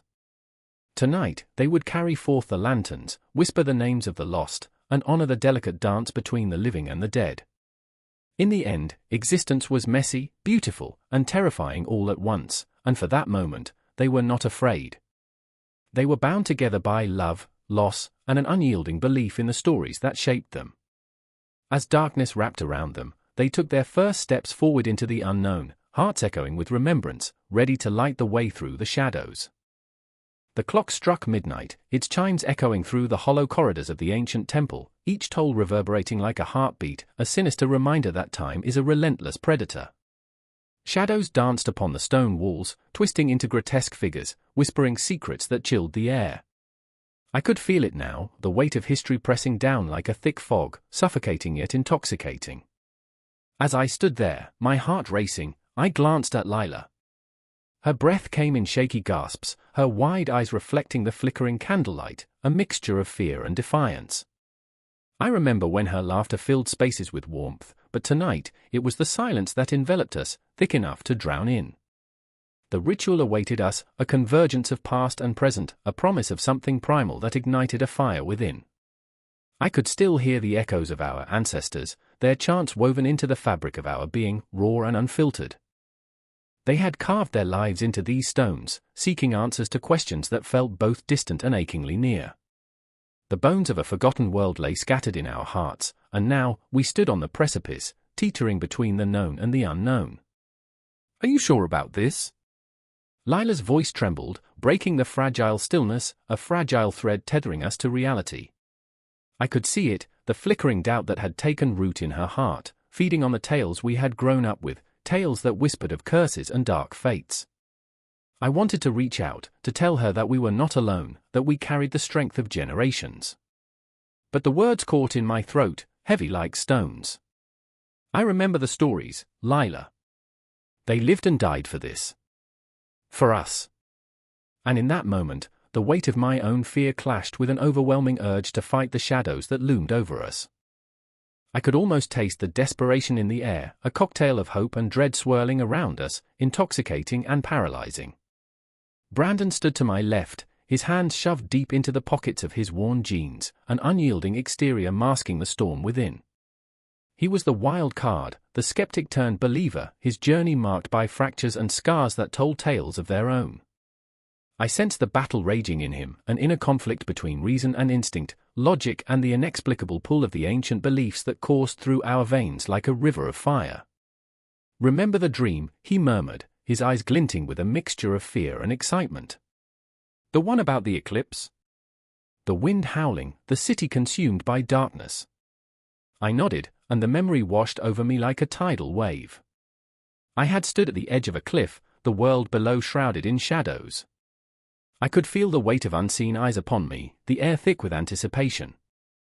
The moon had draped itself in crimson, a harbinger of change. "It's happening," I whispered, the realization striking me like lightning. And just like that, the air shifted, charged with an electric energy that made my skin prickle. The candles flickered violently, shadows stretching and twisting as if alive, taking on forms that danced grotesquely in the dim light. Lila took a step back, her breath hitching in terror. "What if we're wrong? Or what if we're right?" Brandon shot back, anger igniting his words. He took a step forward, defiant against the darkness that threatened to swallow us whole. I could see the turmoil in him, the desire to cling to reason yet be drawn by something far deeper, something that felt like a thread connecting us to the very fabric of existence. I reached out, my hand brushing against the cool stone wall, and a shiver raced down my spine. "This is how they connected with the spirits," I said softly, words spilling forth like a prayer. "They called upon the ancients for guidance, for strength." The ground beneath us trembled, a low rumble that resonated in my bones, like the heartbeat of the earth itself. I could almost hear their voices rising in a chorus, beckoning us forward, urging us to step into the unknown. "Lila, this is our chance," I implored, the desperation clawing at my throat. "We can't turn back now." Her eyes flicked to mine, a glimmer of resolve breaking through the fear. "Then let's do this." And with that, we stepped into the center of the chamber, hearts pounding in rhythm with the pulsating energy that surrounded us. For a moment, everything fell silent, a breath held, a universe waiting. The air thickened with expectation, a tapestry woven from every choice made, every path taken, and every belief held sacred. I could feel it, the weight of our shared history anchoring us, pulling us deeper into the labyrinth of our dreams and fears. Shadows lurked, whispering promises and threats alike, a cacophony of voices that surged and fell like waves against the shore of our consciousness. "Close your eyes," Brandon urged, his voice steady despite the chaos. "Feel the connection." And so, I closed my eyes, surrendering to the rhythm of my breath, the thrum of my heart. Memories flooded in, nights spent under starlit skies, the warmth of laughter shared, the weight of loss, the piercing ache of longing. They were all here, those who had walked before us, their spirits intertwining with our own, urging us to find our place within the tapestry of existence. In that moment, I was no longer just me. I was the collective, every heartbeat, every whisper, every soul that had ever sought truth. The air crackled with energy, a frisson of ancient beliefs entwined with modern longing, a churning cauldron of hopes and fears. The world around us began to dissolve, the lines between the past and present blurring until the darkness enveloped us completely. I could feel it, an embrace neither warm nor cold, but alive with possibility, a connection to something far greater, a reminder that we are but echoes of what has come before. But just as quickly, the shadows surged, roaring back to life like a tempest unleashed. What had begun as a promise of unity morphed into chaos, the very fabric of time unraveling around us. The air hummed with tension, our breaths coming faster, hearts racing in a frantic dance. "Stay together!" I shouted, the sound swallowed by the darkness. And then, it happened.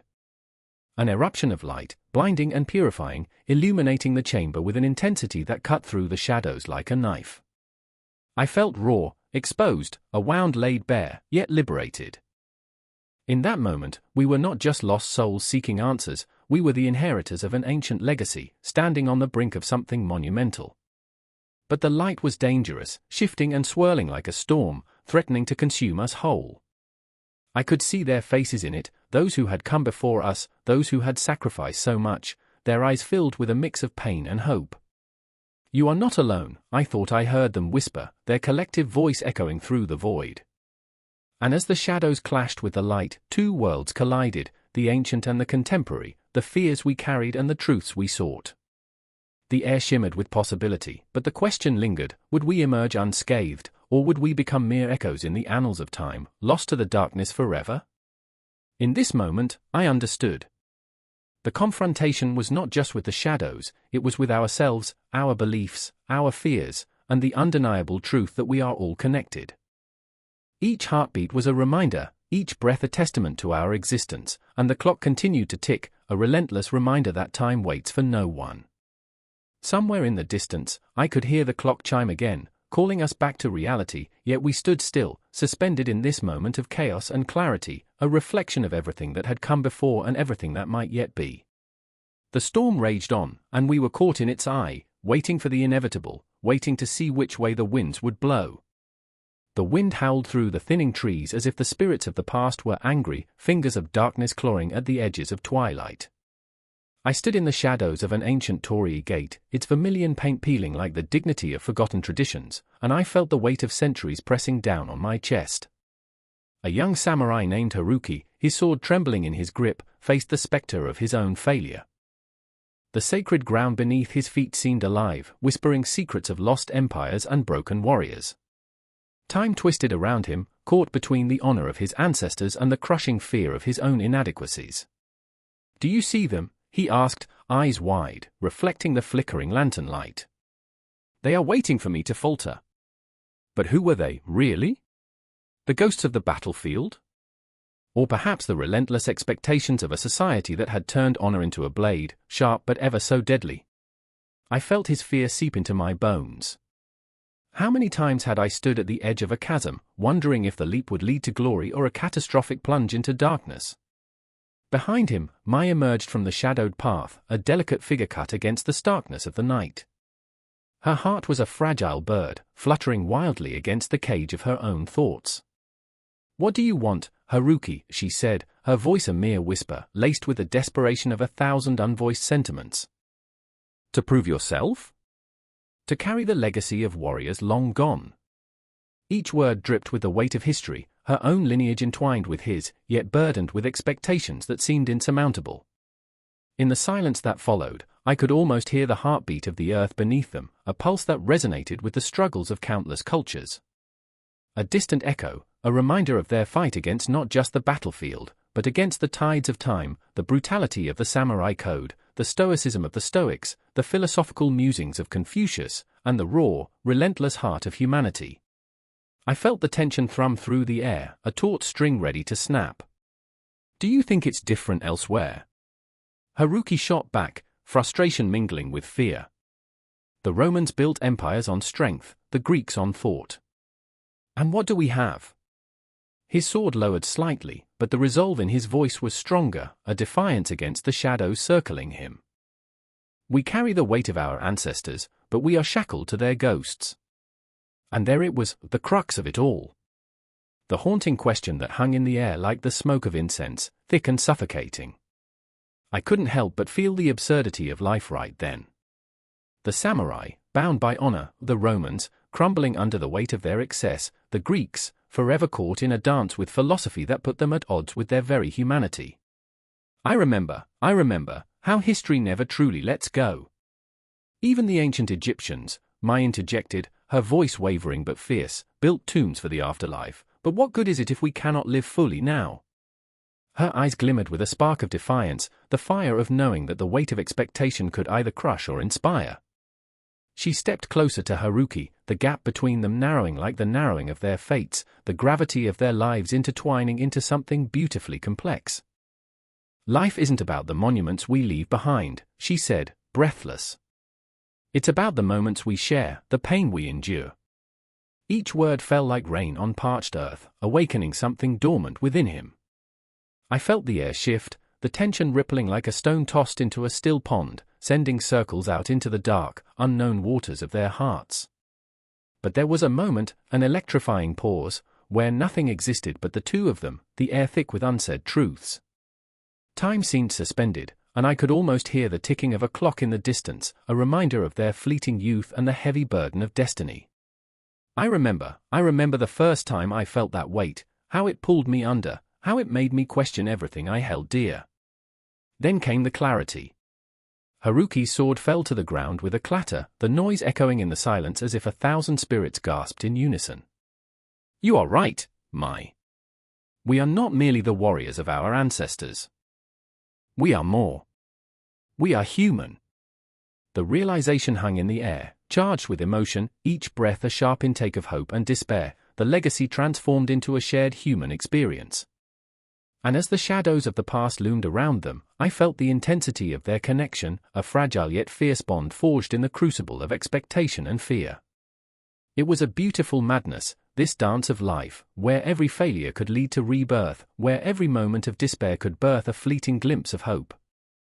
The world spun faster, and I could see the spirits of ancient Japan entwined with those of the Greeks, the Egyptians, and every culture that had ever graced this earth. Mai took his hand, an act so simple yet monumental, a bridge built across the chasms of time. Let's not just be shadows of the past, she breathed, her words like the delicate flutter of cherry blossoms in the spring breeze. Let us create our own legacy. The laughter of children echoed from somewhere in the distance, an almost eerie reminder of innocence amidst chaos, and I felt the tears prick at the back of my eyes, the bittersweet truth that life, for all its absurdities, held moments of pure magic.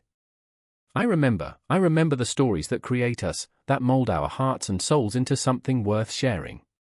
And as the moon rose high, casting a silvery hue over the landscape, I knew this moment would never truly end. Their struggles, their joys, the intertwining of cultures and legacies, it all flowed like a river, unceasing, unrelenting, a reminder that history is not just etched in stone, but lives and breathes through those who dare to feel. The forces of the past couldn't hold them forever, they were rising, crashing against the shores of expectation. In that heartbeat of eternity, as the shadows wove around them, the air thick with emotion, I felt a shift. The narrative of their lives would not be defined by their ancestors, nor the empires that crumbled around them.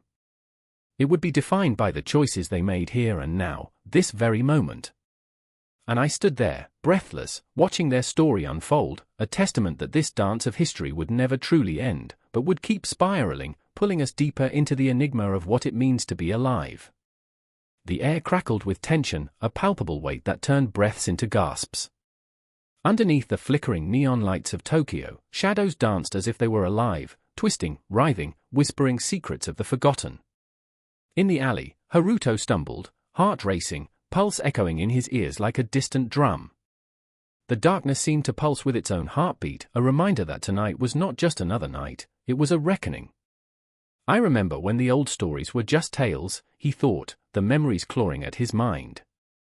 Grandma's voice, soft and unyielding, spoke of the array, the restless spirits that wandered between this world and the next, their white funeral garments trailing like whispers of sorrow. They're not just stories, she had said, her eyes glimmering with the wisdom of the ancients. They are warnings. Haruto had laughed then, a nervous chuckle, brushing off the eeriness that seeped through the cracks of her tales.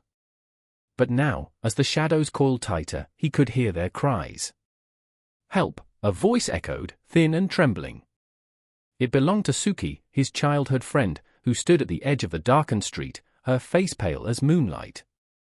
In her eyes, he saw the reflection of something terrible, a flicker of fear that sent a shiver down his spine.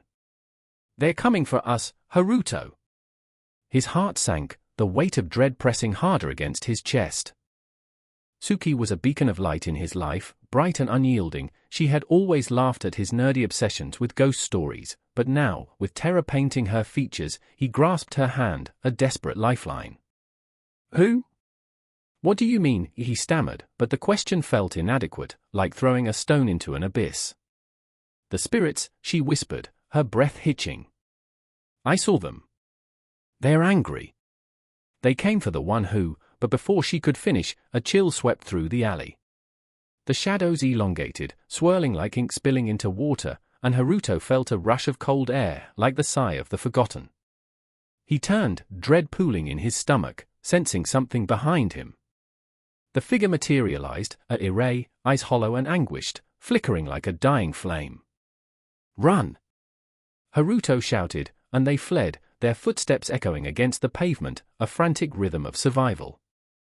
The streets became a labyrinth, twisting and turning, each corner presenting another nightmare. The world blurred around them, but the fear clung to them like a heavy shroud. We can't escape this, Suki gasped, her voice breaking. They want us. We're tied to their stories. I remember, Haruto whispered, the memories flooding back, darker now, more urgent. The tales of the ancient past, of betrayal and sorrow, of the souls who wandered the earth, seeking revenge. They were trapped in their grief, their needs woven into the fabric of the city, a city that pulsed with life yet harbored these shadows. It's the sins of the living that haunt the dead. As they reached the edge of a park, the moon hung low, casting a silvery glow over the grass, untouched and serene. But even the tranquility felt like a lie. Silhouettes flitted through the trees, taunting them. Haruto clutched Suki's hand tighter, the warmth reminding him that they were still alive, still human, in a world that had turned monstrous. I can't lose you, he said, his voice thick with emotion. Memories of laughter, of childhood mischief, washed over him, the time when ghosts were mere stories, when nightmares were kept at bay by daylight. Not now. Not like this. And then, from the depths of the shadows, emerged another figure, a girl, pale and translucent, her hair flowing like smoke. She was a haunting vision, one of the Irai, and her eyes held the weight of centuries. You do not understand, she said, her voice a haunting melody that echoed through the stillness. You carry their burdens, their pain. You must pay the price. What do you want? Haruto shouted, his voice breaking against the specter's ethereal presence. Redemption, she whispered, her gaze piercing through him. For the wrongs that tie you to us. For the grief that binds our worlds. Suki gasped, and for a moment, time stretched, the air thick with despair and longing. Haruto's thoughts spiraled. He remembered the stories of redemption, of the living ushering the dead into peace, and the heavy cost that came with it. This wasn't just folklore, it was a reckoning. So, we must sacrifice something. Haruto asked, the words tasting bitter on his tongue. What must we give? The spirit's face twisted in pain, a fragile agony that spoke of stories untold. Not all sacrifices are of the flesh, she murmured, her voice like the rustle of leaves. Some demand the heart. As she stepped closer, Haruto felt the air shift, the very essence of the night swirling around them. Mourning and yearning tangled together, their fates interwoven with those who had come before. He could feel Suki's heartbeat racing, echoing his own, a reminder of their very humanity. Time slipped, and with it, their choices unraveled. What would they give to silence the spirits? As Haruto stood there, caught between love and terror, the shadows closed in, ready to reclaim what was theirs. In that moment, he realized, it wasn't just their lives at stake, but the essence of who they were, the fragments of their souls shimmering under the weight of the past. I remember the stories, he thought, desperation clawing at his throat. But it's not just about remembering. It's about choosing. He turned to Suki, her eyes wide with a mix of fear and determination. They were on a precipice, a moment that would define them. And somewhere in the distance, the clock chimed, echoing through the night, each toll a reminder of time slipping away. Together, he asked, the question hanging in the air like smoke. Together, she echoed, and as they faced the approaching darkness, the promise of the unknown loomed large, echoing the tales of old. The afterlife was not merely a destination, it was a path fraught with the weight of their choices, a journey fraught with the echoes of those who had come before. With hearts pounding, they braced for the confrontation ahead, knowing that every step forward would draw them deeper into the embrace of shadows and spirits, the tension thick as night, the outcome uncertain, but their bond unbreakable. And in that moment, the stories came alive, wrapping around them like a shroud, an inescapable cycle of life, death, and the haunting beauty of the afterlife that awaited just beyond the veil. The wind howled through the narrow streets, a banshee's wail that sent a chill racing down my spine. In the heart of the old city, shadows danced like memories refusing to fade. I stood there, on the brink of an abyss, as the echoes of laughter mingled with the whispers of the departed. A funeral procession wound its way through the cobbled streets, vibrant flowers stark against the suffocating grey of the sky. But it wasn't the mourning that struck me, it was the flicker of doubt in the eyes of the mourners. What lay beyond the grave? Had the light of tradition dimmed under the weight of foreign ideas? Elena, my childhood friend, walked beside me, her face a mask of grief. I remember, she whispered, her voice trembling, when we believed in the river that carried souls to the stars. Now, they talk of heaven as if it were a shopping mall. Her fingers twisted the fabric of her dress, a nervous energy radiating from her. I felt the pressure in my chest, that familiar ache of discontent. She looked up, eyes glistening, and I saw the flicker of anger, then fear, as if she was wrestling with an unseen ghost. Why can't they understand, she continued, a tremor in her voice. It's more than just stories.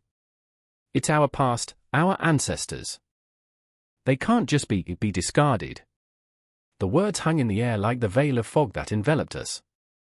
We were surrounded by the weight of history, heavy and unyielding. I thought of the old tales my grandmother spun, of the afterlife where ancestors watched over their descendants, guiding them like stars in the midnight sky. Now, those stars flickered uncertainly, dimmed by the encroaching darkness of Western ideologies that glossed over ancient beliefs, that spun them into something paler, sanitized. A figure emerged from the crowd, a man with wild hair and a tattered coat. He clutched a small wooden statue, worn smooth by time and touch. His eyes were pools of sorrow, deep and unfathomable. I could almost hear the whispered prayers layered in his heart. They forgot, he muttered, looking at Elena and me. They forgot how to honor the dead. His voice was raw, as if it had been torn from his throat, and it sent shivers down my spine. What a world we were in! One where the very essence of belief was crumbling, a house of cards caught in a tempest, each breeze threatening to scatter the remnants of what once was. I thought of my father, who often reminded me that we come from a lineage of storytellers, that our tales were woven into the fabric of our community like a tapestry, bright yet fragile. Do you think they're listening? I asked, almost breathless. The question was heavy, weighted down by the gravity of the moment. The ones who came before us. Elena glanced at the statue, then back at me, her brow furrowed in uncertainty. They should be, she said, her voice fierce yet trembling. But how can they hear us when we've stopped speaking their language? The anguish in her voice resonated deep within me, reverberating like a tight string plucked in the silence. The crowd shifted, and a wave of conflicting emotion surged through me: fear, anger, sadness. Each face was a story, a history grappling with an identity torn apart by the sharp knives of modernization. I watched as people took out their phones, capturing moments, not for remembrance, but for social media. A life reduced to pixels and likes, a far cry from the solemn rituals we once held sacred. "Do you remember the Festival of Lights?" I asked, nostalgia washing over me like a warm embrace. "When we lit lanterns and sent them afloat, believing they guided our ancestors home." A single tear escaped Elena's eye, the salt of it spilling over onto her cheek. "That was beautiful," she murmured, until they replaced it with fireworks. Just explosions in the night. No meaning. It was true. I could almost hear the laughter of children echoing in my mind, the scent of incense swirling thick in the air, the warmth of community wrapped around us like a shawl. That joy was a stark contrast to the hollow noise that now filled our lives. We were adrift, navigating a stormy sea of capitalism and fleeting trends, our roots yanked from the soil, left to wither in the harsh sun. The man with the statue stepped closer, eyes wide, desperate. "What will we tell our children?" he asked. "Will they remember the warmth of our beliefs? Or will they be lost in the chaos of a world that doesn't care?" Each word sliced through the air, sharp and unforgiving, echoing our collective fears. I looked at Elena, and in that moment, our hearts beat as one, a shared rhythm that pulsated with urgency, like a drum heralding a battle. "We can't let them forget," I said, my voice rising above the murmurs. "We must," but the words caught in my throat. A deafening crack erupted in the skies above us, a sound that shattered the fragile stillness.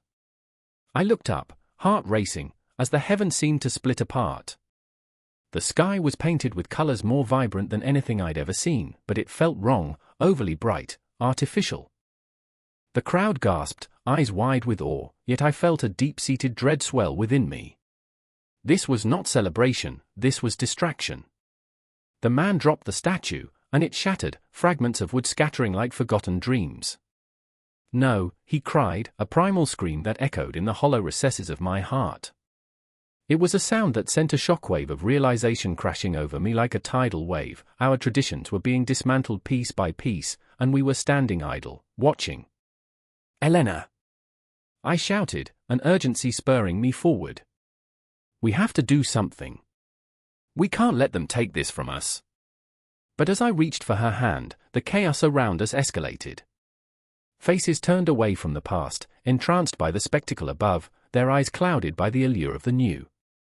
A longing surged within me, a desperate need to connect, to remind them of the stories we carried, the whispers of the dead that still echoed around us, yearning for recognition. I swallowed hard, my heart hammering against my ribcage, thoughts swirling like the winds around us.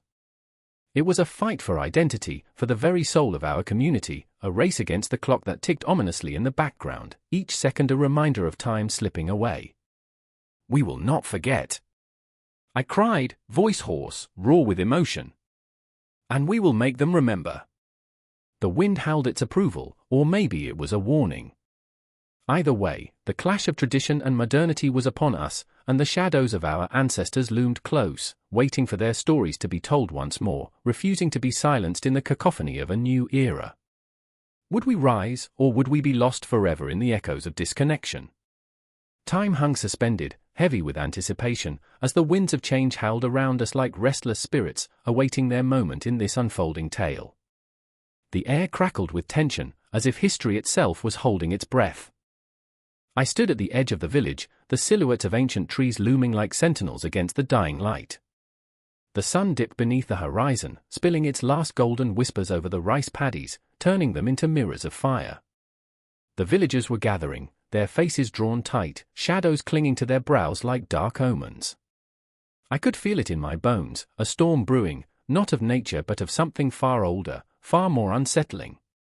There was Akira, fists clenched, jaw set like granite. He was a man caught between worlds, his heart tethered to the ancestral beliefs of his forefathers, yet his mind wrestled with the relentless pull of modernity. "They're coming for us," he murmured, eyes darting toward the path that snaked into the forest. He was speaking of the spirits, the restless souls that haunted the edges of their reality. They whispered to him in dreams, clawing at the corners of his mind until he could hardly sleep. "We must prepare." I saw the flicker of doubt in his eyes. It gnawed at him, a serpent coiling around his resolve. The villagers had begun to murmur, their voices rising and falling like the tide, carried on the wind. They spoke of ceremonies, rituals that had not been performed in generations. The weight of their ancestors hung heavy in the air, palpable, a ghostly presence that wrapped around us all. Then there was Marie, her face pale, a canvas of worry. A woman of the earth, her hands were rugged and worn, yet they trembled with fear. She had lost her daughter, a sweet child with laughter like bells, to the hunger of the land. "I thought the old ways would protect her," she whispered, her voice cracking like dried leaves beneath a boot. "But the spirits, they are angry." I could see the truth in her eyes, a heart shattered by grief, a soul searching for solace in the echoes of ancient wisdom. The rituals she had once laughed at now beckoned her with the weight of desperation. I felt the ache of her sorrow seep into my bones.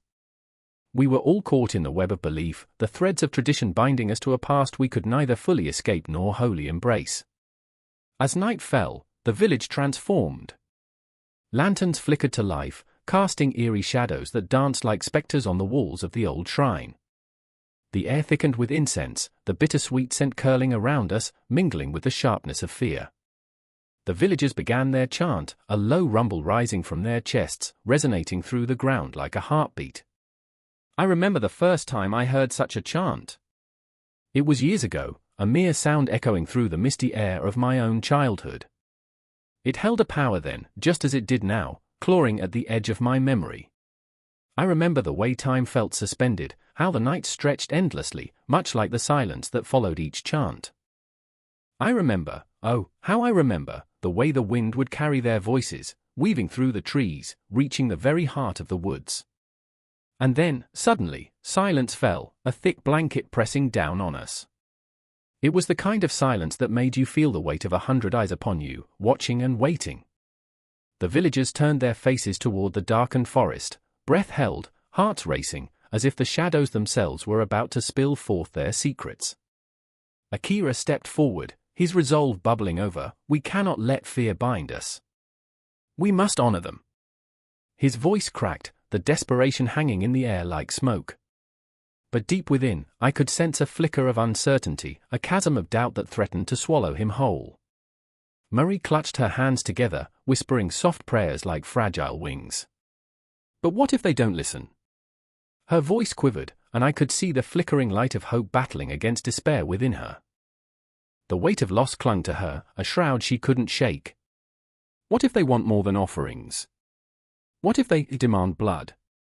A shiver ran through the crowd, an electric wave that rippled through the gathering, a palpable fear that hung in the air and settled uneasily in my throat. The atmosphere thickened, wrapped us in its embrace, tension crackling like electricity, each heartbeat a drum warning of something hidden in the dark. I watched as Akira's face fell, the fight draining from him. "Then we must face them. We owe them our allegiance, our respect." His voice was like a lighthouse in the storm, but I could see the storm inside him brewing, a tempest of doubt and fear, tearing at the edges of his spirit. And then the shadows whispered. A rustling, just beyond the tree line. A movement that sent a jolt through the air, as if the very spirits of the land had stirred from their slumber. Gasps erupted, and the village held its breath, fear entwined with reverence. I felt my own heart thudding, a primal rhythm echoing in my ears. I remember the stories of the old, how the spirits would sometimes appear, how they demanded recognition, respect, and sometimes, blood. I shuddered and looked to Marie, her eyes wide, reflecting the flickering lanterns. In that moment, we were all bound together, an unbreakable knot of fear and hope, tradition and despair. The wind shifted, carrying with it the distant sound of drumming, a heartbeat pulsing through the night. The villagers stood frozen, caught between the past that clung to their souls and a future they feared would swallow them whole. I could feel the weight of their history pressing down, a reminder of the ancient beliefs that still held sway over their hearts.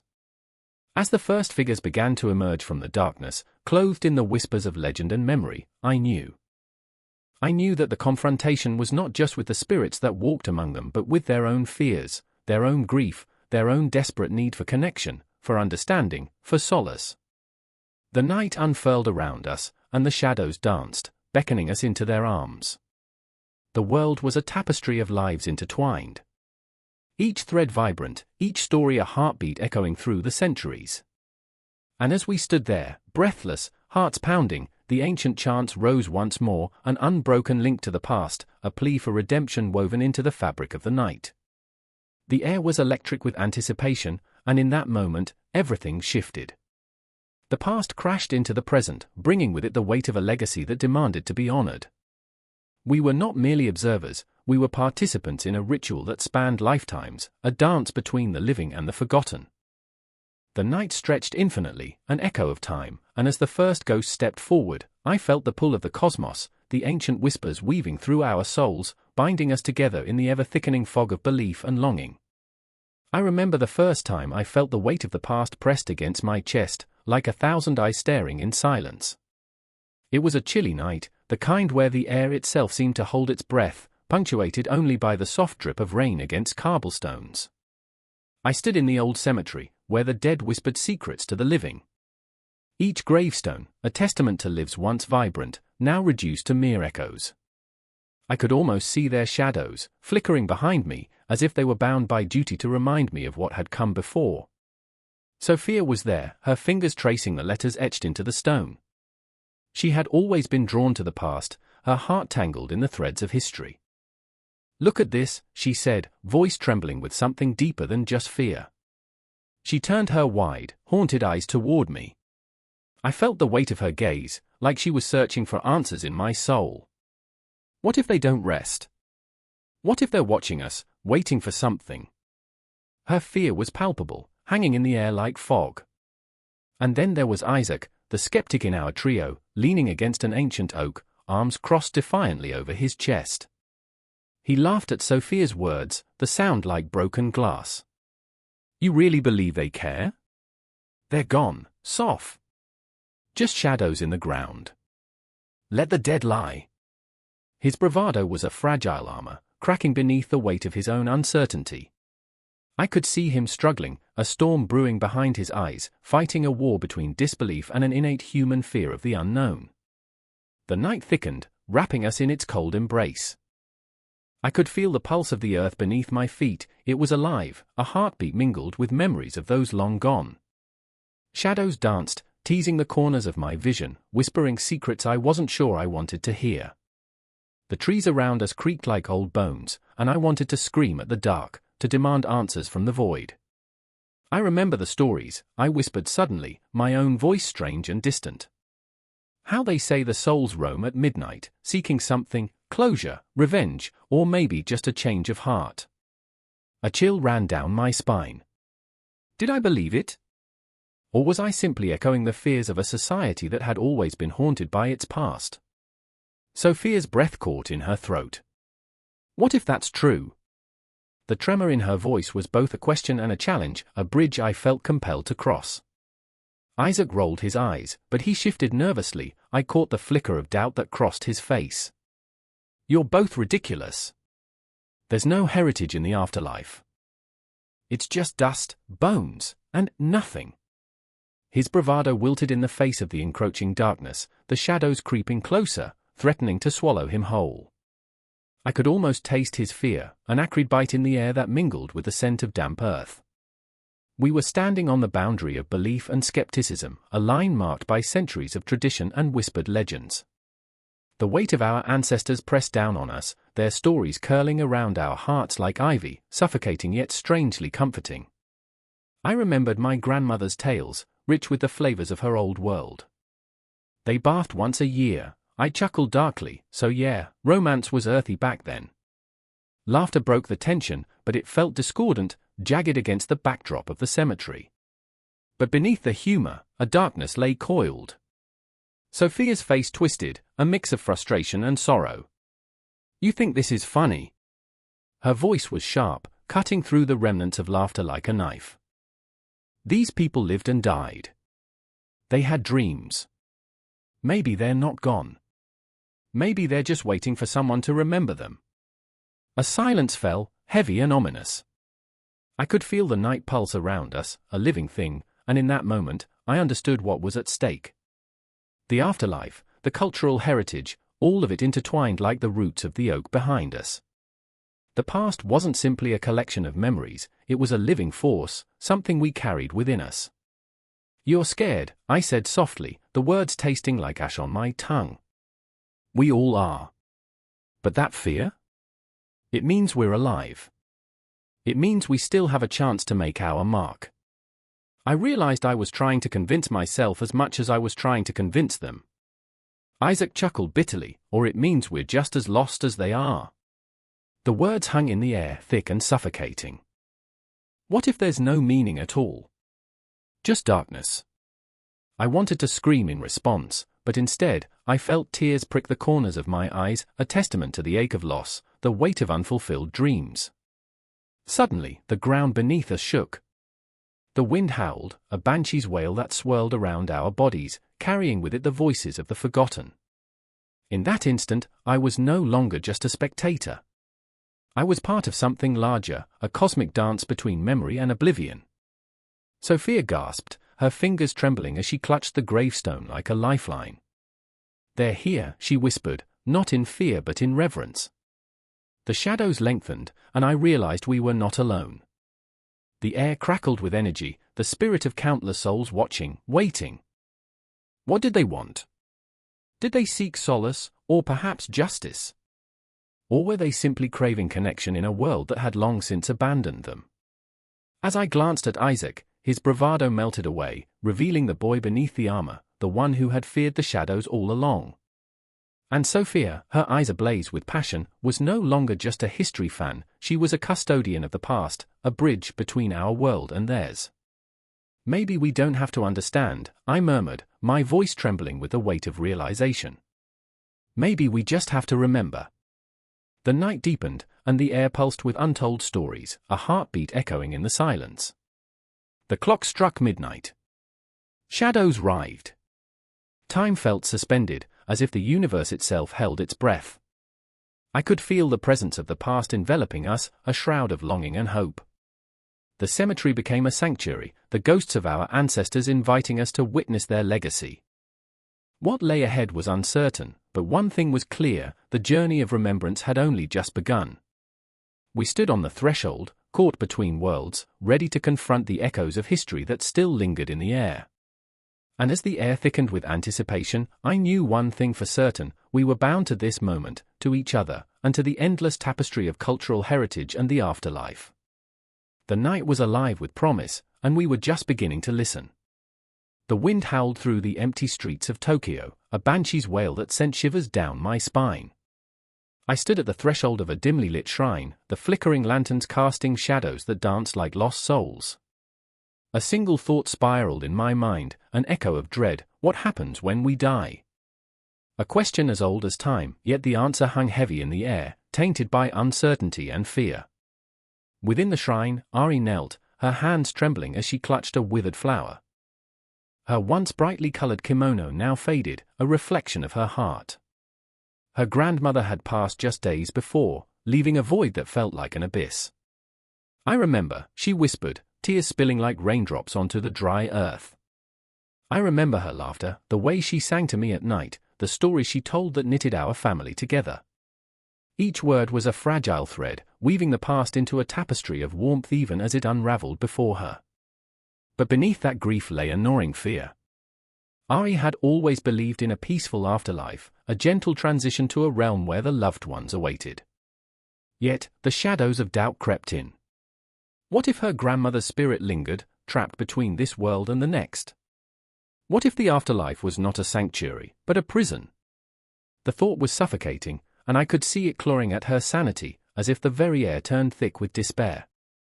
Across town, Kenji paced his small apartment, the clock ticking away in a relentless cadence that mirrored his racing heart.